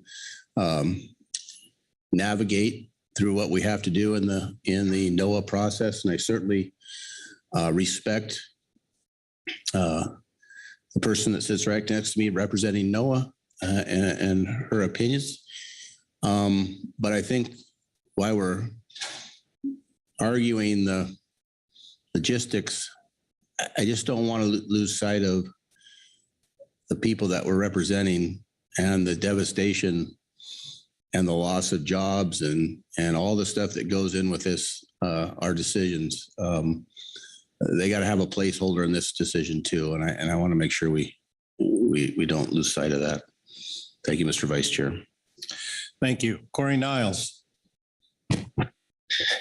Yeah, a few thoughts about responses. What's been said, but going to Phil's idea, I think if there's more that can be done, then sure, that's why not. I don't know if the SSC is online and if it would be appropriate for them to respond, but it would be more efficient to ask them now. I think that if there's more than that, because what I've heard, again, a lot of discussion happened a couple of years ago. And Mark, I'm not picking on your words. And Butch, yeah, I think we all recognize the seriousness in wanting to not, if this is a false alarm, it would be really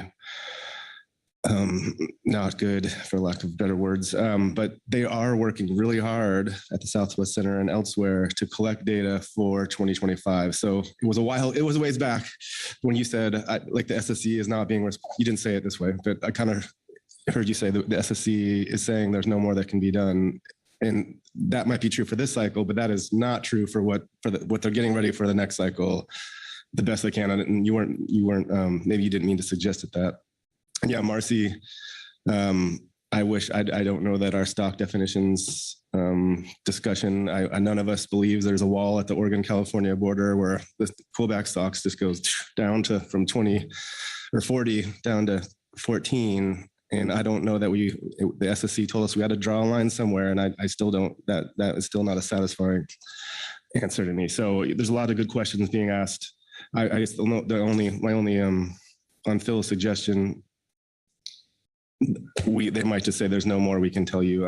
But back to what I started with, if they're online now and appropriate to respond, we could ask, but I'll stop. Mark Gorelnik. All right, the wisdom of Phil Anderson. I think Phil makes a good point about maybe just taking a pause here on the motion and coming back in March. But I think that that's premised on our ability to ask the SSC, and I can't formulate that ask as we sit right now. I don't know if it's really necessary, but the thrust of it is there have been some criticisms or observations, and I think they need to be fully vetted and not, well, we looked at it, because as has been pointed out, a lot of that happened during COVID and happened on a very relatively short timeline, and perhaps without a full appreciation of the time of the years of hardship that would result. It's closer we get, or right now we have, we're on the near shores closed in California. I'm not going to repeat the testimony we've heard, but we've had a lot of people came up and told us what the real world consequences are. So I would like to withdraw the motion with the understanding that we can task the SSC. And I think that the form of that review by the SSC, we can talk about that under a different agenda item, workload planning or something, but I would definitely like to include some outside experts, Dr.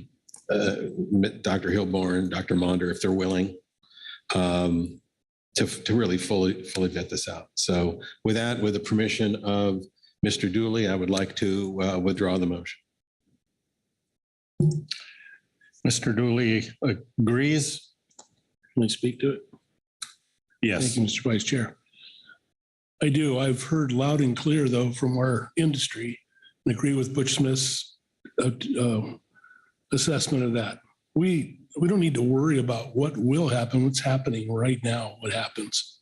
And we have a coast that's in desperate decline right now in many, many places. And the thought of waiting until 2027 to get something done is just not even on the chart for me.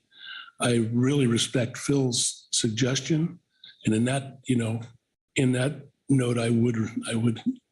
It's okay to rescind the motion, but boy, I sure feel the pain. I understand how our constituents are feeling. Thank you. All right, thank you. And with your comment about tasking the SSC, conferring the appropriate place to do that would be under workload planning. So on day last, we would take that up. So Corey Ridings. Thank you, Mr. Vice Chair. I have a motion. All right, go ahead, please. Thank you, Sandra. I move that the council approve the draft 2023 rebuilding analysis for Quillback rockfish, agenda item E.2 attachment 1, using a 2024 estimated removal assumption of 10.62 metric tons as recommended by the GMT, agenda item E2A supplemental GMT reports 1 and 2. Thank you. The language on the screen appears accurate and complete. Is that correct? It does. Thank you. Thank you. Is there a second to the motion? Seconded by Keely Kemp. Please speak to your motion. Thank you. And I want to start by thanking everyone who came and spoke to us today and the previous conversation that we just had kicked off by Mark. Thinking hard about this for all the reasons that we must think hard about this. First principles are here, that we are here to manage and advise NIMS under the MSA. And this particular agenda item is to approve the rebuilding analysis. And there are going to be more options when we look at a potential rebuilding plan down the road, whenever that might be. Fundamentally, I do not want to abdicate our council responsibility to do this. The council is here to manage, and we have done so over the decades, very much so when it comes to groundfish. I don't see a rationale to deviate from good science advice because we are unhappy with our own management decisions and processes. The The stock assessment this analysis stems from is data moderate. I think we heard today a lot of reasons why they can be problematic or the uncertainty that they bring to managers when trying to make management advice. But I want to note that over half the species this council sets limits for are done with data moderate and data poor methods. So seriously throwing into question an assessment or the analysis done based on that assessment raises very large questions about how we are managing. The SSC statement noted that the concerns of Dr. Maunder and Hilborn were addressed as part of the 2021 review. So I disagree with sending this back, with all due respect to Mr. Anderson trying to find solutions here, which I appreciate. This is sound science and it was vetted multiple times. And as we've heard, the stock assessment and the rebuilding analysis are BSIA. We set up this system of management over many years, includes input, participation, and science, and is guided by the law. In fact, there are many around the table who I think can speak to that much better than I. I do not want to set up any precedent that this council does not need to be consulted about rebuilding analysis or hinder the ability of stakeholders to participate and weigh in on rebuilding analysis or other science and management, or reduce transparency in the management process by removing the council from the process and punting this to the National Marine Fisheries Service. I hear the severe and deeply painful impacts this is having and will have on many fishermen and communities. But I believe that myself and this council need to take the responsibility for getting here. It is because I believe in this council, in our fishermen and stakeholders, and the management it has created that we can do better and we can commit to doing that and not stepping away from it. Years of decisions have led to where we are today, including the design of our Groundfish FMP, our complex system of grouping species, our council processes for input and public testimony, our biannual spec cycle, our TORs, and even how these meetings are run. These are just examples that show we have tools and ways that we manage and that we can do better. The stock assessment as a precursor to this agenda item has been picked apart. I appreciate the good work of NIMS, our SSC, the MT and the ABs, and the public who contributed to the dialogue around this scientific product. The timing was poor in many cases, and I know we heard from folks at this meeting about the assessment that was finalized 2 years ago. We could pick apart the process. However, that process is what allows for public comment. The process is what allows for industry and other stakeholders to know what is going on. And the process is something that we as a council decided on, not the scientist or the assessment or the analysis.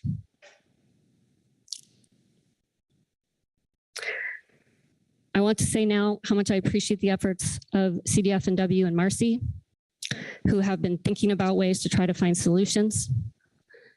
That shouldn't go unnoticed. And I hope that as we continue to talk about Quillback over the course of this week, that we can talk about solutions. We heard some of our public commenters today talk about solutions, and I hope that we get to a chance where we can focus on those and move forward.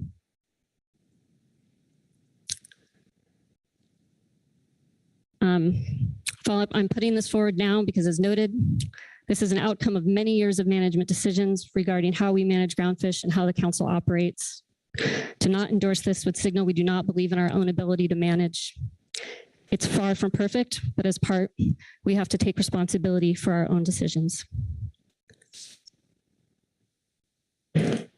Thank you. Are there questions to the maker of the motion for clarification?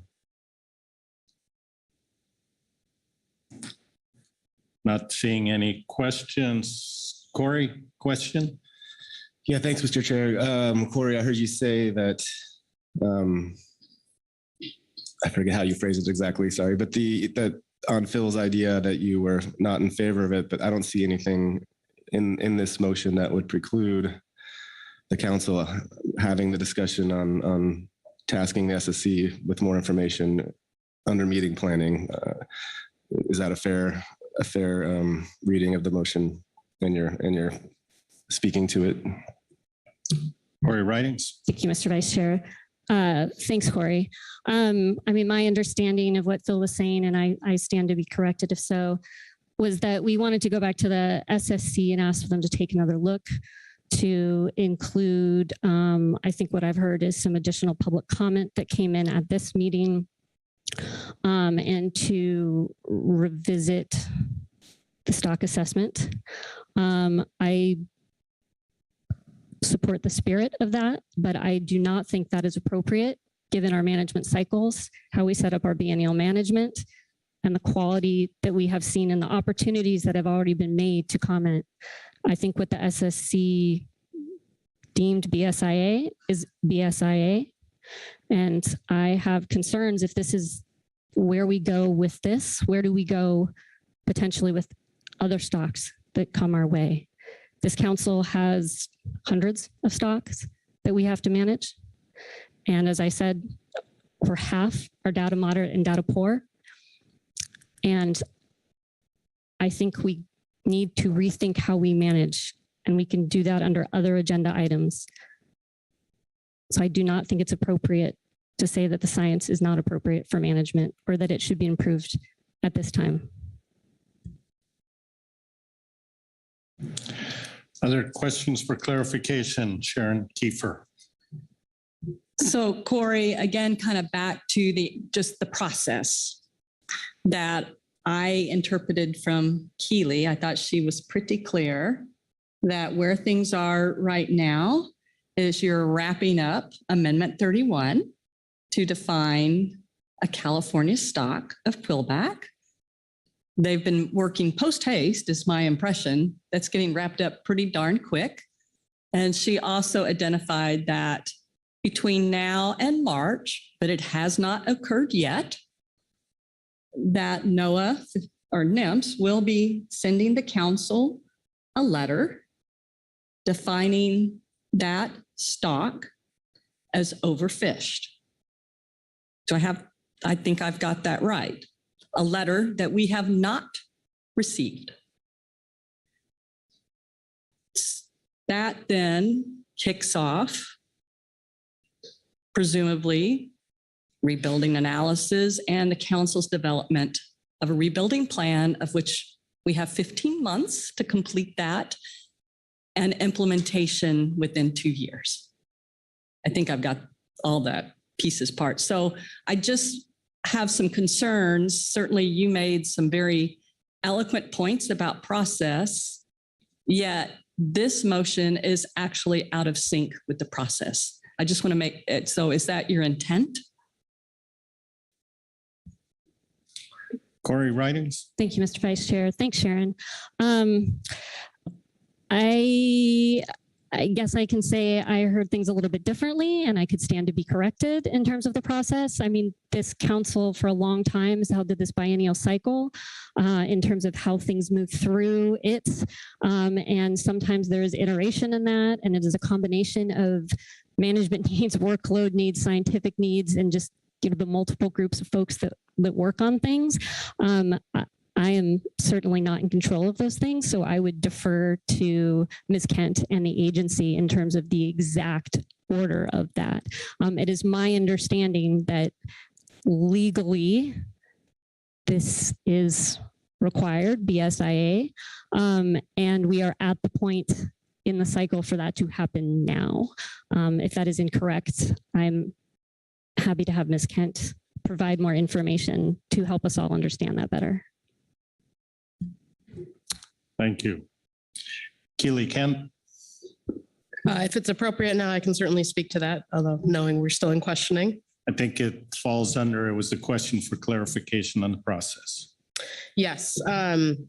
I will generally note that from a process standpoint, just within our own agenda, it's a little confusing that we're talking about one small part under E2, but the broader discussion will occur under E5. The process steps of determining that Quillback rockfish off of California is a stock. Yes, we are very close on that. And then a status determination is forthcoming, a letter to the council. in the larger context of how the council has chosen to do groundfish, you have chosen to do biennial specifications. That is the framework that you have set up. So you have to front load your rebuilding plan, right? And so from the specs process, November is the time when we need OFLs, ABCs, PPAs of ACLs, and then we're starting to discuss management measures. That sets up the ability for the GMT and council staff to be able to develop the analyses over winter. So in particular, when you have a stock that is co-occurring with other species, right? We can't take the rebuilding plan out of context because even though it's not a target anymore, those impacts will be occurring in other target fisheries. So you have to consider it within the whole of the fishery. Because of that biennial specifications process, we are moving more quickly. And that has been standard for groundfish since we moved to biennial specifications. So it is more of that process that's dictating why here in November are we looking at the rebuilding analysis. That will allow us to drill into the rebuilding plan, which we will talk about more under E5. That is the point at which there would be overwinter analysis where the GMT and council staff are bringing forward information, looking at the different rebuilding alternatives, right? So rebuilding analysis is just the one part of it. Without taking action in November, there is the risk that that work over winter is not happening. I understand the desire for more time. With the rebuilding analysis, I think there's a lot of time needed to generate the discussion and the analysis for the needs of fishing communities. And I think we all agree that that is where we need to spend our time, right? We need to be looking at what are the trade-offs and the time to rebuild and the amount of catch that gives us each year so that we can account for the needs of the fishing community. That is absolutely where we need to spend our time. That is what should be occurring over winter. So by adopting the rebuilding analysis now, you have the numbers to then generate what are our alternatives to be able to look at over winter. Taking more time and waiting to the spring, it just truncates the amount of time that the council has to really dig in on that. And that's hard. It is going to be really hard to look at the different rebuilding alternatives with as small as the catch is and to draw out the possible different management schemes you could have under there. So from my perspective, more time is better because that is where we need to be spending a lot of time and effort so that we can generate as much as possible support for understanding the needs of fishing communities under different rebuilding alternatives. Thank you. Further questions for clarification, Mark Gorelnik. Thank you. I don't want to, I realize E2 and E5 are related here, but we're on E2 and I think Sharon's points are well taken. I think that we can still adopt a rebuilding analysis in March, is my understanding, would still be an appropriate time to do that. So I don't see the urgency right now to adopt a rebuilding analysis, because if we adopt one and then we do it, and then we ask the SSC to look at it, and there's a change, now we have to unwind the rebuilding analysis we adopted in November, and I don't know that that is wise. I also want to say, with respect to the SSC's comments about having looked at these things, I was there virtually in the meeting, and I didn't, if there was a well-considered review of some of those public comments, they weren't evident during the period I was listening. And there's just a conclusory statement in the report, not addressing how they looked at it. So I still think it's appropriate to ask, which we'll take up under another agenda item, to talk to the SSC, and we can come back in March and, if necessary, adopt a rebuilding analysis then. Thank you. Corey Niles. Yeah, well, I think Mark launched us into discussion there, so I'll please proceed. Yes, and if there are other questions, they can be asked. We're in discussion now. Yeah, and having gone through this quite a bit, when we had a lot of rebuilding plans going on, I hope what Keely's saying is sinking in for a lot of people, but I don't think it probably is, and it shouldn't unless you've spent years doing this. But well, I understand Corey's perspective that we shouldn't ask the SSC. I don't I would support this motion, thinking that we can still ask the SSC at the end of the meeting to do what Phil's suggesting. But yeah, Mark, there, I would say I'm not an odds maker by any means, but having interpreted SSC statements for a long time, it's a 1% chance that they're gonna change their mind, and maybe that's generous. The cursory statement is that I would interpret to mean they took a look at those issues at the STAR panel, and the STAR panel chair was there and probably said, yes, I've heard all this before. Let's write it down. And they all agreed. So that's just my guess, I guess. So this is a way of adopting this now. Hedging our bets is to do that work that Keely just said is vitally important for, describing the economic importance of this stock happens between this meeting and the April meeting, I believe, which there's a lot on the GMT's plate, but that's the time when it gets done, that important economic analysis. So if the SSC comes back and says, oh yeah, we didn't consider that, you're right, we shouldn't have adopted this, which again, a very low probability. I don't think it's hard to unwind this motion. I don't want to get into Robert's rules because I'm not good at them, but it wouldn't be hard. Like if the evidence is there that this shouldn't be adopted, that would be easy to do. But yeah, it takes a lot of work to do these, compare and contrast the different rebuilding alternatives. And I don't think something I've been meaning to say, but haven't yet, is that when we get to this next agenda item where we talk about actually looking at options for the building plan, I hope there's some creativity and some thinking there that really recognizes the importance of this stock. So to kind of recap, I think this is the right thing to do for our process. It doesn't preclude asking for more information in the SSC in my mind. And maybe I'm just too pessimistic here, but I don't expect the SSC to change their mind. And the analysis that Keely spoke to is really the core important thing for justifying how important these fisheries are to California. Further discussion on the motion. Marcy Remco. Yes, thank you, Mr. Vice Chair. Just to be clear, I will not be supporting the motion. I heard the SSC say the rebuilding analysis was determined to be BSIA because it followed the established method, was technically correct, used standard software, and because the data moderate assessment of Quillback off California was previously determined to be BSIA. It's not clear to me that the 2021 data moderate assessments are BSIA for purposes of determining the newly defined Quillback stock status as overfished. So given that, I will not be voting for the motion. I'm not clear that there's need for a rebuilding analysis at this time. Thank you. Thank you, Marcy. Further discussion? I have scanned the room carefully. Will therefore call for the question. The motion is on the screen before you. All those in favor signify by saying aye. Aye. Opposed, no.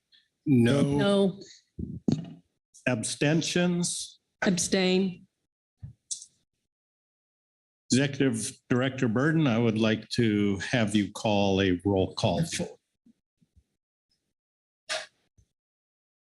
Thank you, Mr. Vice Chairman. Just 1 second here.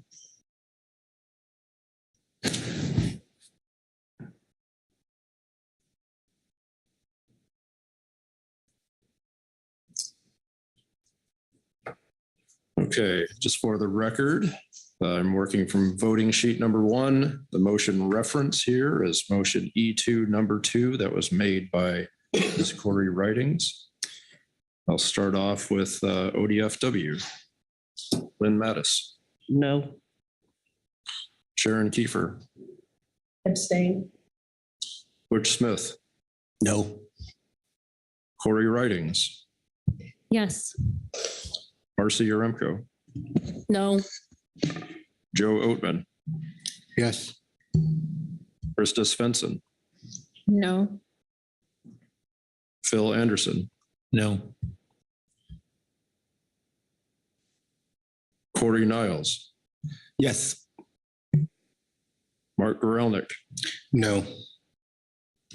Robert Dooley, No. Keely Kent, Yes. Brad Pettinger, No.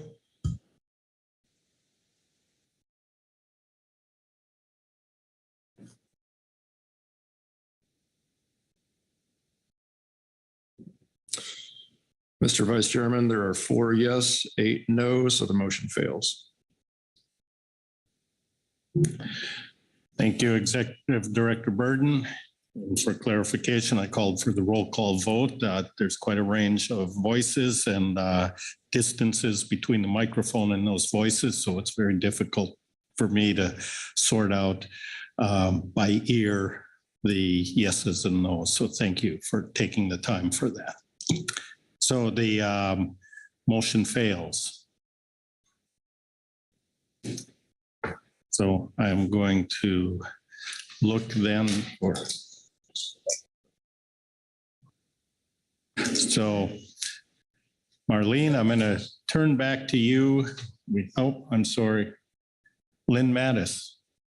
Thank you, Vice Chair. I suspect you were going to ask Marlene to pull up our action item checklist for this item.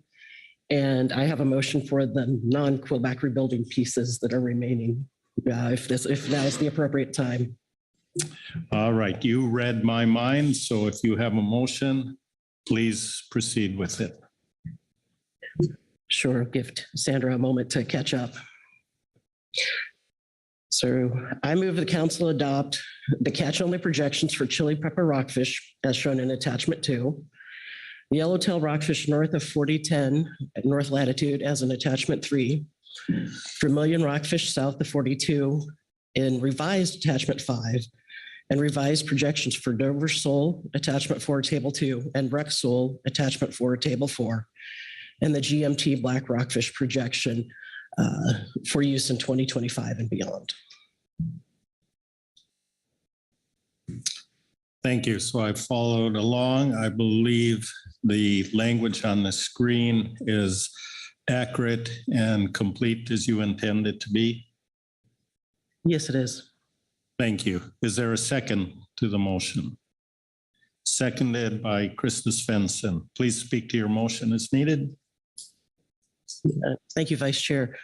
This is slightly different than what I had originally intended to move, but based on some of the back and forth discussion during the GMT questioning and some of the dialogue with Executive Director Burden, removed the ODFW catch projection on black rockfish and going with the GMT recommendation. I do still have some questions and some concerns about our TORs, which I think we kind of have teed up and have some placeholders for discussing the next time we get there. But otherwise, these recommendations follow what is in the GMT report. I don't know that we need to belabor this much anymore at this point. Thank you. Are there any questions to the maker of the motion for clarification? Seeing no questions, open the floor for discussion on the motion. Corey Niles. Yep. Yeah, thanks, Lynn, for the motion. Supportive, of course, on that part about your withdrawing the black rockfish projection. Again, we had a lot of Q&A about it, but reiterating that we should look for ways to do this differently in the future, and hoping staff can find a place when appropriate for us to do that. And I have faith that won't get lost, but as supportive of the motion, do think that discussion will be helpful and healthy to have next time. Thank you. Further discussion? Seeing no hands for discussion, I will call the question. All those in favor, say aye. Aye. Opposed, no. Abstentions? Motion passes unanimously. Thank you, Lynn. And with that, I'm going to turn back to Marlene and ask if we've completed our tasks here or done what we can do. Thank you, Vice Chair Hasselmeyer. The council has considered the advice that was put forward from them, from the management entities, the advisory bodies, as well as the public. You put a motion forward, it was withdrawn. Another motion was put forward and did not pass. And thirdly, you've addressed the catch-only projections and a motion was passed to adopt them. So I believe that you've addressed, you've covered all of the topics that were part of this agenda item, regardless of their outcomes. And so in my opinion, at that point, the topic is complete.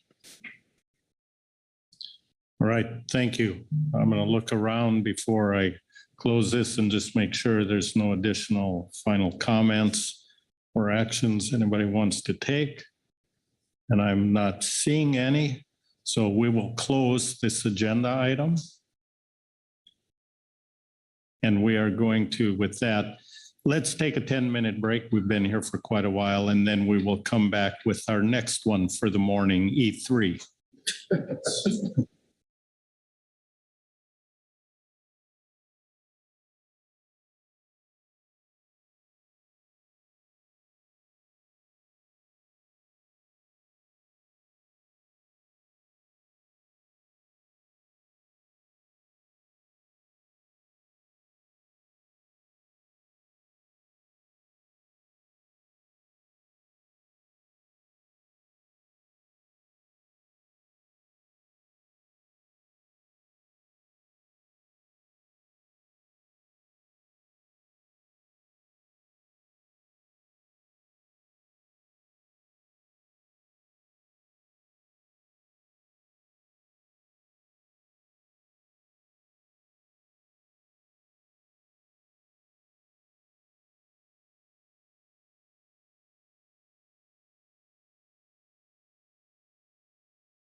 All right, if we can make some movement back to our seats here, please, so we can begin with our next agenda item.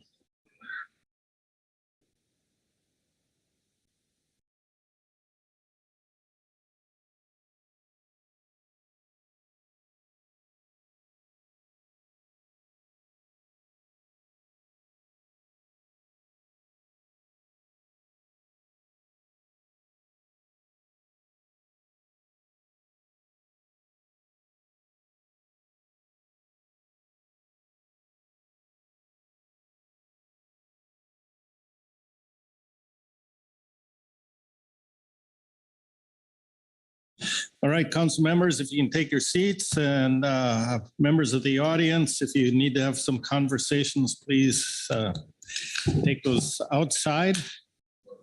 Look around the table here.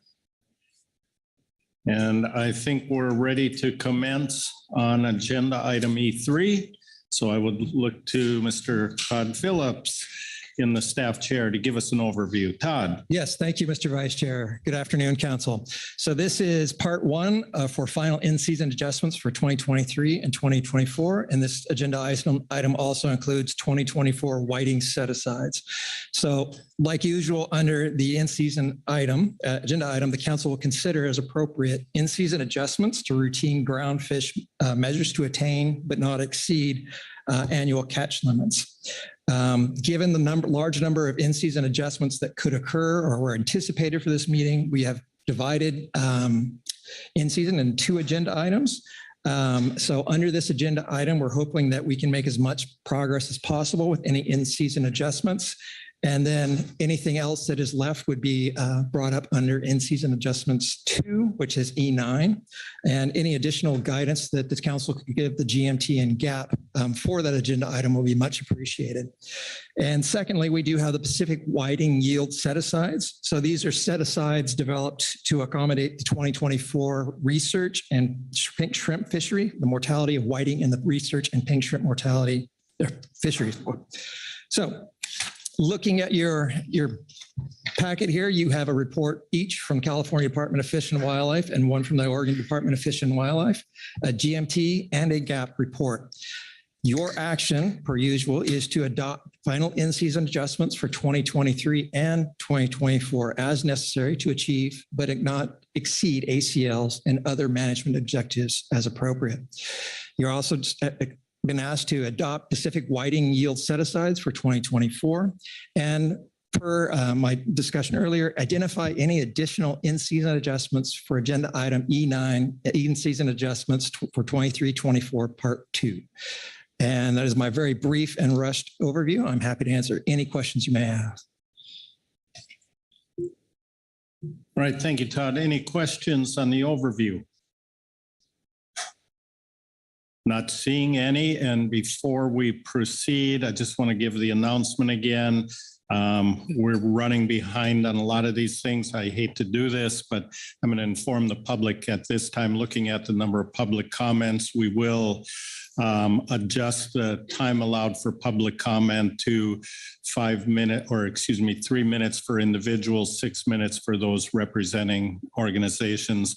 Again, it's not just this agenda item, but looking forward, all of them, we want to make sure that everyone that wants to speak to us has a fair opportunity to speak to us. So to accommodate everyone, we'll need to shorten those times. So with that, we will move on to our reports. And the first one I see up here is the California Department of Fish and Wildlife report number 1. Caroline McKnight is in the seat for California. Welcome, Caroline, and I'll turn the floor over to you. Thank you, Mr. Vice Chair. And in the interest of time today, I won't read the full report, but I will hit just a few of the highlights. Just wanting to note that the report does mention that measures taken to date relative to staying in or below where we've already reached our quillback impacts are working. We are seeing a decrease both across commercial and recreational fisheries. Jumping to really, I think the only other thing relevant in reports that are coming shortly is to point out at the very last table, commercial and recreational combined harvest for vermilion rockfish south of 4010 is tracking high. One of the only higher ones we have for this year so far, other than Quillback. And so with that, I will just ask if there's any questions, but not go over it in detail. Thank you. Thank you, Caroline. Are there any questions on the California Department of Fish and Wildlife report? And I don't see any questions. Appreciate that summary. With that, I will next turn to Oregon Department of Fish and Wildlife for their report. Lynn Mattis, the floor is yours. Thank you, Vice Chair Hessmer. Based on some recent conversations between ODFW and NIMS West Coast Region, in-season action may be needed to adjust the daily bag limit in federal regulations for the long reader or hollow egg gear for 2024. We increased it to 15 in federal rules last year and in state rules to try to incentivize anglers away from the nearshore rockfish, the nearshore stocks. We got to about Labor Day and saw that our canary impacts were getting a little high, so we reduced it back down to 10 in state rules. To be somewhat precautionary to start 2024, we are going to be recommending to our Oregon Fish and Wildlife Commission a bag limit of 12 fish in state regulation. This should still be high enough to entice anglers away from the nearshore reefs, but still stay within our canary allocation. Now, ODFW has been managing a recreational bottomfish fishery with state-specified regulations that are the same as or more conservative than federal rules for many years. While there may be a mismatch between the regulations at times, vessels that fish in federal waters must transit through state waters and eventually land into Oregon ports, in which case they would need to follow the state of Oregon possession regulations. Additionally, Oregon Administrative Rule OAR 635-004-0210 outlines the authority of enforcement in fishery conservation zone 0 to 50 nautical miles off of Oregon. I'm not going to go into all of those sub-bullets, but just point out that we have that regulation in place. Both the coming ashore piece and the fisheries conservation zone are specified in our annual sport fishing regulations book, which is published by ODFW, and a screen grab of the pertinent page is below. Most of our anglers go to the ODFW website or this reg book to find regulations when they're going to go fishing. On the matter of in-season timeliness, currently the federal groundfish in-season process requires a council meeting, council action, and NIMS rulemaking. There are only 5 council meetings annually, and once council action is taken, it can take several weeks for NIMS process and regulation. The highest effort and landings in the Oregon recreational bottomfish fishery, including the long leader gear, occur between Memorial Day and Labor Day. There is only one council meeting during that time period, and that's at the very beginning of that time period before much effort and landings have happened. This limits the opportunities to make in-season changes during the time period when we have the most effort and would be most useful. Through the state rule process, we can make in-season changes to fishery regulations in 2 to 4 business days. This allows us to be more flexible and timely in management in season, with the ability to adjust regulations more or less restrictive based on progress of the fishery. By the time the September council meeting occurs, any changes will have minimal benefits to anglers or conservation impacts due to much lower effort and catches after Labor Day. An additional consideration as part of the Climate Communities Initiative was the need for flexible and nimble and timely management of fisheries. We believe our state process is more nimble than the federal process for the recreational fishery. We would like to keep the 15 fish bag limit in federal regulations while putting 12 in state regulations to allow more flexibility and timeliness in the season. However, if it is determined to be necessary that to have the same regulations in state and federal regs, then we recommend the long leader gear fishery be set for 12 fish in 2024. We do want to note the Oregon Fish and Wildlife Commission will not be taking this up until December. If they would come in and go with something other than staff recommendation, we would come back to you in March. And with that, I'll take any questions. Thank you, Lynn. Are there any questions on the Oregon Department of Fish and Wildlife report? And I'm not seeing any questions. So again, thank you for that report. And we will next move to Groundfish Management Team report. Christian Heath is here for that. Good afternoon, Christian. Good afternoon, Vice Chair Hassemer, council members. For the record, my name is Christian Heath, and I'll be summarizing supplemental GMT Report 1. The Groundfish Management team discussed the current status of groundfish fisheries and the need for in-season adjustments during the November 2023 council meeting. I will highlight the action items that have been brought to the GMT for council consideration for 2024. Pacific whiting set aside. The GMT recommends setting the 2024 Pacific whiting set aside for research and pink shrimp fishery at 750 metric tons. The 750 metric tons have been in place since 2021. To the team's knowledge, the Northwest Fisheries Science Center does not plan to conduct any specific research projects in 2024 that would result in an unusual large amount of whiting research catch. For Sablefish north of 36, Table 1 in the report provides the options for the 2024 Sablefish trip limits in the limited entry north sector, and Table 2 provides the options for the 2024 Sablefish trip limits in the open access sector. Both tables take into account a low, average, and high recent prices for Sablefish. The GMT recommends the status quo trip limits of 4,500 pounds per week and 9,000 pounds per 2-month period because year-end attainment projections under those two trip limits are 69 to 97%. And for the GMT recommends the status quo trip limits of 3,000 pounds per week and 6,000 pounds per 2-month period because year-end attainment projections under those trip limits are projected at 85 to 104%. The GMT will look at whether the 2024 trip limits can be increased as early as March of 2024, but expects the projections will be better informed in June at the earliest. The model has been over predicting landings, but the industry informed the GMT that the fishery as a whole doesn't pick up until June. For lingcod limited entry and open access north of 42, the GMT received a request to double the allowable lingcod landings in the limited entry fixed gear fishery north of 42 north latitude and 7,000 pounds from 7,000 pounds to 14,000 pounds. The no action alternative is currently resulting in regulatory discard for certain participants in the fishery. Table 3 provides 3 options along with the status quo with the GMT requests bolded in the table. And Table 4 below provides the impacts of those options and what they will have to the yellow eye rockfish projections. The GMT recommends that if the council chooses to increase trip limits, they maintain that level for a long enough period of time for the GMT to gather data and understand what impacts potential effort shifts have on lingcod and attainment of yellow eye rockfish.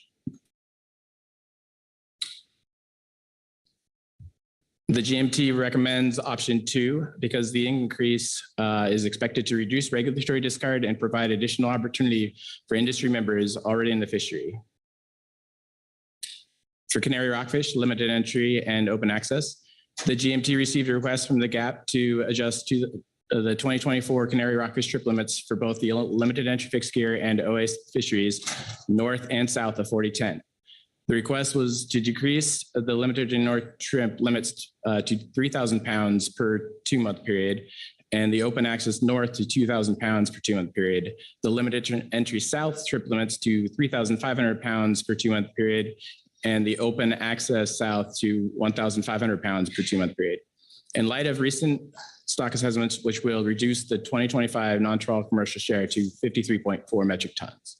The GMT projections do not take into account new entrants into the open access fishery that might choose to target canary rockfish, the potential change to the RCA lines, nor new gear restrictions. The GMT recommends options 1 in Table 5, which decreases the trip limits for the limited entry north to 3,000 pounds per 2 months, the open access north to 1,000 pounds, and the limited entry south to 3,500 pounds per 2 months, and the open access south to 1,500 pounds per 2 months. For Boccaccio rockfish, limited entry and open access south of 4010. In June 2023, the GMT received requests from industry to adjust Boccaccio rockfish trip limits for the open access fisheries south of 4010 lat. The request was to increase the trip limit from 4,000 pounds per period, a 2-month period, to 6,000 pounds per period, which would match the open access chili pepper rockfish triple limit co-occurring, which is a co-occurring species from 4010 to the 3427 north latitude line. This request was due to the concerns that the Boccaccio rockfish trip limit may prevent participants from attaining their chili pepper rockfish trip limit since it is caught at a 1-to-1 ratio. The GMT recommends the council select option 1, which would increase Boccaccio rockfish trip limit south of 4010 to 8,000 pounds per period and 6,000 pounds per period for the limited entry and open access sectors, respectively, for the entirety of 2024. Projections are provided in table 6. And for Vermilion Sunset Rockfish Complex, limited entry and open access south of 4010, the GMT analyzed the commercial mortality of Vermilion Sunset Rockfish south of 4010 and noted an increase in effort and landings within the open access sectors north and south of 3427 north latitude line. With a considerable increase in participants reaching 95% of their monthly trip limit and increase trip limit and an increase in total number of participants highlighted in table 7, in an effort to avoid exceeding the Vermilion Sunset south of 42 ACL contribution, the GMT recommends option 1 in table 7, which would reduce the open access north and open access south trip limits for 2024 due to the considerable increase in participation and consequently expected increase in mortality impacts from that sector. And for the long leader fishery, this is a recreational fishery off of Oregon. For 2024, the GMT recommends decreasing the Oregon long leader fishery bag limit to 12 fish due to an increase of canary rockfish encountered in that fishery and to align with state in-season actions from Oregon Department of Fish and Wildlife. And then the report concludes with the scorecards, and I'll just highlight that the yellow eye scorecard has had 2 updated projections, both of them decreases. In the off the top deduction, it went from 11.5 to 11.4. And for the Oregon recreational projection, it went from 5.1 to 4.4. And with that, I will take any questions. Thank you, Christian. Any questions on the Groundfish Management Team report? Caroline McKnight. Thank you, Mr. Vice Chair. Thank you, Christian, for the report. Just a quick question relative to the Lingcod North 42 trip limit recommendation. The GMT report does mention or recommends that if an increase is recommended, to maintain that level for a long enough time to gather some data to understand how the impacts are going to accumulate. So I'm just curious, in that vein and channeling that direct recommendation, I'm just curious what the overall decision was to choose option 2 for the trip limit increase over option 1, noting the mention of new entrants and shifting behavior and other considerations that might increase the overall attainment. Vice Chair Hessmer, Ms. Knight, thank you for the question. The team did discuss the different options, and in September we opted for kind of a tier step, a slower step into that. The request was for double, so we went from 7,000 to 9,000 pounds. This one we're looking at a higher trip limit because there is a little bit more room to work with, but we still want to understand what potential impacts or drive into the fishery there is. It's participants that would maybe enter that fishery with higher trip limits or participation might increase. We don't quite know where that might lead, so there's just some uncertainty there. But we did scale it, use a little tier step from the 7,000 pounds to 9,000 pounds, and now we're recommending 11,000 pounds. Thank you. Further questions on the Groundfish Management Team report? Not seeing any hands. Thank you, Christian. And we have a Groundfish Advisory Subpanel report. Gary Richter. Welcome, Gary. Thank you, Mr. Vice Chair, council members. In an effort to save some time, we agree, we're in full agreement with the GMT on all of these options. Got to get back over to the GMT, work on part 2 of this.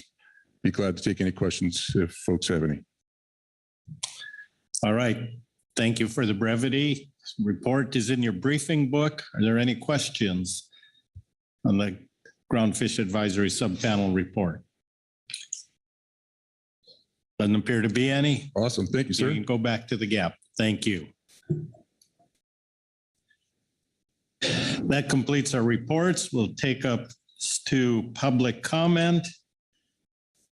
As I mentioned, we adjusted the time a little bit. We'll go through these as they appear on the list before us. So first will be Wayne Blicka, followed by Skylar Campbell. Wayne, welcome back. Right. Good afternoon. This year, much to my surprise, when I saw the regulations posted of all waters in our section of the California coastline, I was pretty surprised and very excited about the opportunity to fish past the 50 fathom line. The fishing outside the 50 fathom line in my area is pretty much restricted to a reef that's 25 miles to the south of my landing. It's an isolated offshore reef, but it is large. The first trip we made down there was nothing short of phenomenal. The vermilion fishing is off the hook. I mean, literally 2 hooks down, 2 fish, 2 hooks down, all nice, big, mature fish. Having not been fished for 23 years, it was fantastic. At the start of the year, we were catching too many vermilion since the limit is only 4 per angler. So we would go from there to the inshore waters and finish our limits of fish there. But when we were now restricted to only 50 fathoms or deeper, it made things a lot more difficult. And we found ourselves with the position of resending a lot of fish or trying to find other fish that would replace the vermilions, such as a green spotted rockfish or a green striped rockfish or chili pepper rockfish. But the volume of vermilion rockfish on that reef is truly amazing. So there were many fish marks I would see on the meter, and I would assume they would be chili pepper because they were 100 feet up off the bottom, and I dropped down and catch sunset rockfish. A good problem to have unless you can't keep them. And then it's a big problem for the crew to return these fish back to the water. So one of my, just asking the council to consider is allowing us to have more vermilion rockfish. I mean, it sounds crazy for some people, but it's just, it'll be lesser mortality than what we're dealing with now. We've been to that reef every single time we've had the same success. Every one of our passengers catches their limit of vermilion rockfish. And then we usually have to descend a few and really work hard at trying to find the other species to complement their bag limits. So I'm submitting that to you as a consideration for us. I've talked to Todd Phillips about this earlier this year when I discovered the problems I was incurring there. And I just offer that to the board here as for some consideration for our problem. Thank you. Any questions for Mr. Blicka on his testimony? And I don't see any hands. Thank you again very much. Next, we'll have Skylar Campbell. Skylar will be followed by Giovanni Neveloso. Skylar, welcome. Thank you. Thank you for having this opportunity to express the injury to my community. And I'm a nearshore rockfish fisherman, deeper nearshore, shallow nearshore, as well as other open access fisheries from Monterey. And I just wanted to express the concerns of Monterey's fishing fleet. Our nearshore fleet makes up a large portion of the fishermen that are left. Our infrastructure was decimated after the draggers left, and the end of our wharf where they used to land fish and process fish nobody even wants to come there anymore. The Monterey was built on fishing, and it's just kind of a fishing port in name. There's not a lot going on. Nearshore is doing well. So I think this is gonna be a big issue for our port. And I wanted to also align myself with Tom Hafer and his recommendations for all that. And I also, this is 3 minutes. I've been waiting since 8 a.m. to say something. I've seen one Quillback, and it wasn't when I was engaged in nearshore fishing. I took a poll from sport guys, the party boat skippers, deckhands, the nearshore fishermen, open access fishermen, probably came up with a total of 7 fish. There's guys that have fished since the 60s, haven't seen one, or have seen less than you can count on one hand. I know we're beating a dead horse here, but I don't think it's closing the nearshore fisheries is in the way that they are being closed is the right solution. And that's just, me and the fishermen from my port, that's what's going to be bad for us. So I think that's all I really need to say at this point. So thank you for your time. Thank you. Are there questions? Hold it, Skylar. I think there's a question. Bob Dooley. Thank you, Mr. Vice Chair. Skylar, thanks for coming all this way to be here and testify in person. It means a lot. Absolutely. I know the trials and tribulations of Monterey. You know that since I'm on the Monterey Bay Fisheries Trust Board. Yeah. Could you tell me a little bit about how much work this particular small boat fleet has been doing to get your fish in the market, and how much support you've been giving to the food banks and such to get this in the marketplace, and how this is going to affect that? As far as just to give you kind of an idea of the lack of infrastructure, we unload our fish by hand. We have to kind of sneak in our own ice makers at the end of our docks because no one will put any sort of ice infrastructure. So we're doing the best we can with what we're given. And as fishermen, we always seem to find a way up until a point. And we've seen a collapse with a lot of fisheries, all the mainstays. And I'm afraid this one might be the last domino to fall for Monterey. No squid, hardly any groundfish, a little bit of black cod. But we are trying to do things to get this fish, this fresh protein source to the public with dock sales and the food bank program that you're talking about with the Monterey Bay Fisheries Trust. So we haven't given up, but these closures make a already hard situation even worse. And I want to say that if what little infrastructure and markets we have now decide to go elsewhere or fold, they won't come back. It's already been proven. We already have that experiment in Monterey. So thanks for your question. Hope I answered it. Thank you, Skylar. Thank you. Further questions? Seeing none, I want to thank you too I know it's a long day and waiting our process out to give your testimony. Thank you. Thank you for your time. Next, we have Giovanni Neveloso, followed by Dave Kushida. Good afternoon. Say good morning. Good morning. I had a special this morning. So I'm Giovanni Nevoloso, commercial fisherman from Monterey. I landed in Monterey in 1977. So I've been fishing 45 years in Monterey.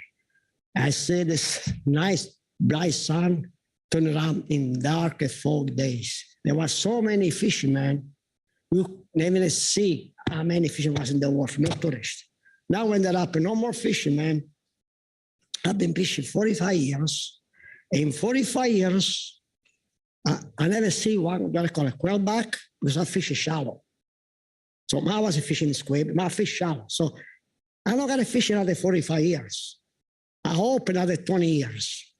So I'm not going to see another quillback. You guys talk about fish game, come with numbers, but they come all with numbers. Nothing, nobody question, are they got this number? Are they come with this information? Are they got this, that? They should put numbers together. The number come, I got in 45 years, I'm good fisherman. And another tell, ask him on a ray, say, Giovanni Nevoloso, what did they say?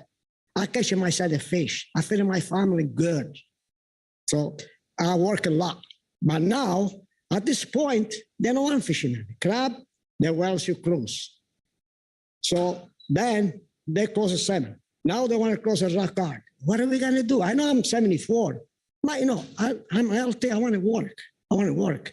And I want to prove the fish game sometimes get data just in papers.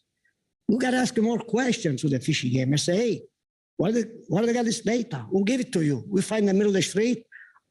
What kind of machine they use for scanning the fish? Because I was working big boat, 58-foot boat. I was the captain. We got the scanner or sonar, how you want to call it. You see the fish. You see you got fish out there. But they don't tell us quillback or reds or yellowtail. So how do they know the fish was there about 20 years ago and now 45 years later, I don't catch one. There is no more fish. They never see the amount of fish they need it for. They just got numbers. That's what I see. That's what I see. And you know what? When I see with my eyes, I fish more than 60 years. My life is being in the ocean since I was 6 years old when I was fishing. And my life is fishing. My family are fishermen. So now the fishing game, they got the number, the college they did, they know how to talk, come with a number, they can prove something not true. But not go easy way. Go the right way. Spend some time. Do research before close and eliminate the job from people. That's it. Thank you. Sorry. Good night. Thank you. Are there questions for Mr. Nevoloso? I don't see any, so thank you very much, Giovanni. Next, we'll move to Dave Kashida. Dave will be followed by Christopher Pavone. Good afternoon, Dave. Good afternoon. Thank you again. And my name is Dave Kashida. I'm with Coastside Fishing Club. I actually signed up for this by mistake, but as long as I'm here. My comments I had in E2 all apply to this. And also, I just want to say we agree with the GMT and GAP report. So that's it. Any questions? Thank you, Dave. Questions for Mr. Kashida? I don't see any, so. Great. Thank you again. Thanks. Next, we go to Christopher Pavone coming up here, who will be followed by Steve Huber. Welcome back, Christopher. Thank you. Basically reiterating some comments, but not so much on there are no quillbacks in our area, but more so you have to view commercial fishing as a dying culture on the Central Coast. It's truly a culture. We have fishing families there, just like the last guy that spoke. All of my kids have grown up fishing their whole lives. I want my kids to use my permits when they get older. It's not like the old days. It costs $100,000 to get into this game now and get both of those permits. It's very risky for a young man to try to get involved in something like this. I can tell you this, how many guys are at our port that work like every day whenever the weather's nice? This isn't Alaska. It's fair weather fishing in SLO County, and it's one of the most expensive places to live. It will not take much to kill off that industry. You guys are talking about, from the sounds of it, yeah, we need to do this, but we're not sure when. We're hoping by April. It's going to be so hard. There's a lot of work. We agree with the spirit and the sentiment. That does nothing for us. If this stays closed for much longer than like a month or two, we have one fish buyer at our port. If he goes away, it's over. And that's his only way of making money. Over half of our guys, fishing is the sole source of income. There's a few of us that are fortunate enough to have incomes outside of fishing, but I don't know what those other guys are going to do. So, you know, while you're working hard with your groups and writing up your paperwork and trying to figure this out, look how many minds we have here. This many heads together. You need to be able to figure out how to reopen this as soon as possible. Whatever political games you need to play, whatever rules you need to follow, whatever hoops you need to jump through, you're talking about a dying culture here. This is not Alaska. This is the central coast of California, one of the most expensive places in the world. You try to pay $3,000 a month rent catching rockfish. It is not easy. And I think you know that. So I'd like you to please consider all the options that are on the table, the alternative options. I like the 2-month closure, coming back again, taking care of those fish while they're spawning, separating the nearshore fishery from open access, depth restrictions. We only fish with inside of 120, 140 anyways. Those fish are found deep. Furthermore, you could either do what you're doing or do nothing. In our area, it does the same outcome for the Quillback, because we don't catch them there.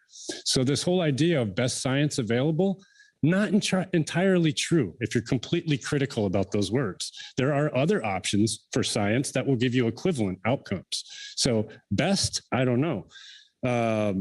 Please let us get back to work as soon as possible. We're already dealing with wind turbines, rockets, the Chumash Heritage Site. Closing us in our area does not solve the Quillback issue at all, period. It does nothing. It's not even science. So I guess my time is up there. I should have had 6 minutes. I am speaking on behalf of the entire Port San Luis Commercial Fishing Association. And so all of these comments are backed up. I truly hope that you read all the comments that were submitted. It was kind of far. A lot of our guys wanted to be here and come give testimony in person. But now there's no money coming in. So who's going to hop in the car and drive for 4 hours and go get a $350 hotel and all this stuff? So I really hope you guys can put your heads together and figure this out and get us back working as soon as possible. Thank you. Thank you, Chris. Any questions for Mr. Pavone? Corey Ridings. Thank you, Mr. Vice Chair. Thank you, Mr. Pavone, for being here today. It's obviously a long trip and we really appreciate it. I had a question for you. You spoke rather quickly there about potential solutions or some ideas you said that you had and you'd heard others. Could you just repeat those a little bit slower for us and for the record? You could do what you did with the LOI. Just remove it from the list. You could give us a depth restriction, say stay within 120 feet. There's no quillbacks there for sure in our area. The 2-month closure would help with the fish. I've also noticed other things that are curious. For example, the measurement on a cabezon is 15 inches to be legal. They're not mature until they're 17 inches. There's a lot of little things that you guys haven't looked at that is in the best interest of the health of the fish and maintaining the fishery. And the fishery is different now. Let me give you those.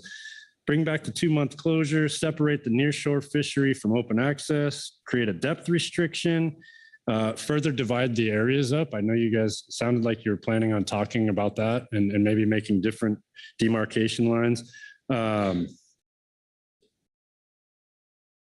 Or just take the fish off the list. So, I mean, there's a lot.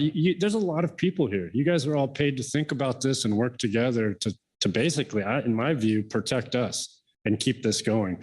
You did a good thing back in '99 when you created those permits. It restricted things. It gave us sharp quotas that we live by. And every year we catch tons of fish and it's working. But this is so abrupt. You're cutting off, you're eliminating the whole farm for one sick animal that's not even your main animal. I don't know the best analogy, but this, what's the saying, cutting off your face to spite your nose or something like that? It feels like that. To us, it does on the Central Coast. We do not experience quillbacks in decades. So to shut us down and say you guys can't make money, especially around Christmas time, and then to hear words like April and March, I'm thinking, oh my God, our fish buyer is going to leave. Rick's not going to make, there's certain guys that pop into my head and it's like, how's he going to pay his bills? Right? So, I mean, even my family will be affected. I might be a professor, but I still have 6 kids. It's not easy. In the beginning, fishing was like a cherry on the cake, extra spending money. Now we count on it. We are dependent on it. So this is a hard hit for everybody, no matter who they are. And, you know, I hope you can hurry up and figure something out, and we're not waiting till April, May, or next year. If this goes much longer than a couple months, it's over. You're not going to have commercial fishing on the central coast of California. There's not very many people that do it, and there's not very many young men who are willing to take the risk or do the work to get those permits and do it. So we're kind of at a tipping point here, I'd say. Thank you. Yep. Further questions? Not seeing anything. Thank you, Chris. Next, we have Steve Huber, followed by Jörn Pavone. Steve, welcome back. Thank you. Thank you. So my clients make a reservation a year in advance to come fishing. You know why? Because some people have never seen the ocean. They've never seen a 300-foot redwood tree. They've never walked on the 101 on the beach, ride their bike up and down the highway. Why they do it, I don't know. But they come fishing. And we were taking the opportunity to eliminate all those people coming to our area. And that's just not me. It's the hotels, the restaurants, the sporting goods. You talk to the sporting goods stores and ask them what their sales are on fishing licenses. You guys are dependent on their income. That number is staggering.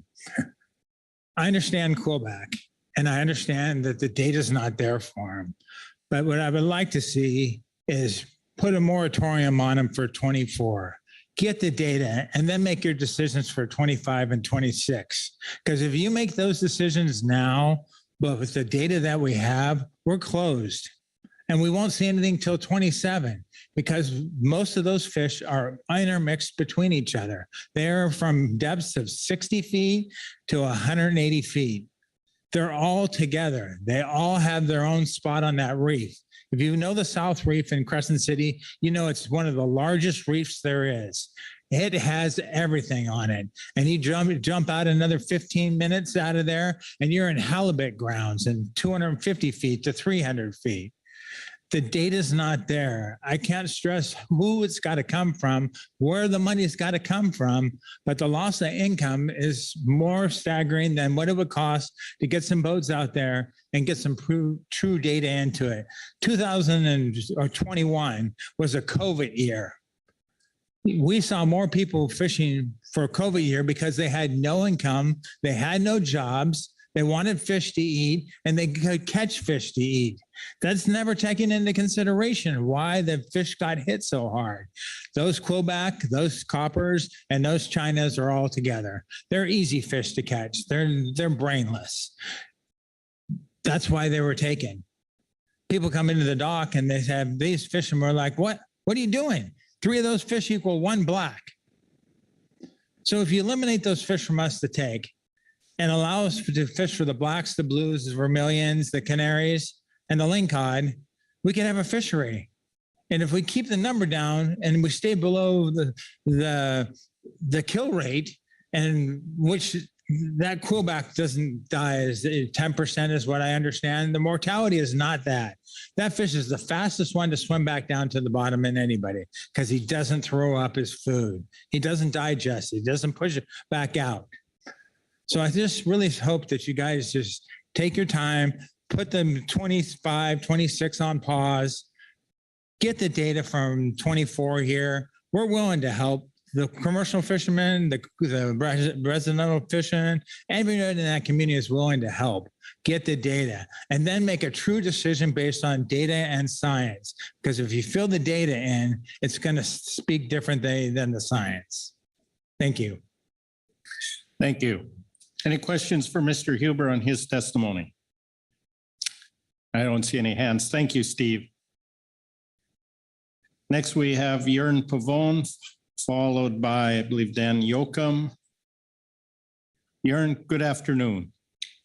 Hi, my name is Yen Pavone, and I am here representing not only myself, my husband, my family, but also the Port St. Louis Commercial Fishermen's Association. I am the secretary and treasurer. And this closure, I don't think you guys realize how much it's going to do to us. But I mean, you might not take it as a big deal. And you might think like, oh, there's only like what, 500 of these permits.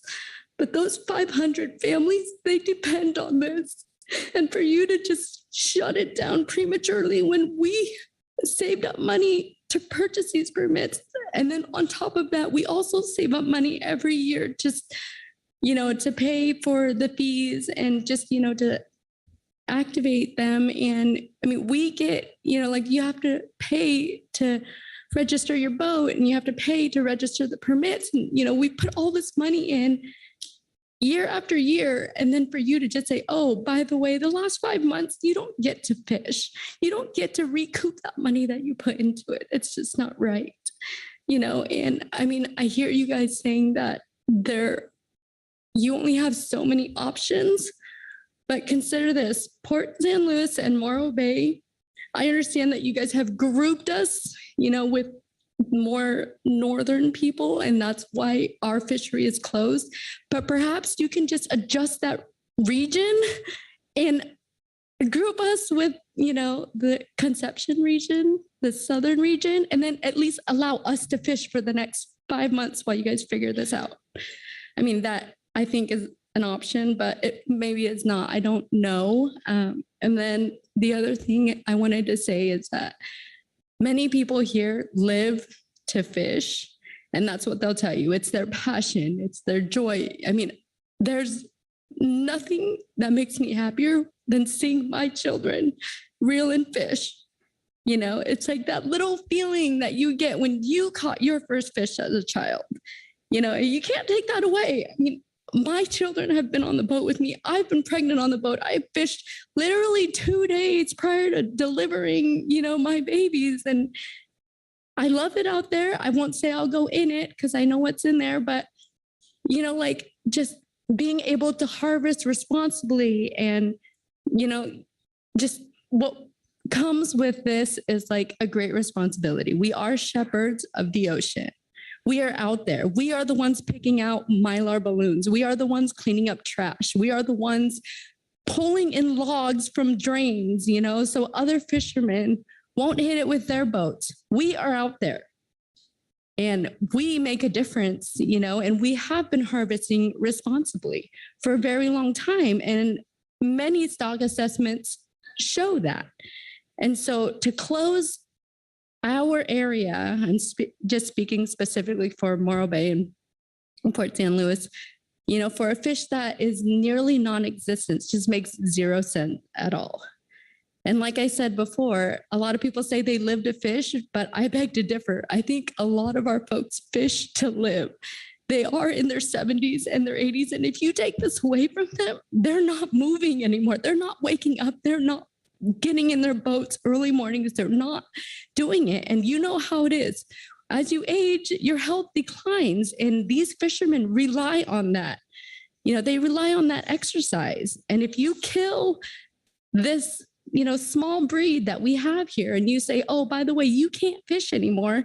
It's not just those folks. There's also the people that we buy our bait from. There's the people who, run the sport launch facilities. There's the guy who fixes our engines, and it just trickles down everywhere. And I don't think, like maybe perhaps you have thought about it, but maybe you haven't. And I just really like you guys to reconsider closing it down, or best case scenario, just taking us out of that northern region and putting us into the southern region. So at least we can, provide for our families if possible.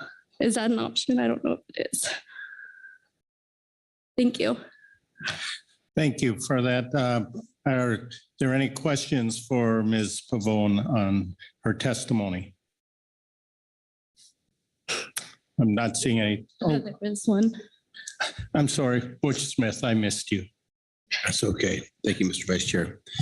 I just want to reiterate to you, ma'am, that we do take this seriously and we're trying to find a way to keep you on the water and your family. So don't give up on us. We're still looking. All righty. Might not be as quick as you'd want, but I've been in your shoes also. We've had to sit on the beach for a while. So, but believe me, we're trying. All righty. Thank you for coming. It was great testimony. Thank you. Thank you. Appreciate your testimony. Next, apologize, I'm not sure if it's Dan Yoakum or someone else.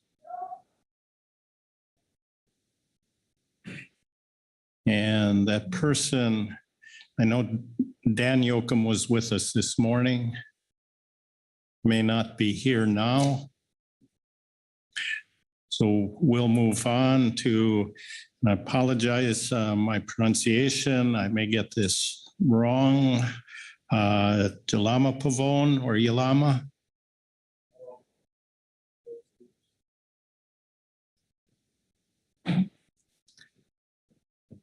Alama. All right. Good afternoon, Alama. Welcome. Hello, everybody. My name is Halamap, and today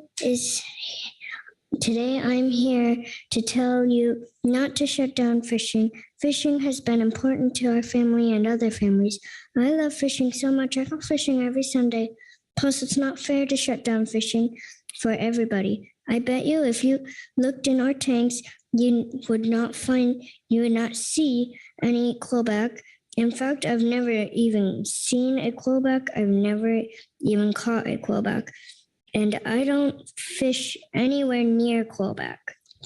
Also, if you close down fishing, how are people going to eat fish? God put fish in the ocean, and I like to eat fish. If you open fishing back up, we will fish responsibly, and there are no Quillback where we fish. Thank you for giving us a permit to fish, and please don't shut down fishing. Well, that settles it. Thank you. Thank you very much. And before you leave, let me look around the table and see if there's any questions for you. I have a couple hands. I'm going to start over here. Lynn Mattis.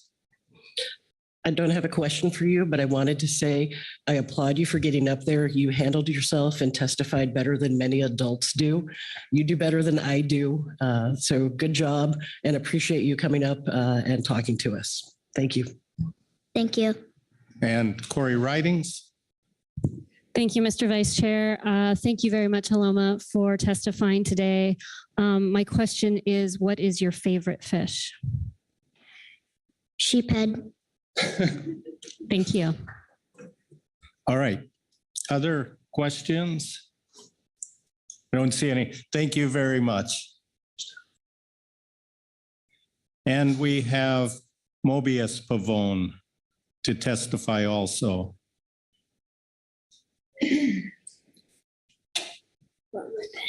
Good afternoon, Mobius, and welcome. My name is Mobius Pavone. I fish with my family, and if you don't know their names, I'll tell you right now. My dad is right here. His name is Christopher Pavone.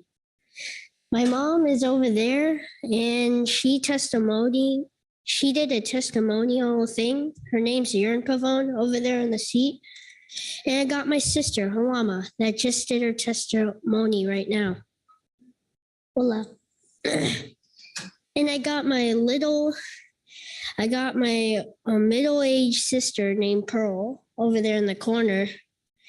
Before this happened, she was sleeping in the chair. And I got my sister, Rosie, real hyper. Okay. I can't tell you about my siblings right now because I gotta read this. It's not fair to close down fishing for a fish we do not catch. And I have not even seen a Quillback in my life. Plus, I'm not thinking of myself. I'm thinking about all the people at the port. Rick, all those guys that just do the boats, launch them out, fix our boats. How they can have a job? What if that's their only job? Anyways, that's all I gotta say. Thank you for listening. And thank you for coming before us. Before you leave, I'm going to look around the table and see if anyone has questions for you. Krista Svensson, then Phil Anderson. Yeah, thank you, Mr. Vice Chair, and thank you for your testimony. I'm just curious, because you appear to be older than your sister who testified, how long have you been fishing in the area that you and your family fish in? I've been fishing for either 10 or 8 years. It's a long time. I think it was 8. He's 10.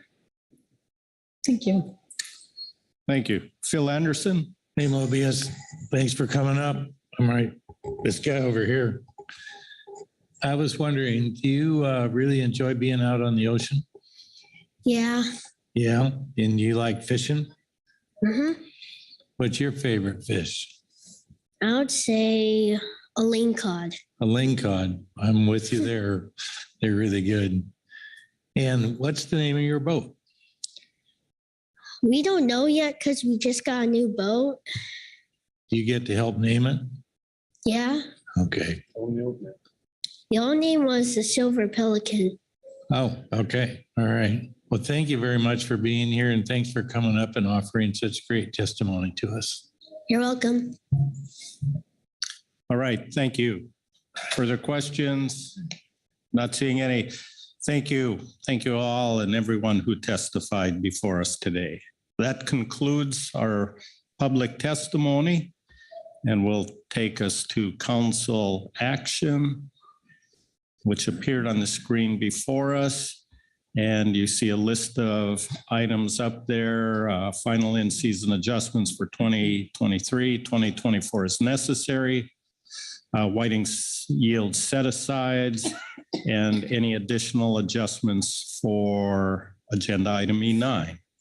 So with that, gave you a little pause. I will look for any hand to initiate discussion on this topic. Caroline McKnight. Thank you, Mr. Vice Chair. And I just want to take a moment to reflect on the public comment that we just heard this last hour or so. And thank everybody for coming and providing their very unique perspective to the area that they've come from. Crescent City is not Monterey and Monterey is not Morro Bay, and hearing the diversity of the needs and impacts are very important. We hear all of that. I do just want to provide a little bit of clarification that with having 2 agenda items for in season, it's difficult to make arrangements and to be here. We recognize that. And so a lot of the comments were relative to deeper and shallow nearshore in season adjustments that we will be taking up on Tuesday. But that being said, I do just want to provide additional clarification that for deeper and nearshore authorized state permits, our GMT and GAP are still working on looking at 2024. We're working at state regulation solutions to provide opportunity, and that work is in progress and being considered and will be ongoing. So we are hearing you and we are acknowledging all that, and we are doing the hard work. So thank you again for being here. Thank you, Mr. Chair. Thank you, Caroline. Further discussion, Lynn Mattis. For the items I think we're trying to take up today under part 1, I think the GMT and the GAP laid things out pretty well, and not to preclude discussion, but if we're ready, I have a motion for at least part of this. As one of our previous chairs would say, a motion can always stimulate discussion, so please proceed with it. Okay. I think I emailed it to Sandra a while ago. Yay, it wasn't the cold meds that emailed it. Sorry you all are having to put up with me this week in my illness. I'm trying. So I move the council adopt the GMT recommendations from agenda item E3A supplemental GMT report 1 of 750 metric tons as the whiting yield set aside for 2024, and to increase the commercial lingcod trip limits north of 42 North Lad to option 2 from the GMT report, which was for limited entry north to 11,000 pounds per 2 months, and open access north to 5,500 pounds per month, and decrease the Oregon recreational long leader or Holloway gear fishery bag limit to 12 fish per angler per day. Thank you, Lynn. As I read it, that language on the screen looks accurate and complete. Is that correct? Yes, it is. Thank you. Great. Is there a second to your motion? seconded by Heather Hall. Please speak to your motion. Thank you, Vice Chair. I think the GMT laid out pretty good recommendations or reasons why on the whiting set aside and the commercial trip limits for lingcod. I'm still a little uncomfortable with having to change the long leader gear limit in federal regs, but I understand that's where we are and we will live with it and work through that process. I don't know that we need much more discussion. I thought the GMT laid it out pretty well. All right, thank you. Are there questions to the maker of the motion for clarification? I see no questions. Discussion on the motion. Caroline McKnight. Thank you, Mr. Vice Chair.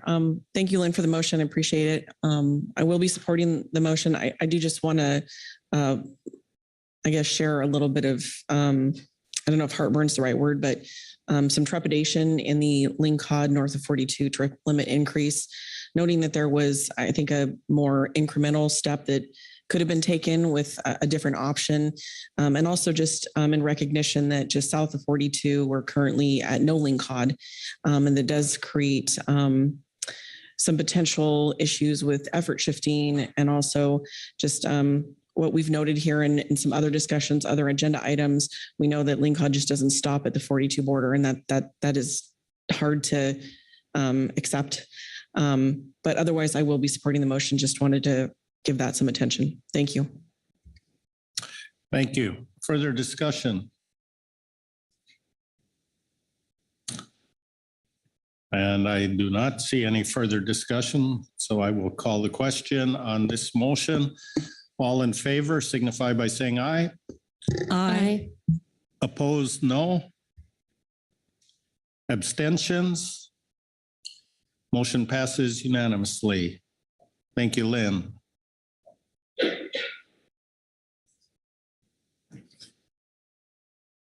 Now that we have that one done, if we can go back to our action item checklist, and I will look to Todd first. Oh, excuse me, Caroline McKnight.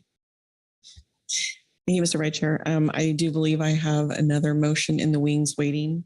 All right, we are ready for it. Thank you, Sandra. I move the council adopt the GMT recommendations and agenda item E3A supplemental GMT report 1 to increase the commercial Boccaccio trip limits under option 1, decrease the commercial Vermilion Sunset rockfish trip limits under option 1, and decrease the commercial Canary rockfish trip limits under option, that should read 1. Thank you, Sandra. Thank you. That language appears accurate and complete. Is that correct? It does. Thank you. Is there a second to the motion? Seconded by Corey Ridings. Please speak to your motion. Thank you, Mr. Vice Chair. All three of these options are jointly supported by the GAP and the GMT. I just want to touch briefly on each of them.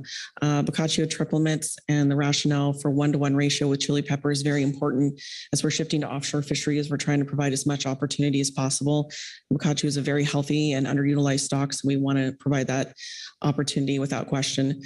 Relative to Vermilion and Sunset, I did point this out in the CDF and W report that we are tracking high for this year, and we have been tracking high at our and attaining our harvest limit in years prior.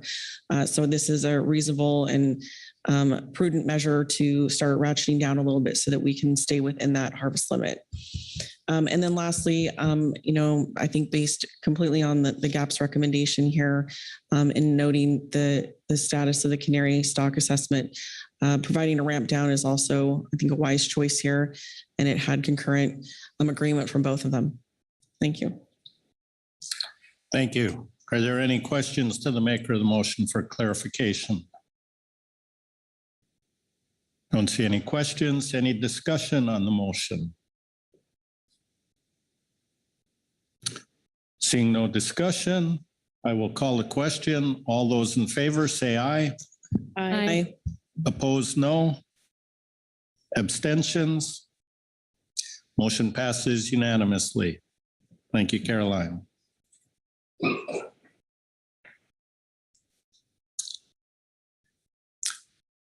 look around, see if there's any other motions, or we will bring up our checklist and see if there are other items.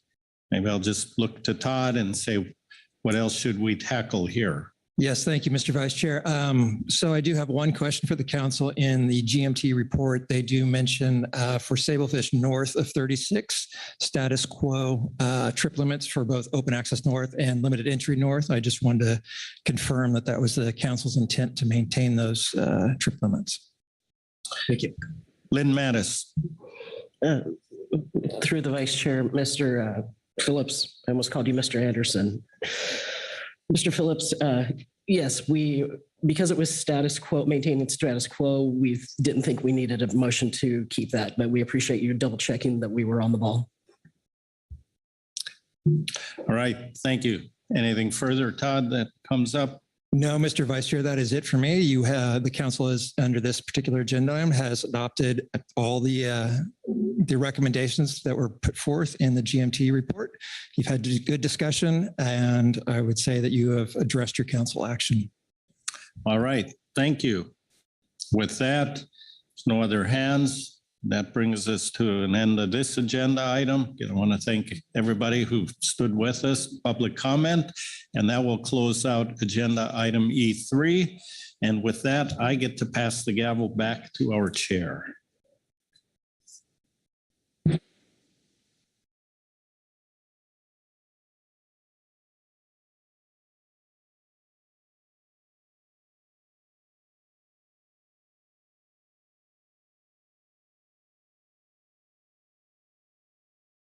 Okay, thank you, Vice Chair Hasselberg. Just heads up, we're going to go for probably at least an hour and then just see how we're doing and probably break then. But anyway, so we're going to go straight to Jim and Jesse on E4 here when they're ready. So.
Okay, Mr. Chairman, council members, thank you for your patience while we got set up there. We're here this afternoon to talk with you about gear switching, and I'm going to take a deep breath myself here. I know you folks have been through a lot today and this afternoon, so I invite you to do the same as we get ready to share some information here with you.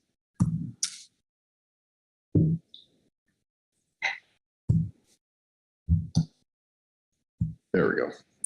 So at your last meeting, when you addressed this issue in June of 2023, you selected dual initial preliminary preferred alternatives, no action, and an alternative to gear specific quota pounds. Yeah, thank you.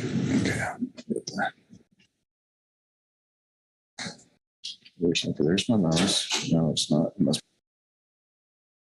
Okay. Yeah.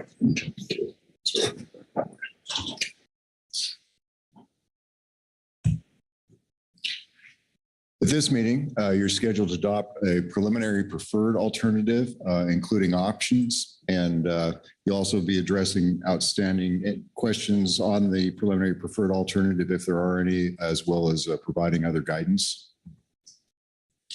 You have your briefing book materials. It includes a synopsis of the analysis alternatives, the analysis itself, supplemental attachment 4 that came out during this meeting, which is just a summary table that it is a summary of information that was already in attachment 3, but hopefully gives it to you in a more convenient format for digesting. And then you have 2 advisory body reports, the SSC and the GAP. Just to look at that attachment 3, if you take a look there, organizationally, we've got the introduction. We do a more detailed analysis of the fishery and the problem than you might normally see. Review the alternatives. There's a summary of the impacts then. And so they're summarized a couple different ways. And then in the appendices is where you'll find the really deep dig into the analysis, that sort of more of the NEPA-like approach to things that you would normally see.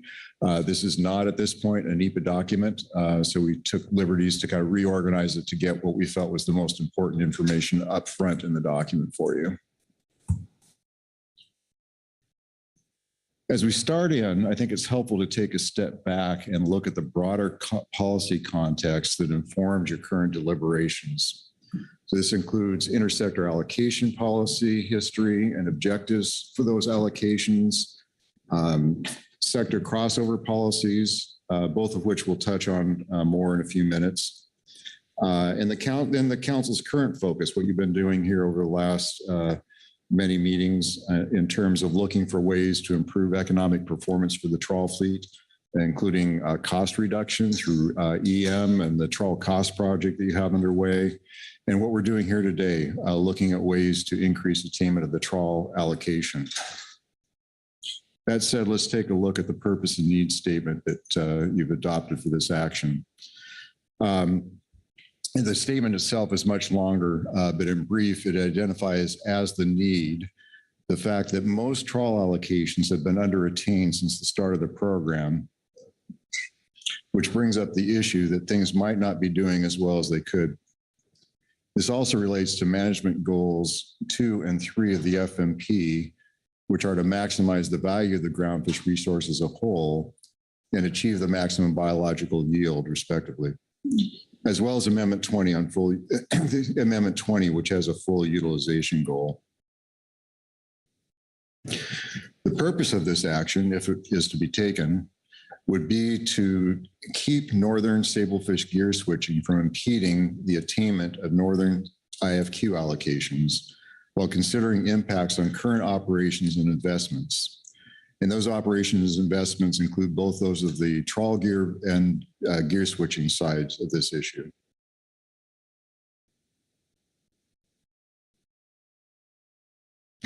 Sections 2.1 and 2.2 briefly describe the fishery and go into the history of sector management in the commercial groundfish fishery. Sectors were established based on multiple MSA national standards, multiple MSA requirements, national standards, FMP goals and objectives Sablefish was the driver in first establishing the division between the commercial trawl and non-trawl or fixed gear sectors in the early part of the 1980s.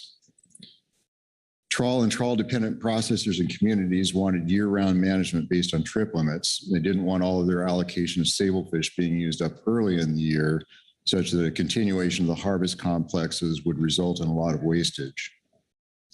On the other hand, fixed gear interests said it wasn't economical for them to fish trip limits, so they wanted a seasonal management approach. So this issue of managing sablefish to allow for harvest of the trawl complexes while accommodating fixed gear opportunity has been part of the challenge in managing the groundfish fishery almost from the start.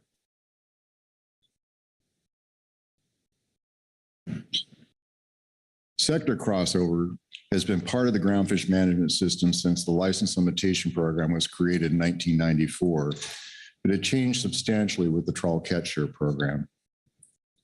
As the catch share program was being designed, it was the presence of the crossover opportunity that first raised the question about whether there would be that opportunity would be continued as part of the catch share program.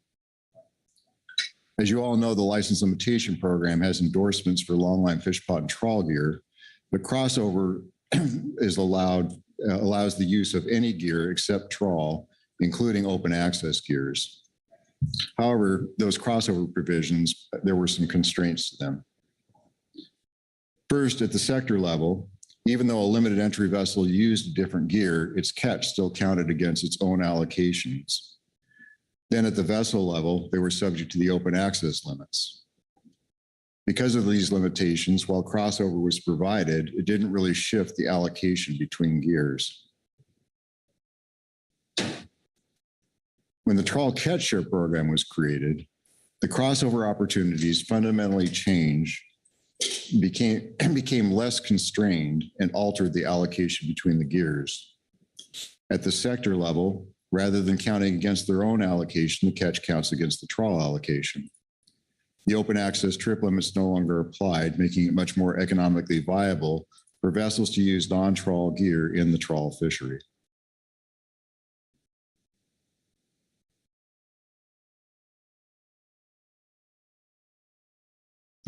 So as I mentioned, since the early part of the 1980s, there was a trawl, non-trawl allocation of sablefish, and that allocation was made directly by the council as it weighed MSA requirements, national standards within the MSA, FMP goals and objectives, and so forth.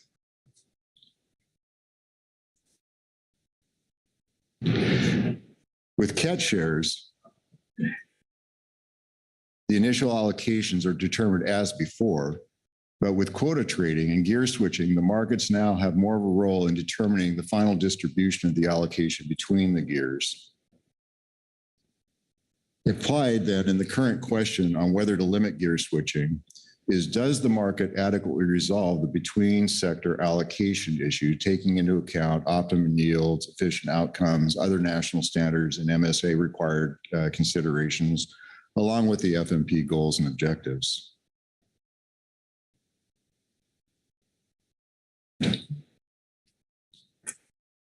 Okay, so just to kind of provide a refresh on where gear switching has been since we've been in the IFQ program, here we have some statistics from 2011 through 2022 on the left-hand side. In general, we've seen about 7 to 20 to 21 vessels and permits gear switch over this range with an average of 14 annually.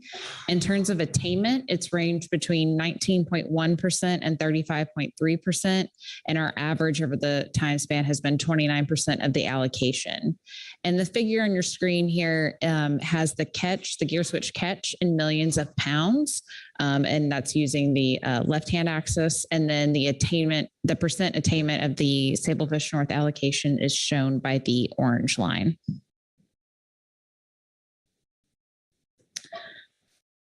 So one of the things Jim just spoke to in regards to the purpose and need is it highlighted that most allocations have been under-attained since the implementation of the catch shares program.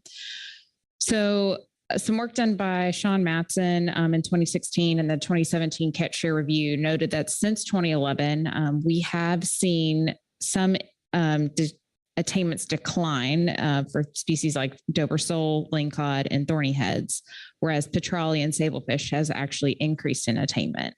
And since 2014, both allocations and catch have increased.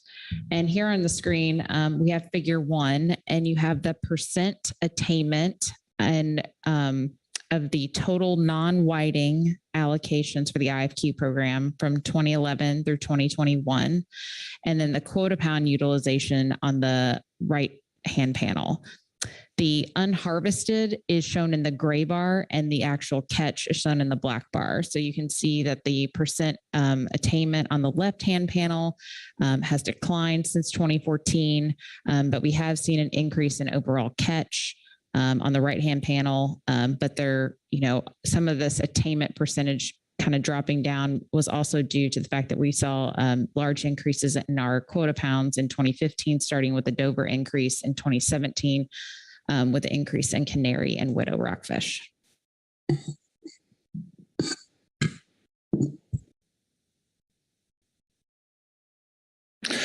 The next two sections of the document provide an in-depth evaluation of the problem or the need for this action. They address the question of whether it is likely that now or in the future, a constraint on gear switching would increase in attainment. So we'll start with section 2.4 on is gear switching a constraint now?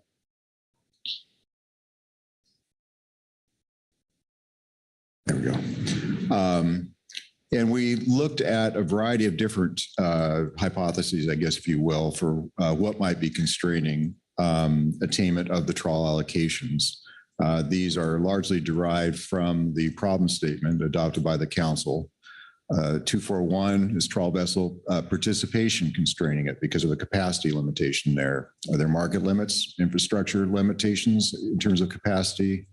From the SSC, from an SSC prompt from a year or so ago, whether the management system design is somehow interfering with markets. And then competition between the trawl strategies. So are the gear switchers somehow more competitive and able to outbid the trawlers for the sablefish quota pounds needed to prosecute the other species that are allocated to the trawl fishery? I'm going to go over some of these relatively quickly. They are things that we have talked about in the past. I'm going to dwell on areas where we have a little bit of new information compared to where we were with you when we spoke in June. With respect to trawl vessel participation and capacity, there was that drop from 2010 to 2011 in the left-hand slide that you see here, which kind of brought this question up. And we reported to you previously that as we look through the data, it does not seem like this is a limitation on attainment of the trawl allocations. I'd be glad to come back to these slides and go into further more detail with you if you have additional questions on them. Next is the market limits and the history of Dover landings. In this slide, you see the bars that show the historic Dover landing going back to 1981. The scale for that is on the left-hand side, and then the lines of the price per pound. A scale for that is on the right-hand side. A top line is inflation adjusted, and the bottom line is not adjusted for inflation.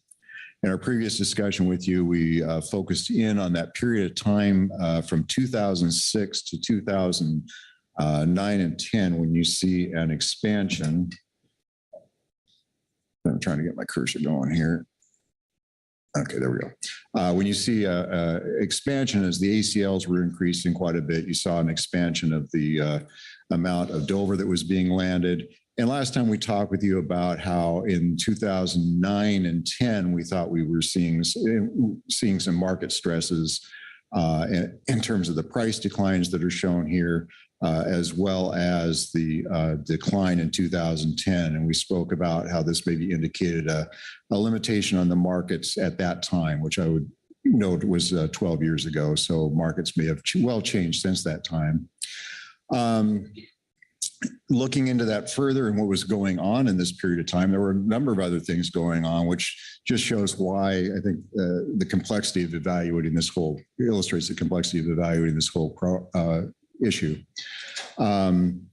As things declined from 2009 into 2010, one of the things that was going on is we were having a big increase in the pink shrimp CPUE, which was probably drawing some effort off there.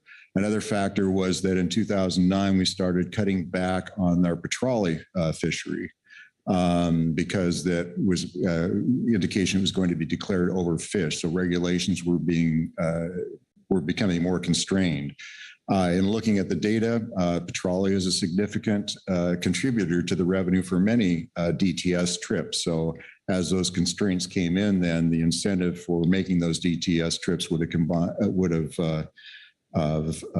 contributed to would have declined, excuse me. So that might also contribute to that decline from 2009 to 2010. In terms of the price changes there may have also been some contribution from we were in a major recession at that time. The fresh fish consumer price index, urban consumer price index was declining over that period by about, but not by as much as the Dover price was declining, what we see here. You may recall we were seeing in 2009 and 10 a lot of fish coming in frozen. But even with all that happening, when you look back at the levels that were happening, for example, these first upticks in 2007 and into 2008, where before we started seeing what we interpreted as market stress, indicators of market stress, these levels are still substantially above anything that we've seen during the course of the trawl program, indicating that there probably is some market capacity, at least historically, to handle these larger volumes of Dover. And again, I'll throw in that caveat that this pattern here that we're looking at as a sort of a case study is all 12 years ago, and a lot has changed in the intervening period.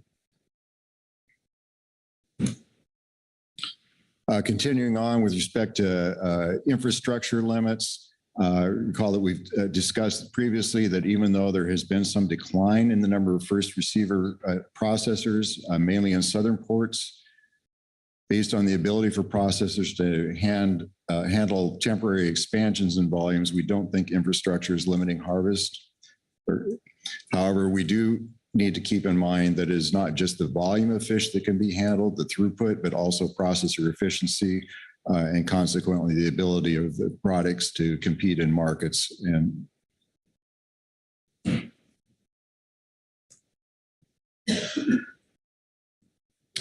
that brings us to the issue of the management system design, which was, I mentioned that the SOC brought to our attention. One thing that we identified before was that the trawl catch share accumulation limit policy uses the quota share limits may be limiting the market ability to mitigate for risk with respect to key inputs. Limiting the ability to vertically integrate. And so vertical integration is what occurs when a producer, rather than relying on buying an input on the market, decides to own the process or the source of the input. And I want to emphasize here that I'm focusing on vertical integration for investment risk mitigation regarding a key input. There's other kinds of vertical integration that go on as well. And there's many reasons that businesses want to vertically integrate. That have less to do with risk mitigation. So we're talking about so for example, if a business can buy gas from a number of different sources, it doesn't need to buy the source of the gas in order to mitigate the risk that may not be available to it at some future time. Or any other input which is generally available on the market. But when there's a key input and a very limited source of that key input, that's when vertical integration is done for the purpose of risk mitigation. And that's just the limits that are currently in place, the 3% and the 2.7% of the non-whiting species combined. And we have about 6 entities that are within 10% of those limits at present.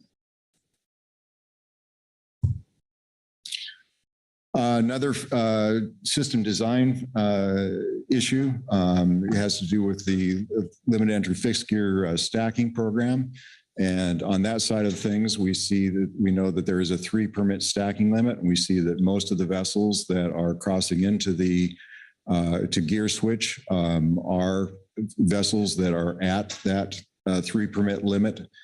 So that policy that's there to benefit that fishery may be influencing vessels to providing an incentive for vessels to cross over into the trawl fishery.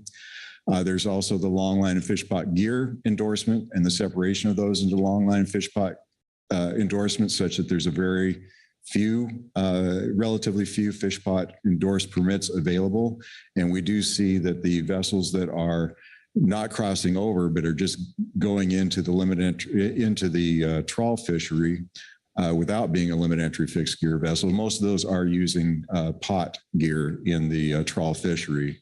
And so on that basis, we wonder whether the limited number of pot permits available makes it so that this anybody who wants to use pot gear, that this is the best way for them to go, or the cheaper way for them to go.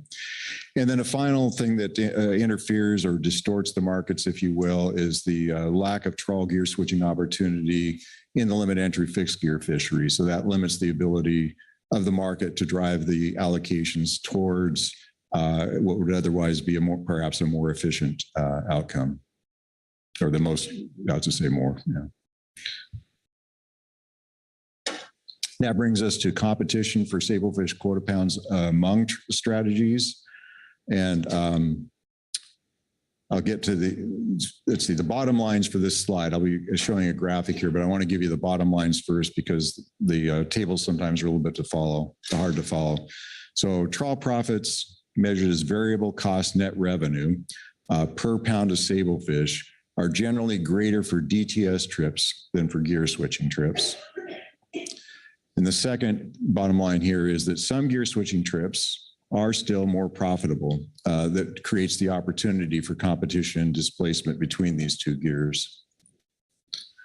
So that said, this table shows for 2017 through 2021, the variable cost net revenue per pound of sablefish landed by trips for the percentiles indicated here across the top. So these amounts, this is essentially the profit, and it's an indicator of the amounts that the different gear types should be willing to pay based on a theory, should be willing to pay for sablefish quota pounds. And you'll see the two rows there, one for DTS and one for gear switching, the bottom row for gear switching. If you pick any percentile going across, you'll see that the DTS trips have a higher profit per pound of sablefish than the gear switching trips. And if you look at the averages, of course, it would be the same. However, look comparing across categories, though, you'll see that let's take the 10th and 20th percentile as the example. And at the 20th percentile, you're at $1.41 per pound of sablefish. You'll see that it's starting someplace around the 60th or more percentile on the gear switching row, and then on up, that the trips and the vessels making the trips in those ranges would be able to outbid the vessels making the trips in the 10th and 20th percentile range. So that's where we get this some opportunity for, even though on the whole the DTS vessels are more efficient, there's some DTS more efficient than gear switching, and there's some gear switching vessels that are more efficient than DTS. And that's one of the messages we brought to you in June, but here we're looking at it on more of an individual trip basis. What I want to do now is focus in on the potential impacts of this relationship on prices. So the data set we're looking at here covers the entire period from 2017 to 2021. And there's quite a bit of price change during this period. But in 2017, the prices for sablefish were quite a bit higher. And in particular, there was a higher differential in price between the trawl caught sablefish and the gear switch caught sablefish. So from 2017 to 21, the average difference between those two was 91 cents a pound. And in 2017, that difference went up to $1.25, or was at $1.25 a pound. It was 38% higher. So what we want to focus in now then is on how that affects the relative profitability of these trips in the comparison between these two groups. So again, staying with those bottom, just as a comparison point, the bottom 20%, the DTS trips that are making up to $1.78 per pound of sablefish. We see that on the gear switching row, the comparable amounts of profit are someplace around the 40th or 50th percentile. That the trips on the gear switching row become comparable to those those DTS trips of lower profitability.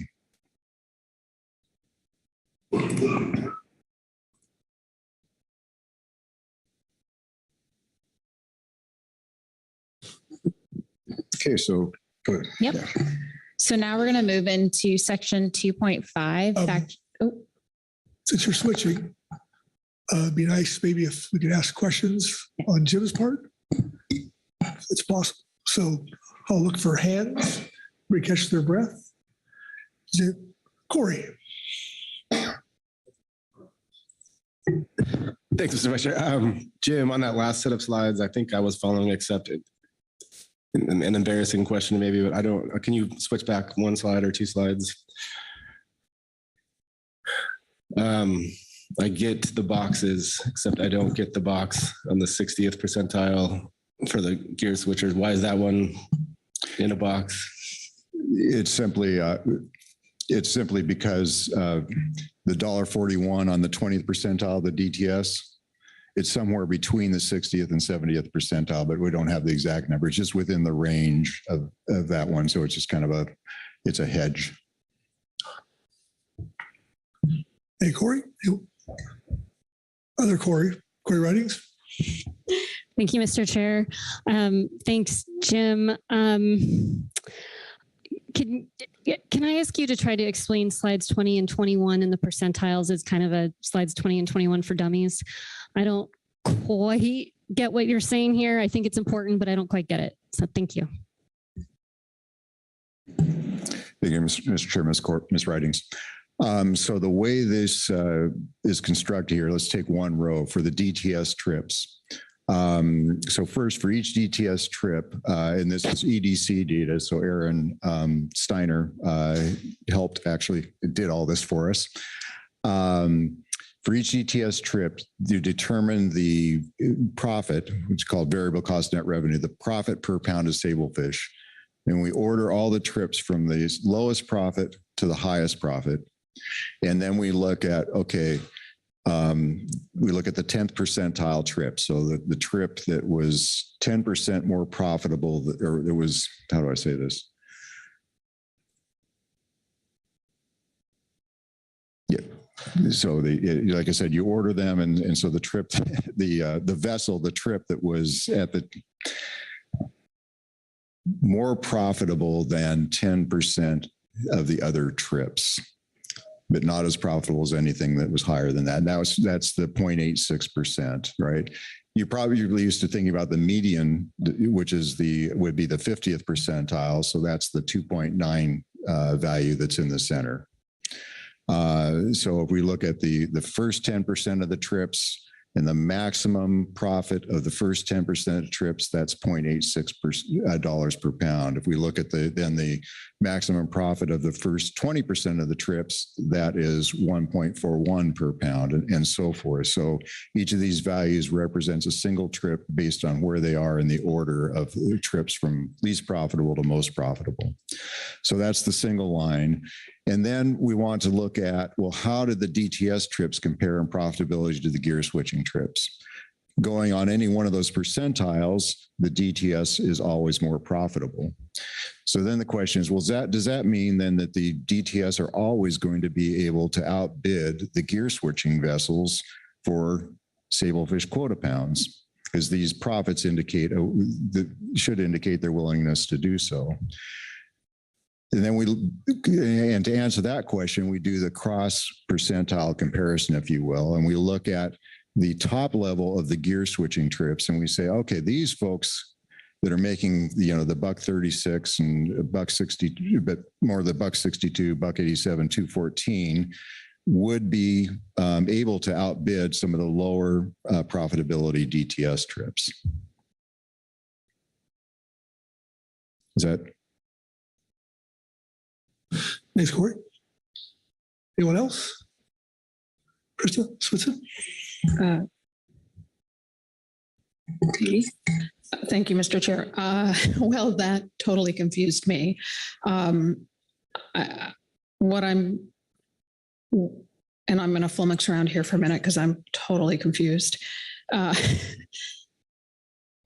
It's sounding to me like the bottom 10% of the trips, if you go out and you're say it's 100 trips and you're in one of those 10 trips, you could possibly be outbid by the guy that is in the top 10% of the trips. Okay. But this is a range of trips, meaning this is not like we're comparing the top 10% of the gear switching people or the top 10% of the gear switching people compared to the bottom 10% of the DTS folks. Because as fishermen, sometimes we have a great trip, sometimes we don't have a great trip. So I'm a little confused about the relevancy if we should be looking at and comparing and contrasting 10% to 90% when the reality is people have great trips, people have horrible trips. But if you're looking at the 50th, which is the average of all of these, you've got more than double if you're expensing it over the season. So am I misunderstanding what the point of this slide is? Am I misunderstanding how to be reading this effectively?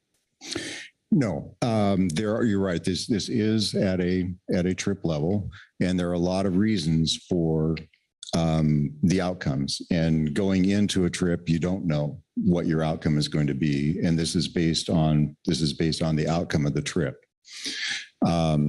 We do think looking at the vessel activity and the vessel profitability, and there's other slides that we've looked at previously, that in general, that the point is still here that there are some DTS vessels that are more profitable on average, or however you want to look at it, than some gear switching vessels, and vice versa.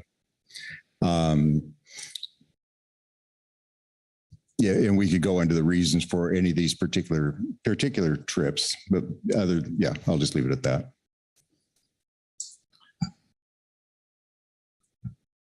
Okay, so you don't look like you were satisfied by that answer at all.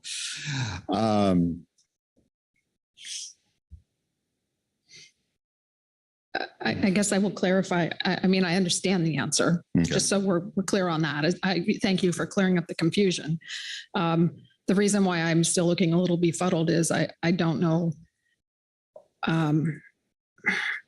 I guess I don't know why the council will be making a judgment call based upon people's ability to catch fish and whether they're a good or bad fisherman. That's a experience situation and a transaction situation. That's why I look confused, and I don't think you're going to be able to clarify that for me. So I will pause there. Okay. Corey Niles. Well, and maybe just, I think Krista brings up a good point. I had a similar question of would a boat tend to be, how variable would a boat's year be? Would a top boat always be in the upper percentiles, or would it be all over the place? But I think Krista and Jim, please, I think what this is showing, like if you could think of the typical trip, the average trips around the 50th percentile, somewhere between the 40th and 60th percentile. But so what this is saying is that on the average trip, the DTS people are making more profit per pound of sablefish than the gear switchers are. And I think, I think Krista asked some good questions, but that's the main. But then Jim, you're pointing out that there are the top boats in the gear switchers can affect things because they're more profitable than the lower end of the distribution. So I think that's what you're getting at, Jim. And I think you didn't hear my question, I don't think, but Phil. how did you know what the boat's expenses were on these trips to then figure out what their profitability was? So this is EDC data. That means nothing to me. Economic Data Collection Program, the data we collect annually through the Northwest Fisheries Science Center program.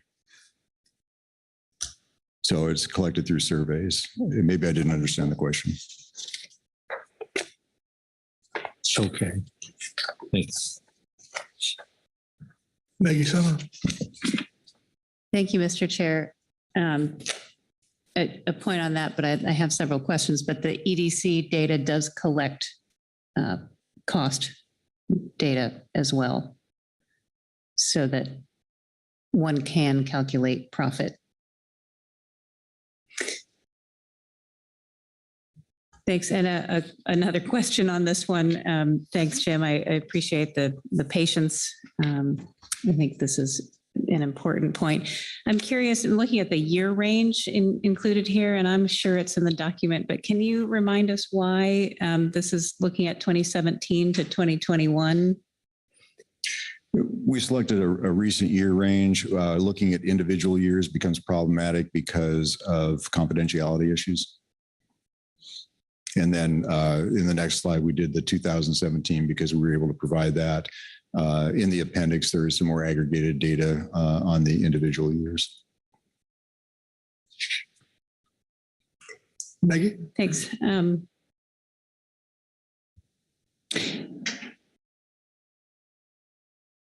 I have one on a different topic. I'll ask you a follow-up on this one offline over the weekend, so we don't drag us into the weeds.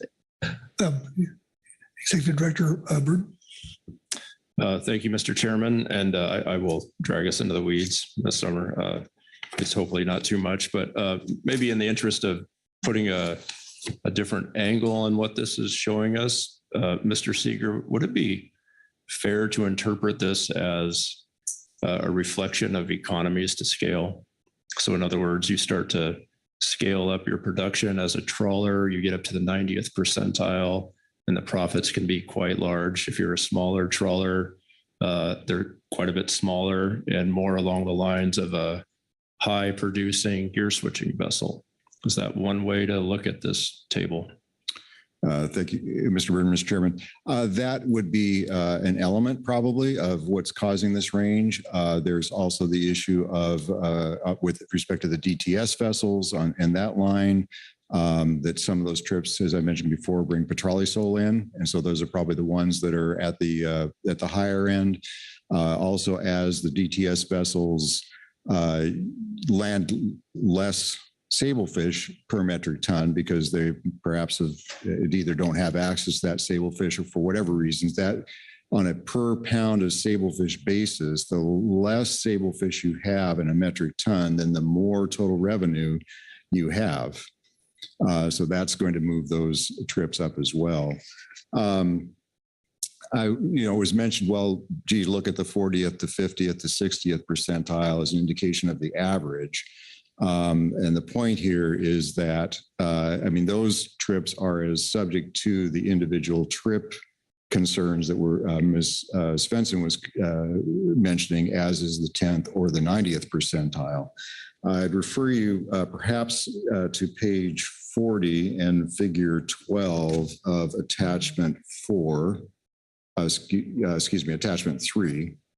And there you will see comparisons of a variable cost net revenue on various bases, on a vessel basis, on a per day basis, and on a per metric ton of catch basis. And yeah, I'd like to be able to project that for you. What you see there is you see that median line.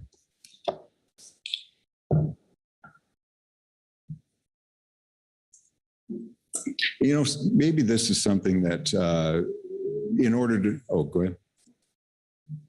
I see council members have that. I was going to say, maybe this is something that, since this is probably going to go overnight, it might be better we could just actually bring a slide back. But if you all have that, you'll see that median line. So when you talk about looking at the 50th percentile here, whether you're talking about this dotted line that's on this graph, and then you see a gray cloud around that line. The top of that cloud is the 75th percentile, and the bottom of that cloud is the 25th percentile.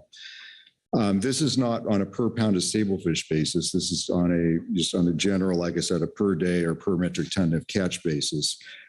But the point there is the same, that you have this you have this overlap in profitability between DTS vessels and the fixed gear vessels, the gear switching vessels. DTS vessels here are on the left, and the gear switching vessels here are on the right.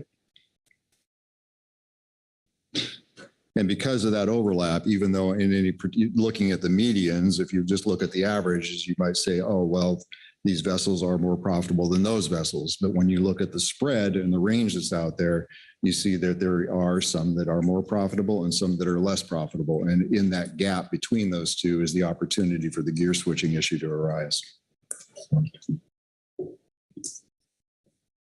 Krista? My apologies, and I feel like I'm really picking this apart. So I used to do the EDC report when I was at Jesse's, and I may not be the same for fishing vessels, so this may be a question for Maggie. But ours was consolidated for the entire year, not for an individual trip. So I'm just kind of wondering how the mechanics of that are. If the boats are doing this for the year, and we're pulling that data as the average for a trip, really what that looks like, because then you're not necessarily considering the average, what the actual cost of the trip is and whether or not it's profitable. It's more of an average. So just getting clarity on that piece, both on the boat side, but also on how that works in terms of averaging trips and making things look more or less profitable. No, thank you. Good job. I would have to turn to Ms. Steiner for an authoritative answer on that. But I believe that it is annual data, and I believe that the approach on this has to do with looking at costs as being relatively consistent, and that there's more variability on the revenue side. In the revenue side, you have the fish ticket data. Okay. Thank you. Okay. If we could, we probably need to keep going here. So unless somebody else says, thankfully they don't. Okay. No more questions? Jesse, please. Do you have a question? Nope. What are we going to do? You need to share your screen again. Just give us 1 second. Now that I figured out how to share mine, I need to get the PowerPoint back up.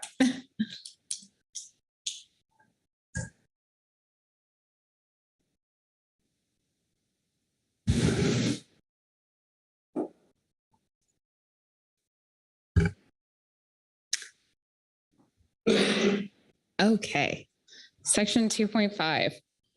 So these are factors that might alter or indicate future gear switching levels. And overall, this section is to hopefully help y'all evaluate the likelihood that gear switching might increase, decrease, or even stay the same in the future. You've seen a lot of this information before. And if Jem, you'll go to the next slide for me. I'm actually not going to cover a few of these today because there was no really new information here with regards to normal variation, latent and underutilized permits and trends and quota share acquisition. Of course, happy to answer any questions on those if y'all had any. But to get to the points I did want to cover. So for biomass and ACL changes, there's a lot here on the screen outlined in terms of directional changes, and biomass and ACL changes could impact the proportion of gear switching that we see, depending on encounter rates, CPUE, prices, and a variety of other factors. And we've outlined some directional changes here on where we might see increased or decreased proportions of gear switching. But depending on the conditions, we actually could see a different direction in the amount of gear switching, or seeing decline or increase at a higher degree than we're seeing changes in the ACLs or allocations.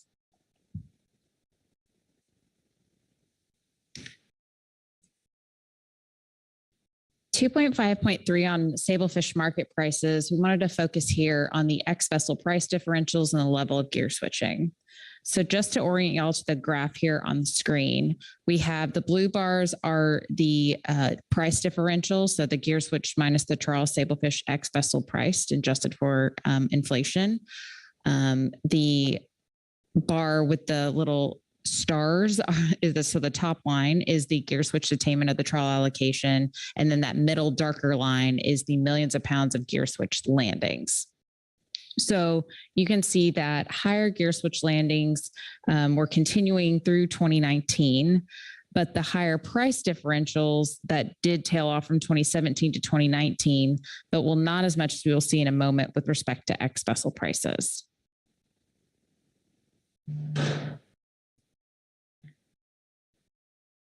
So working our way from the bottom up here on this graph. So you can see 2009 to 2022 on the x-axis and our prices going up the y-axis. The black line with the yellow dots is our Sablefish quota pound prices that we have available starting in 2011.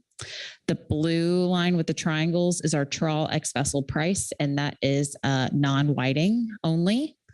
The orange is the gear switch ex-vessel price, and then the gray is actually the LE fixed gear ex-vessel price for comparison. So here are a couple of key points we wanted to highlight were that we see over a 50% price drop from 2017 to 2019, even though gear switching levels remained high, as I spoke to on the previous graph and on the previous slide. And as prices have dropped here on the tail end of this graph, the quota pound price did not drop as much. So there's a very small gap between the quota pound price and the trawl ex-vessel price starting in 2018. And so you can see that very small differential between the blue line and the black line there on the screen in 2018. In evaluating this impact of the small gap on trawlers, keep in mind that there is revenue from other species that are bringing in, and that the quota price for most of those other species is very low. The overall point to make here is that ex-vessel prices alone probably don't influence the level of gear switching as much as that between gear differential in the prices and possibly the difference between the ex-vessel price and the quota pound price.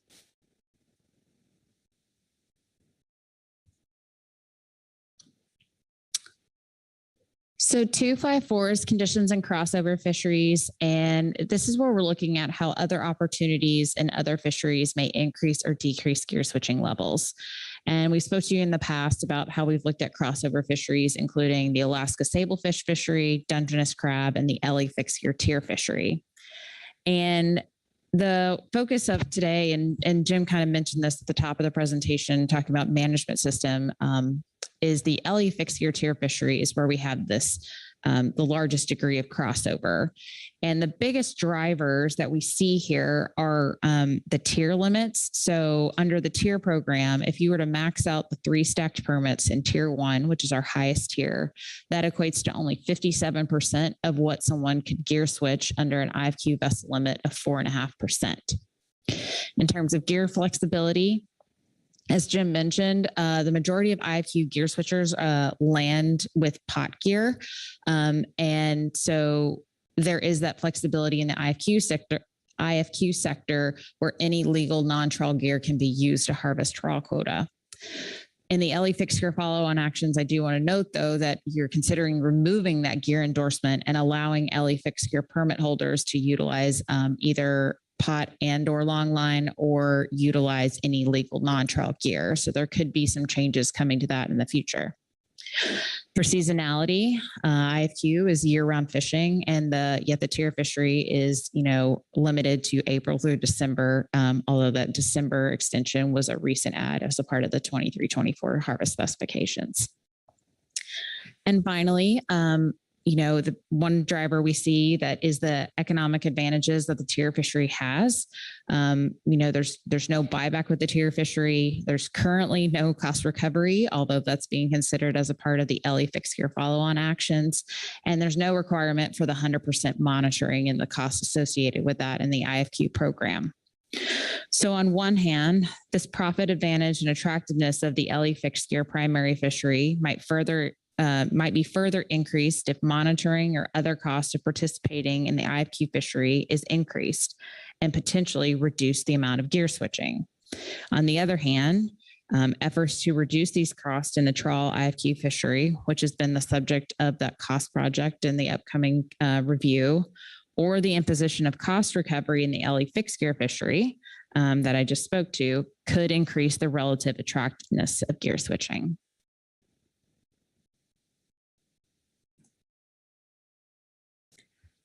And the last one I wanted to cover here is kind of the influence of the control date and what we've seen with,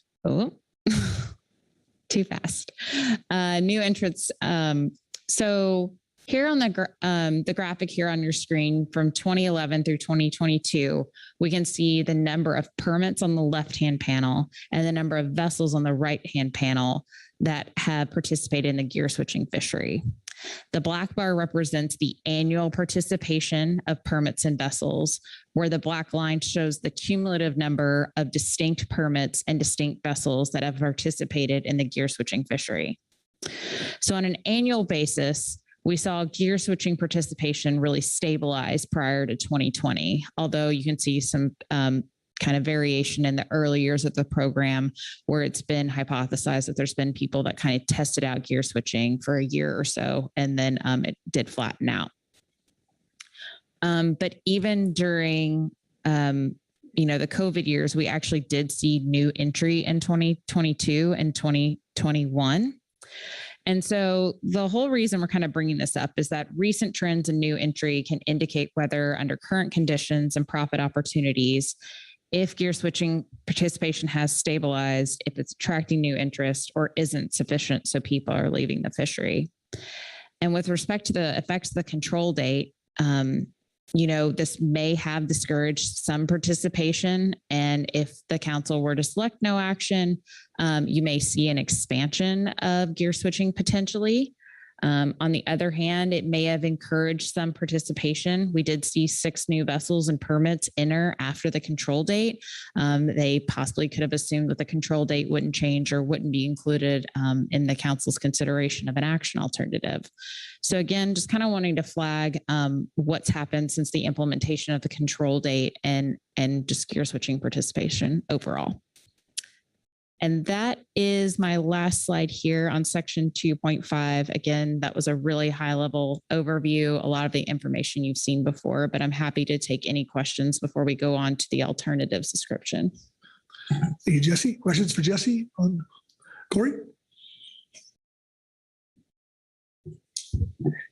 Yeah, thanks, Jesse. Hopefully a simple one.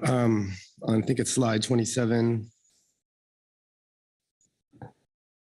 So I was trying to follow you. I don't know what I was, but because I got hung up on the fact of we just looked at that, looked at the other slide where we were looking at, no, sorry, that was the correct slide. But on that discussion we had on the other set of slides with Jim, we were talking about it's really it's the price per, it's all the sum of Dover sole, thorny heads, sablefish, that you would expect would set the price of pound for sablefish quarter pounds in the trawl sector. But so did you only look at just the sablefish revenues here? I guess that's my simple question. Is this trawl X vessel price, that's just all species or just?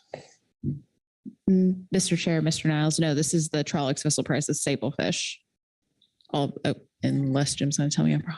No, that's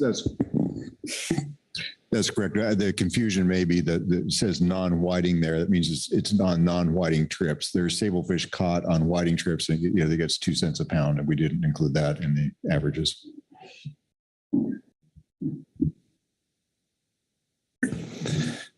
Just a quick follow-up. Okay, well, maybe for an overnight thing, maybe I'll have to think harder about what your point was there, and on the difference, the gap in prices, and shouldn't you be including the other species in there? But I will hold off for maybe a question if we're coming back to this tomorrow. Jim? Well, just real quick, in terms of what we wanted to look at here is the sablefish market prices and the patterns. And the note on the other species that Jesse made was just with respect to, wow, you look at that, like 2018, the gap between the quota pounds and the blue line for the trawl, it's so dang small. You think, how the heck are they making any money? And it's all the other species that they're being landed with it, right? That generates the revenue. I don't know if that gets to your question. I thought I could handle it really quick, but maybe it's a better overnight thing.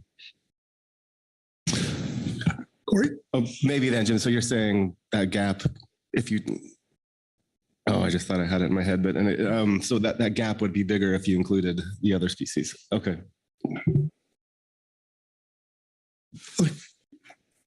Maggie. Thanks, Mr. Chair. Also on this slide, Jesse, if I got your statement right, you said it seemed that ex-vessel prices alone probably don't influence gear switching as much as the price differential as much as the price differential. Can you explain that a little bit more, please? Mr. Chair, Ms. Summers. So if we look at the previous slide here, look at 2017, 2019, you see our highest levels of gear switching. And right, and they're relatively stable in that period. You look at 2017 to 2019, and you see the sablefish prices dropping by 50% over that same period.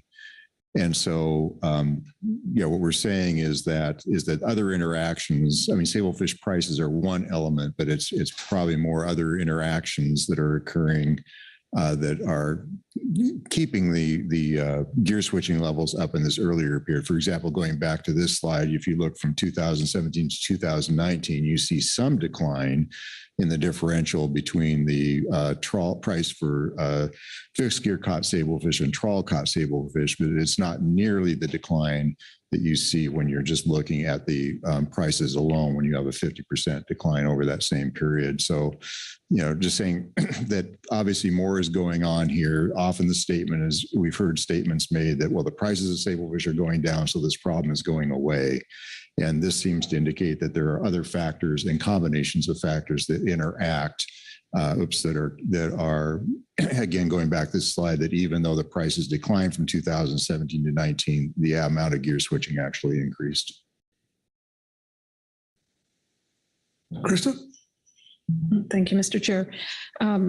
So just two questions, I think, that tie together for me. I'm just curious about, and I may have missed it, the rationale between why you included 2009, excuse me, to 2011, which is before the program. What was the significance of that? And then you've talked in other slides kind of about the background, about what was causing things such as COVID. So just wondering if there was a reason you found in your analysis to kind of drive the narrowing between pricing that we see towards the end. There's a narrower band in later years compared to beginning. Yeah. Mr. Chairman, Mrs. Svensson, I thought I heard you say 2009. Yeah, so 2009, 10, and here. 11 on here. Yeah, they're on here, and I'm like, okay, they're on here, and there's a significance for them being there, and I just I may have missed that. I think it's just in general, we were using the EDC data. And EDC data doesn't start until 2009. So it was just kind of a common starting point that we used. But that is sort of our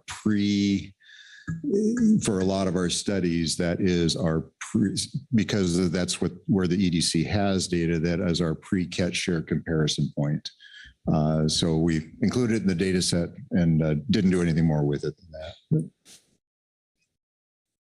Can I ask one more question, please? You can. Thank you.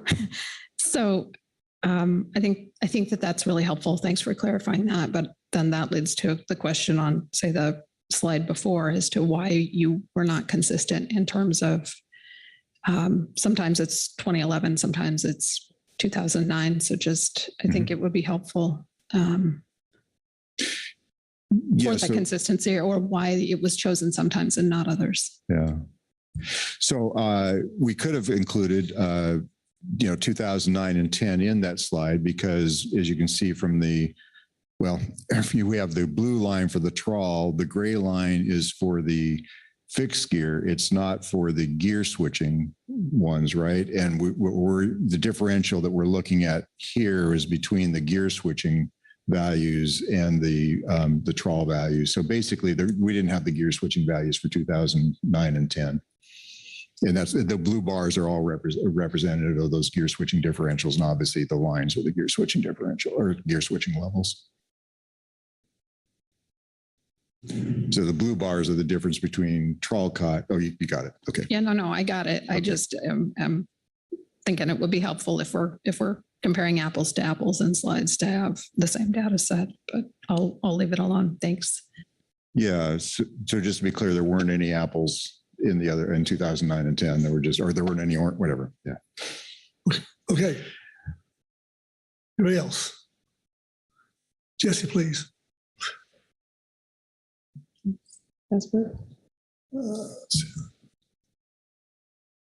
So as Jim gets this queued up, the next section we're going to go to is the alternatives, a really brief overview of our action alternatives. So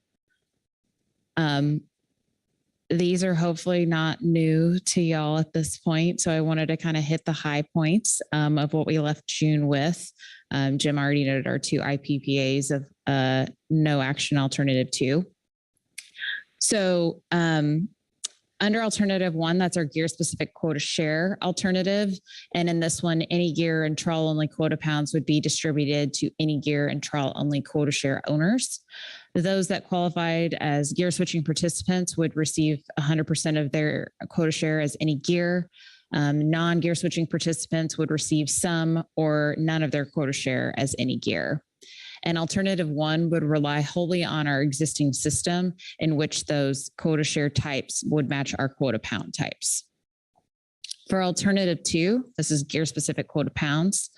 Trawl only and any gear quota pounds would be issued to all Sablefish North quota share, and it would stay Sablefish North quota share.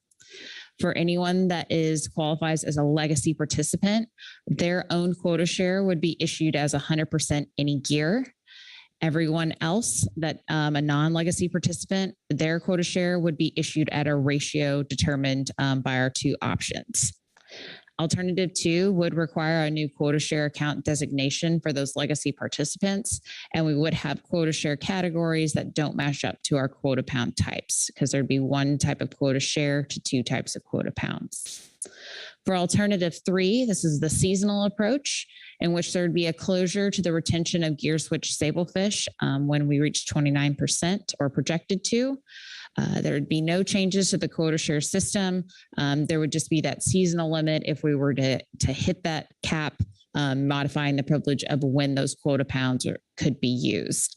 Again, this is a very high level degree of the alternatives. The attachment 1 provides the schematics we've used in the past, and attachment 2 has the details on each of these alternatives if you want to kind of dig into the details again.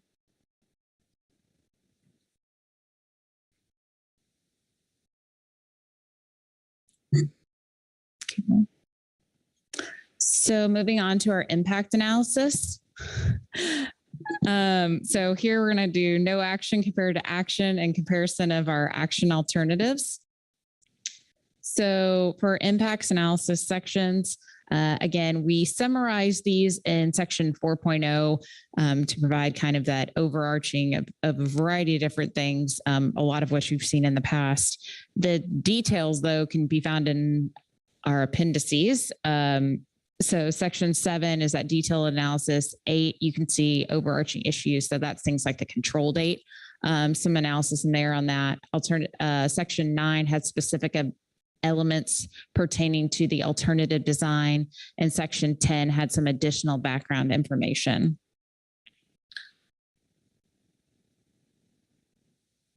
And within these sections, just to highlight particularly section 4, which is our impact summary, 4.1 has a comparison of the action alternatives. 4.2 is our national standard evaluation. And 4.5 is our RIR summary and our cost benefit analysis. Although I would point you to the cost benefit analysis piece of the RIR, or the regulatory impact review, can be found in supplemental attachment 4 that came into your briefing book. And after y'all select your PPA, we will go through the other required elements, including the small business impacts, other applicable laws, and other MSA considerations.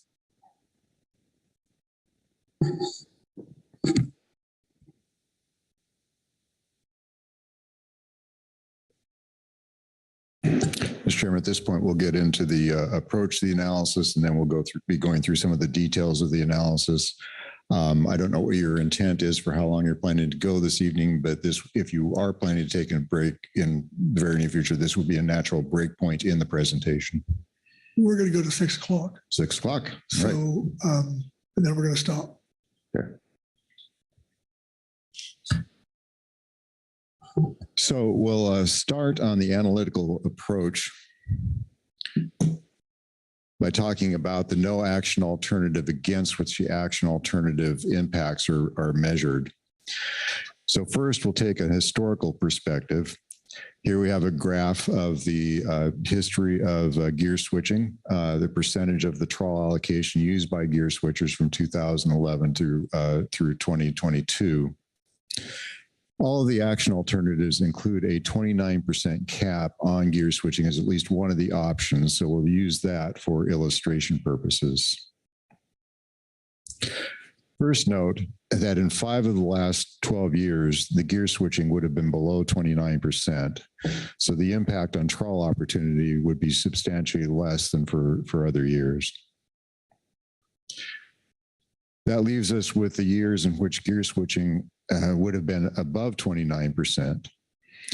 A central question then is, for these amounts, the amounts above that 29% line, the quota pound represented there by dark blue, would a restriction on gear switching have increased trawl attainment? The question is a main driver in the analytical results. Due to uncertainty about this question, we look at 3 different scenarios with respect to the impact of gear switching on trawl activity. First is that gear switching limits harvest of the trawl complex. In this case, as gear switching is constrained and quota pound becomes available, or is limited and quota pound becomes available, trawl harvest of complexes would increase. The second scenario is that gear switching causes trawlers to avoid sablefish. In this case, as gear switching is limited, trawlers increase the portion of sablefish in their catch, but it doesn't change the amount of the complex they catch. Essentially, as gear switching is limited, we would be substituting trawl caught sablefish for fixed gear caught sablefish. The final scenario used in the analysis is that gear switching has no impact on trawl activity. So in this case, as gear switching is limited,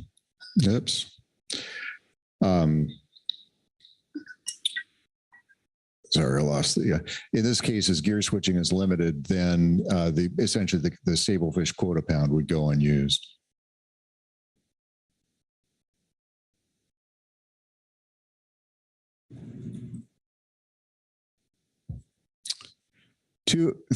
Other things to consider. First, multiple scenarios might apply to the quota pound that are used by gear switchers and then made available to trawlers under an action alternative. Some of it might be displacing the trawl complex harvest. Some of it might be substituting for fixed gear caught sablefish. And some of it may be quota pounds that would have otherwise gone unused. With respect to the previous slide that looked at the history and those amounts of quota pound that were above 29% that would then become available if there was a limitation on gear switching, you can think about in what ways that those amounts might be used. One way to think about it is that as gear switching is limited and some additional increment of quota pound becomes available, the first trawlers that are most likely to bid for and acquire that newly available quota pounds are those that would get the most out of it, and those would be the ones that would use it to harvest some more of the complex. They would generate more profit.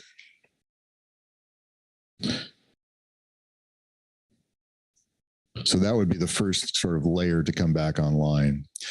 Then once their needs are met, if there was still more quota pounds that had been made available by a limitation on gear switching, we would expect those that would want to use the sablefish simply to increase the amount of sablefish in their catch and increase their revenue per metric ton without increasing the harvest of other species, would be the ones that would take the next increment, if you will, of the sablefish quota pounds made available by a limitation. And then if once the needs of those two groups were satisfied, if there was any left, then it would go unused.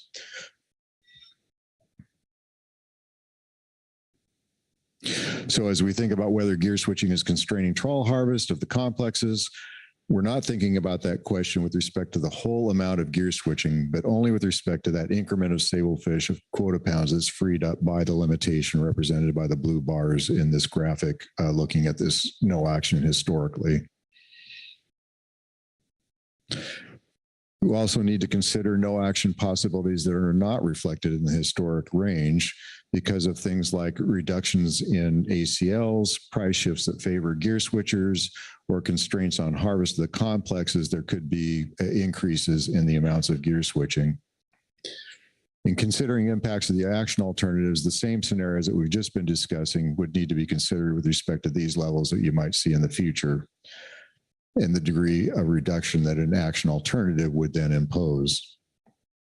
And in addition to what we've illustrated on these two slides, of course, we need to think about a future in which there might be even less gear switching, that the gear switching levels would be below the limits, as in the historical graph we saw earlier, where a number of the bars did not reach up to that 29% level. Oops. Finally, with respect to just outlining the approach to the analysis, we used a number of comparison years. We thought about using a period of years. The SSC advised that selecting some years for comparison might be more informative. So we use 2013. It was the year of the lowest allocation and lowest percentage of gear switching. 2019 as a high gear switching percentage year, and then 2021 was simply the most recent year that was of data that was available at the time we entered into the bulk of the analysis.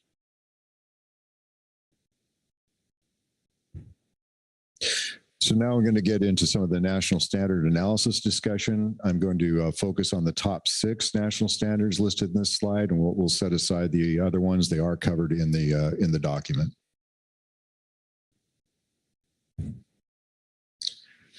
So National Standard 1 is about achieving optimum yield, and optimum yield is defined as the amount of fish which will provide the greatest overall benefit to the nation, particularly with respect to food production and recreational opportunities.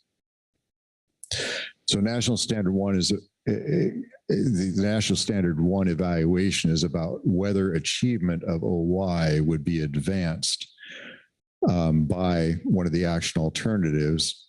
But the guidelines on National Standard 1 contain a lot of information about what constitutes benefits to the nation, which is then relevant to the National Standard 4 evaluation that we'll be undertaking of whether imposing a burden on one group is justified by the benefit to some other group or a collective of collection of groups. The benefits to be achieved in pursuit of OY are defined very broadly and are not restricted to economic benefits, things like net economic value.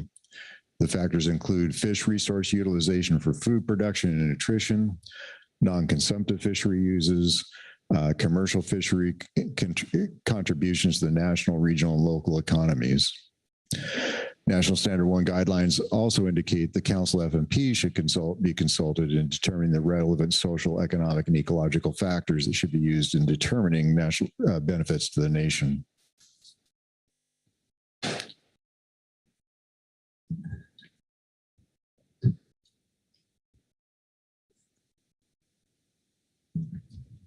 Yeah, I don't know if we want to go through them all or what, but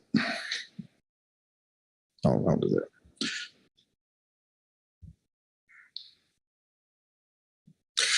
So impacts on OI with respect to National Standard 1 depend on whether gear switching constrains harvest of the trawl complexes. We've been talking about these three scenarios, and we've provided background information to hopefully help you assess which of the scenarios you think apply in sections 2.4 and 2.5 we discussed earlier. Here we have at the bottom, we've just listed the constraints that are provided in each of the alternatives for your reference. Looking at the scenarios that we've talked about, the scenarios 1, 2, and 3 on the left-hand side, and then the baseline years in the columns here, you'll see in each of the cells, then we have on the top line for each of the cell, we have the percent change in non-whiting attainment that would be expected under the scenarios. So you see for scenario 1, positive changes for each of the years. Scenario 2, you see no changes because what we're talking about there is just changing sablefish from fixed gear caught sablefish to trawl caught sablefish. And then scenario 3, you see negative changes because we're talking about there are the situations where you restrict the gear switching catch of sablefish, but have no compensating increase in the trawl fishery in terms of they're taking up those sablefish quota pounds and using them.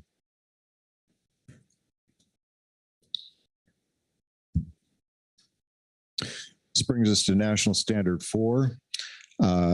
Here we'll be focusing on the requirements of fairness and equity, and there not being an excessive shares. With respect to fairness and equity, the National Standard 4 guidelines note that the motive for making a particular allocation should be justified in terms of the objectives of the FMP. Otherwise, the disadvantaged user groups or individuals would suffer without cause. And that an allocation of fishing privileges may impose a hardship on one group if it is outweighed by the total benefits received by another group or groups. In this regard, positive and adverse impacts are summarized in supplemental attachment 4 and will be summarized by Jesse later in the presentation here.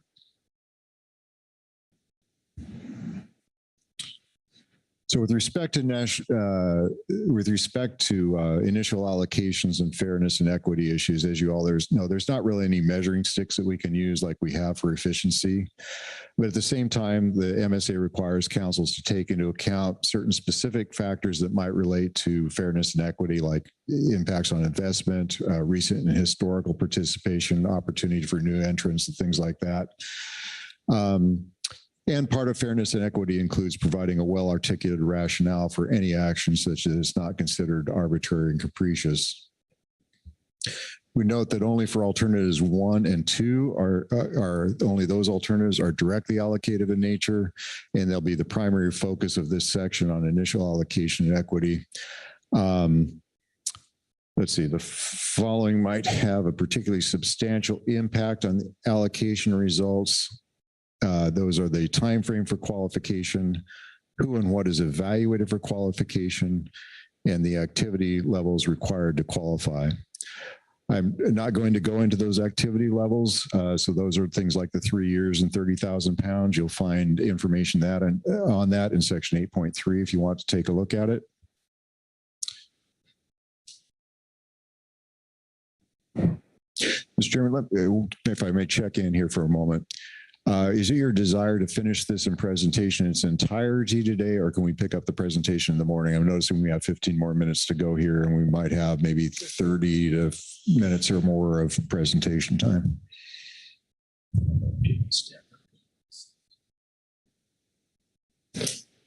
Okay. Yes, we got to poll the council. Do you want to finish this presentation now, or do you want to come back tomorrow? There is a rec fishing roundtable at 6 o'clock that some of you may want to go to. So I would say beyond that, keep going, get this done, but that's why I'm leaning. But if you want to do different, I mean, speak now or forever hold your peace. Okay. Okay. There we go. Thanks for the check-in. So with respect to initial allocation and this equity issue, a lot on this slide that we're going to look at now has to do with consideration of recent participation and new entrants. There's related sections on the control date and pre-control date fishing activity at section 8.1, who and what is evaluated, see section 8.2. I would note that both alternatives 1 and 2 require ownership of quota share ownership on the control date. First thing I want to know with respect to alternative 1 for qualification, that personal history as a vessel owner is required. And so once that personal history is established, because it is personal, it's not transferable to others. And then if for alternative 1, it's the vessel owner that receives the allocation, and they don't need to retain the vessel ownership. They just have to have owned the vessel when the vessel engaged in the gear switching. In contrast, for alternative 2, permit history is the basis for evaluating qualification. Permit history, or the permit, is transferable after that history was established. So any time between when that activity occurred and the control date, somebody else could acquire that permit, and then if they had the quota share, qualify for an initial allocation. And along with that then is the fact that vessel owners would not receive an allocation unless they also owned and retained a qualifying limited entry permit. At this point, one thing I'd like to make in terms of distinguishing between alternative 1 and alternative 2, and the major differences in the control mechanisms here, one being the quota control through the gear specific quota share and quota pounds, and the other only the gear specific quota pounds, that these qualification provisions could be reversed between the two alternatives, and so they shouldn't be used to distinguish between those different mechanisms, but they are interchangeable, if you will. With respect to, there are, however, differences with respect to non-qualifiers and future entrants between these two alternatives. For alternative 1, with respect to non-qualifiers and future entrants, anyone who acquires quota share, anyone with quota share on the control date will receive some portion of their initial allocation as any gear quota share, except there is one option where that's not the case. And those entering after the control date would not receive any in terms of except by acquiring any gear quota share on the market after it's issued. Once the any gear quota share is issued, then all future entrants and anyone else would be able to enter the fishery, acquire that quota share, and achieve a similar level of gear switching activity as would be held by the initial recipients of the history-based allocations. Under alternative 2, with respect to non-qualifiers and future entrants, everyone who has quota share would receive some portion of their quota pound as any gear quota pound, whether they acquired those quota pounds, those quota shares before the control date, between the control date and implementation, or after implementation. They all get treated the same. Oops, and that was the end of that slide. Next, we want to talk a little bit about investments. There's a lot of different types of investments, and the analysis covers both investments on the trawl side and the fixed gear side, and different kinds of fixed gear investments.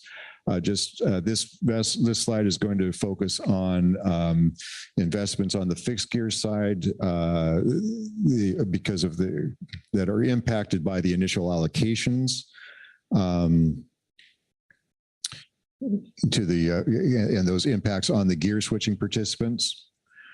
One factor that influences the impact of an allocation on investment independence is the degree to which the investment can no longer be used in one purpose and may be recovered by putting it into other uses or by selling it. And so we're focusing on quota shares and quota share values. And so with respect to alternative 1, gear switching participant qualifiers, Any year quota share values, for those that qualify, their value of their quota share is expected to increase relative to no actions. For gear switching folks that don't qualify and so receive mainly trawl only quota share, we would expect those values to decrease.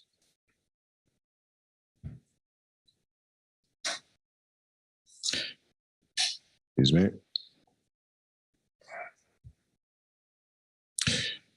For those that are in that position, they might, so they receive some trawl only quota share. They might sell that trawl only quota share and replace it with any gear quota share, of course, at a financial cost if there is a price differential there.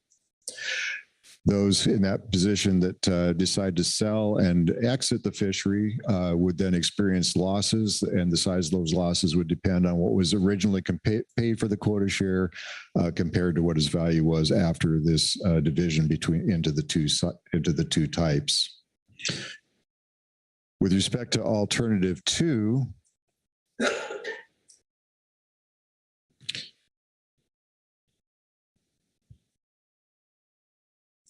apologize here.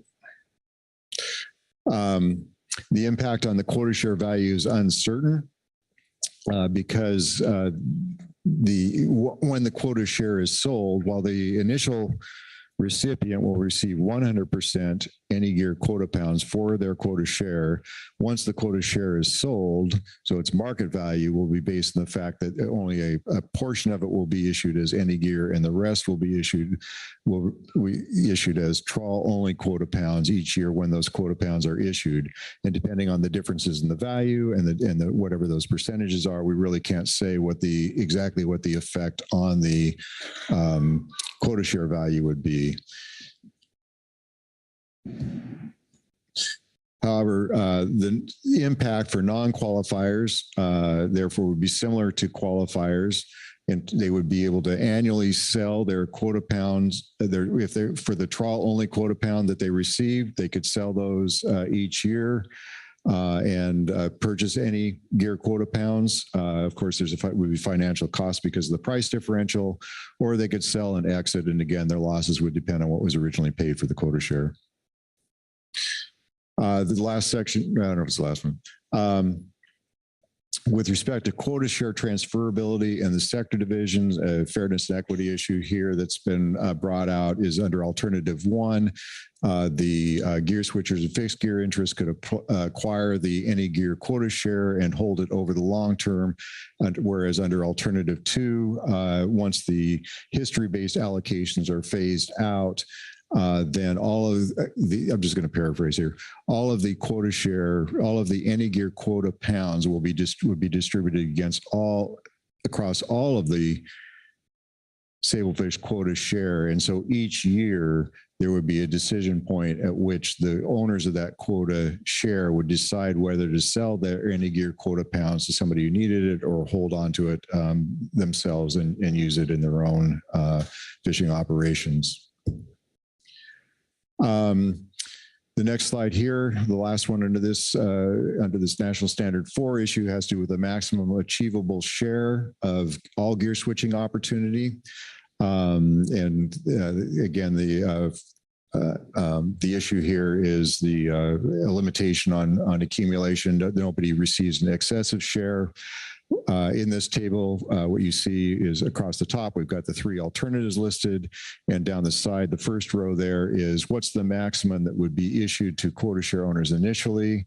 Then the second row is what's the maximum that someone could accrue over the long term, and then what's the maximum that could be accumulated by vessels.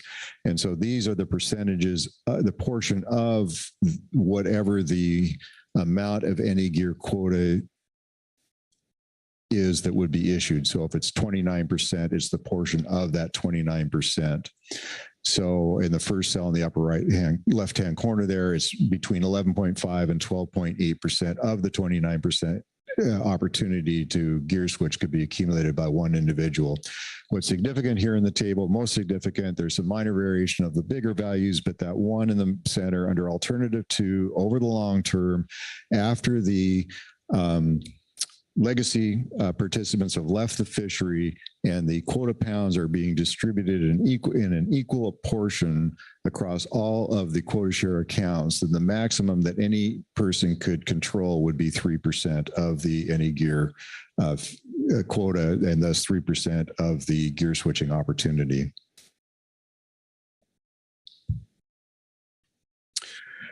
Okay, national standard on efficiency and general IFQ systems with a freely and fully functioning market. When you have that, efficiency is expected.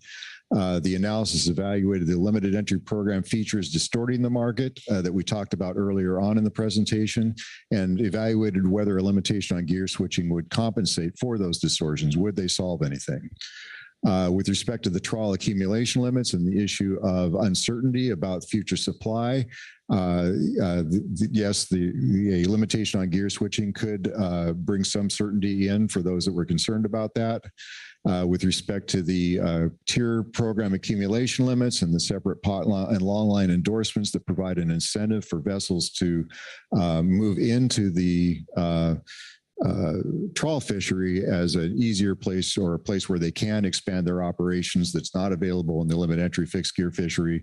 A gear switching limit would not change that incentive, but would reduce the impact by reducing the amount of that activity that crossover that could occur. And finally, the lack of ability for trawlers to access fixed gear quota, and thereby limit the degree to which the markets are able to achieve the most efficient outcome. The gear switching constraint would not address the potential of lost opportunities. There wouldn't be a gear switching constraint, wouldn't address that issue. With respect to National Standard 6, contingencies, flexibility to respond to changing conditions.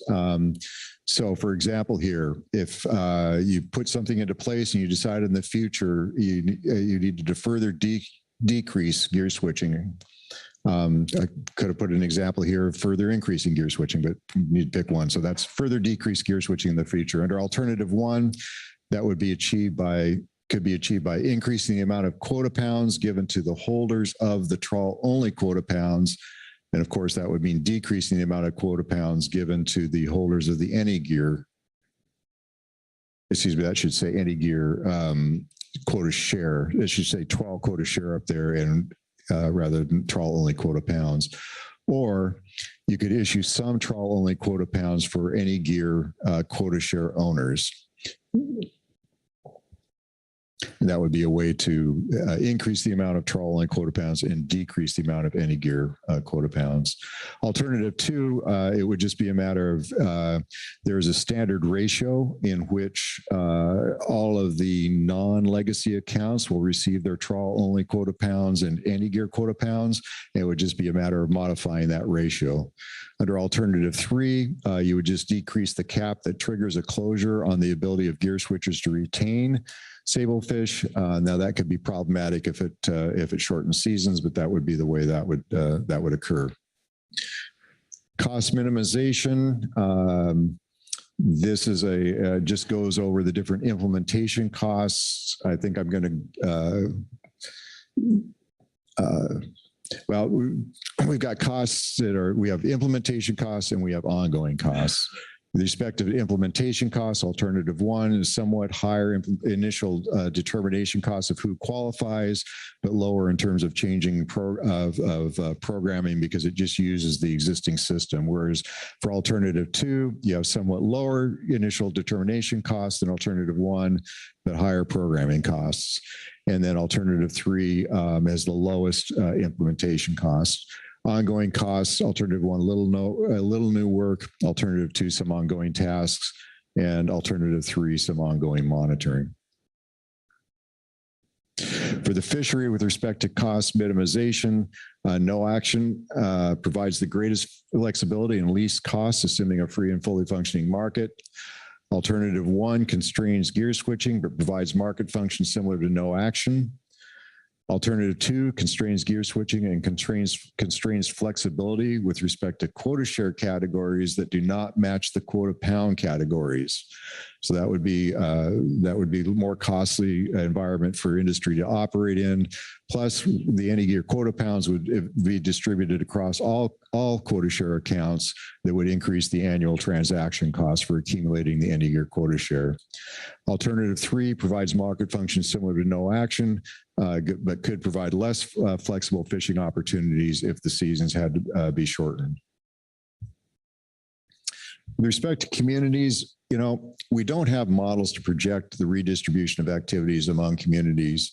And we're also constrained in what we can show because of confidentiality issues. And this is not unlike the situation we faced with an Amendment 20, and we're trying to provide analysis of community effects similar to what we did in the original Amendment 20. The analysis provides information at the sort of more aggregated port area level. You'll find it in section 7.11, table 39, where we break out for gear switchers, DTS vessels, non-DTS bottom trawlers. We show number of vessels, number of dealers, average ex-vessel revenue, income impacts, and jobs. Then for specific ports, because we do want to get to that finer level of detail, which is sometimes more revelatory of actual impacts.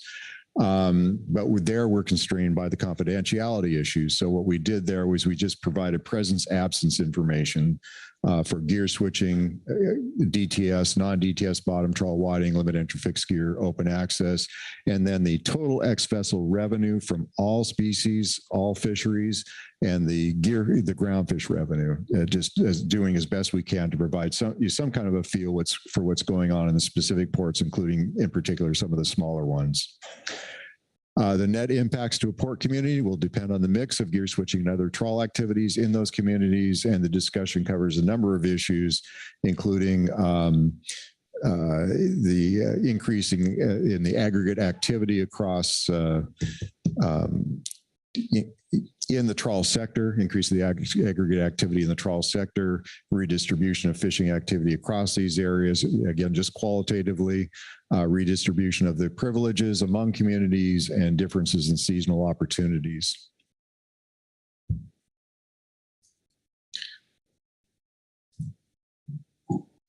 Okay. Last piece of this presentation is the cost benefit analysis, part of the RAR that was in supplemental attachment 4. So here we attempted to monetize relevant costs and benefits where we could, but there are obviously some impacts where we can't do that. And, as you're looking through this, there are going to be some impacts where we can't put a value on it that might outweigh those that we can monetize. So identifying all the impacts, including those where we can quantify, is intended to help y'all in your decision of no action versus action, and then picking amongst the action alternatives if you so choose to take an action. So in supplemental attachment 4, we considered several different categories and groups that are shown here on your screen. And I have a few slides on these. I'm not going to go over all of them, but wanted to highlight some key comparisons with the action alternatives compared to no action. Next slide. Yep, there we go. So as we go through this, the levels of impacts to each group, and you'll see a lot of across these groups and then gear switching and trawl, depend on the gear switching levels that would have occurred under no action. Higher gear switching levels under no action would mean greater negative impacts for gear switching interests under the limitation, and greater positive impacts to trawl. Lower levels of gear switching would reduce the impacts to industry potentially close to zero. And as we're walking through this, and you'll notice in attachment 4, we're going to see the scenario in which trawlers use that additional sablefish for harvesting trawl complexes. So, which is what Jim described as scenario 1, and the most likely to come online if we were to limit, if there were to be additional sablefish made available. If sablefish were to go unused, the impacts would just be those that I'm going to describe for gear switching. If sablefish were just instead used by the trawlers, it would be somewhere in the middle of that range. So the slide that Jim has up here that you see here on your screen is the total harvest and ex-vessel revenue. So you can see the total range for each of the alternatives in terms of millions of pounds and ex-vessel revenue under each of our action alternatives. Within that, you can see the split between trawl and gear switching. For trawl, you can think of this as your upper bound of benefits. With gear switching, this would be the upper bound of losses. Now, if gear switchers are able to gear switch more than they are allocated, which is what these estimates are based on for alternatives 1 and 2, then or across all the alternatives, then the losses, assuming that under no action that we would have seen gear switching more than 29%, would be less, and the trawl benefits would also be less. For vessels, for trawling vessels, we would expect those competitive bottom trawl strategies to be the ones most likely to benefit. For gear switching vessels, it varies by alternative. For alternatives 1 and 2, those that qualify as gear switchers would be affected to the degree that their quota share holdings and what's any gear would be less than their gear switching landings. There is opportunity for alternative 1 vessels to recover by acquiring any gear quota share quota pound at a cost, where there's only some ability to do that under alternative 2. For non-qualifiers, they're likely negatively impacted unless they're can acquire any gear quota share or quota pounds under alternative 1 or any gear quota pounds under alternative 2 in season. All of that would be, of course, at a cost. Alternative 3, which again is our seasonal approach, vessels would likely be only negatively impacted in years in which we were greater than 29% based on historic conditions.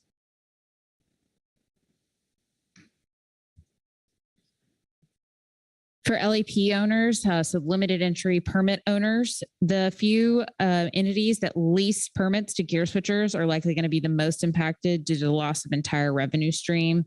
And in general, the lease or sale price of trawl permits might decline somewhat. And I did just want to highlight here that alternative 2 is the alternative that recognizes LEP ownership, as qualified LEP owners would receive a legacy status with respect to quota share. Ownership is not considered as a part of alternative 1. And then for alternative 3, there's likely a negligible impact to LEP owners, just given the seasonal structure. Quota share owners, I'm going to go ahead and skip this one because Jim's mainly covered it and given the time. For crew, crew on trawling vessels, likely to see potential increases in income opportunity and jobs. Alternative 1 and 3 are similar, and there's likely for gear switchers, as there's a loss of income and possibly jobs compared to historic conditions under no action, but losses would be minimized to the degree that the 29% is attained.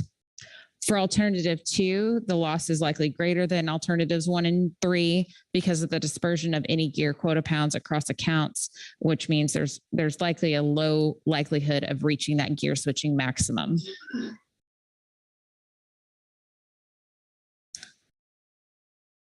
For FRs and processors, so FRs being first receivers, for trawl entities, there would be positive benefits to trawl first receivers for all alternatives, with the most being under alternative 2, quota pound distribution option 2, where we have that lowest limit of gear switching.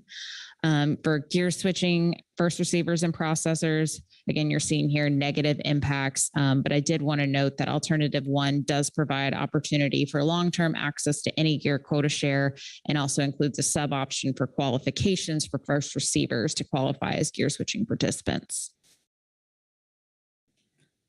Finally, we've mainly covered the short-term impacts, but as this is a long-term policy, we wanted to also consider those long-term impacts. You'll see here some of these are similar impacts as the short-term, for example, for quota share owners under alternatives 1 and 3. But I did want to highlight here in the total harvest and revenue, trawl vessels, first receivers, and communities, with alternative 1 and all of our alternatives, that a gear switching limit might lead to investment in more efficient processing or competitive processing and marketing. Total ex-vessel revenues and related impacts may increase with gear switching, quota pound distribution option 2 under alternative 2 having that lowest level of gear switching that might increase that investment. for gear switching vessels, first receivers, and communities. Those that are more dependent on gear switching deliveries than trawl may see some diminishment in investment over time with a reduced opportunity for gear switching. And with that, here's your council action, which will happen in a couple of days, but is to select a PPA and any options if you were to select an action alternative. Address any outstanding questions related to the PPA if necessary, which you can find in just attachment 2, and provide any other guidance on the alternatives as needed. And happy to take any questions, or we can wait till tomorrow. Well, I'd like to wait till tomorrow unless somebody has something really pressing right now, but it's been a long day, and it might give people time to put together some questions for tomorrow morning. Maybe they can email you some questions, even get a jump start on it tonight, so you can see them in the morning.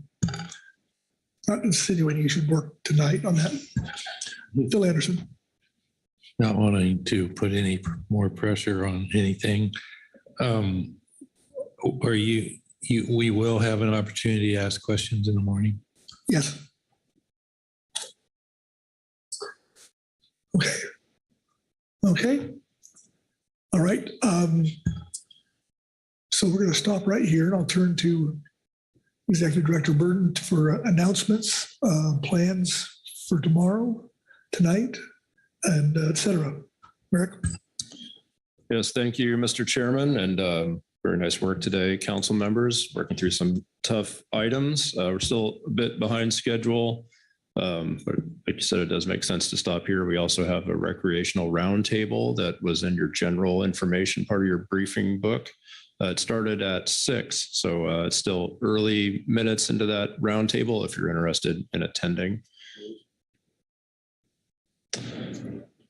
That's a good question. Looking to Kelly, where is it? Oh, that's right. I'm sorry. It is down the hall where the SSC was. That's right. Drew a blank. Other than that, yes, we will come back tomorrow and seek to make up a little bit of ground. So that's it for my remarks, Mr. Chairman. Okay. Good work, everyone. We'll see you tomorrow morning.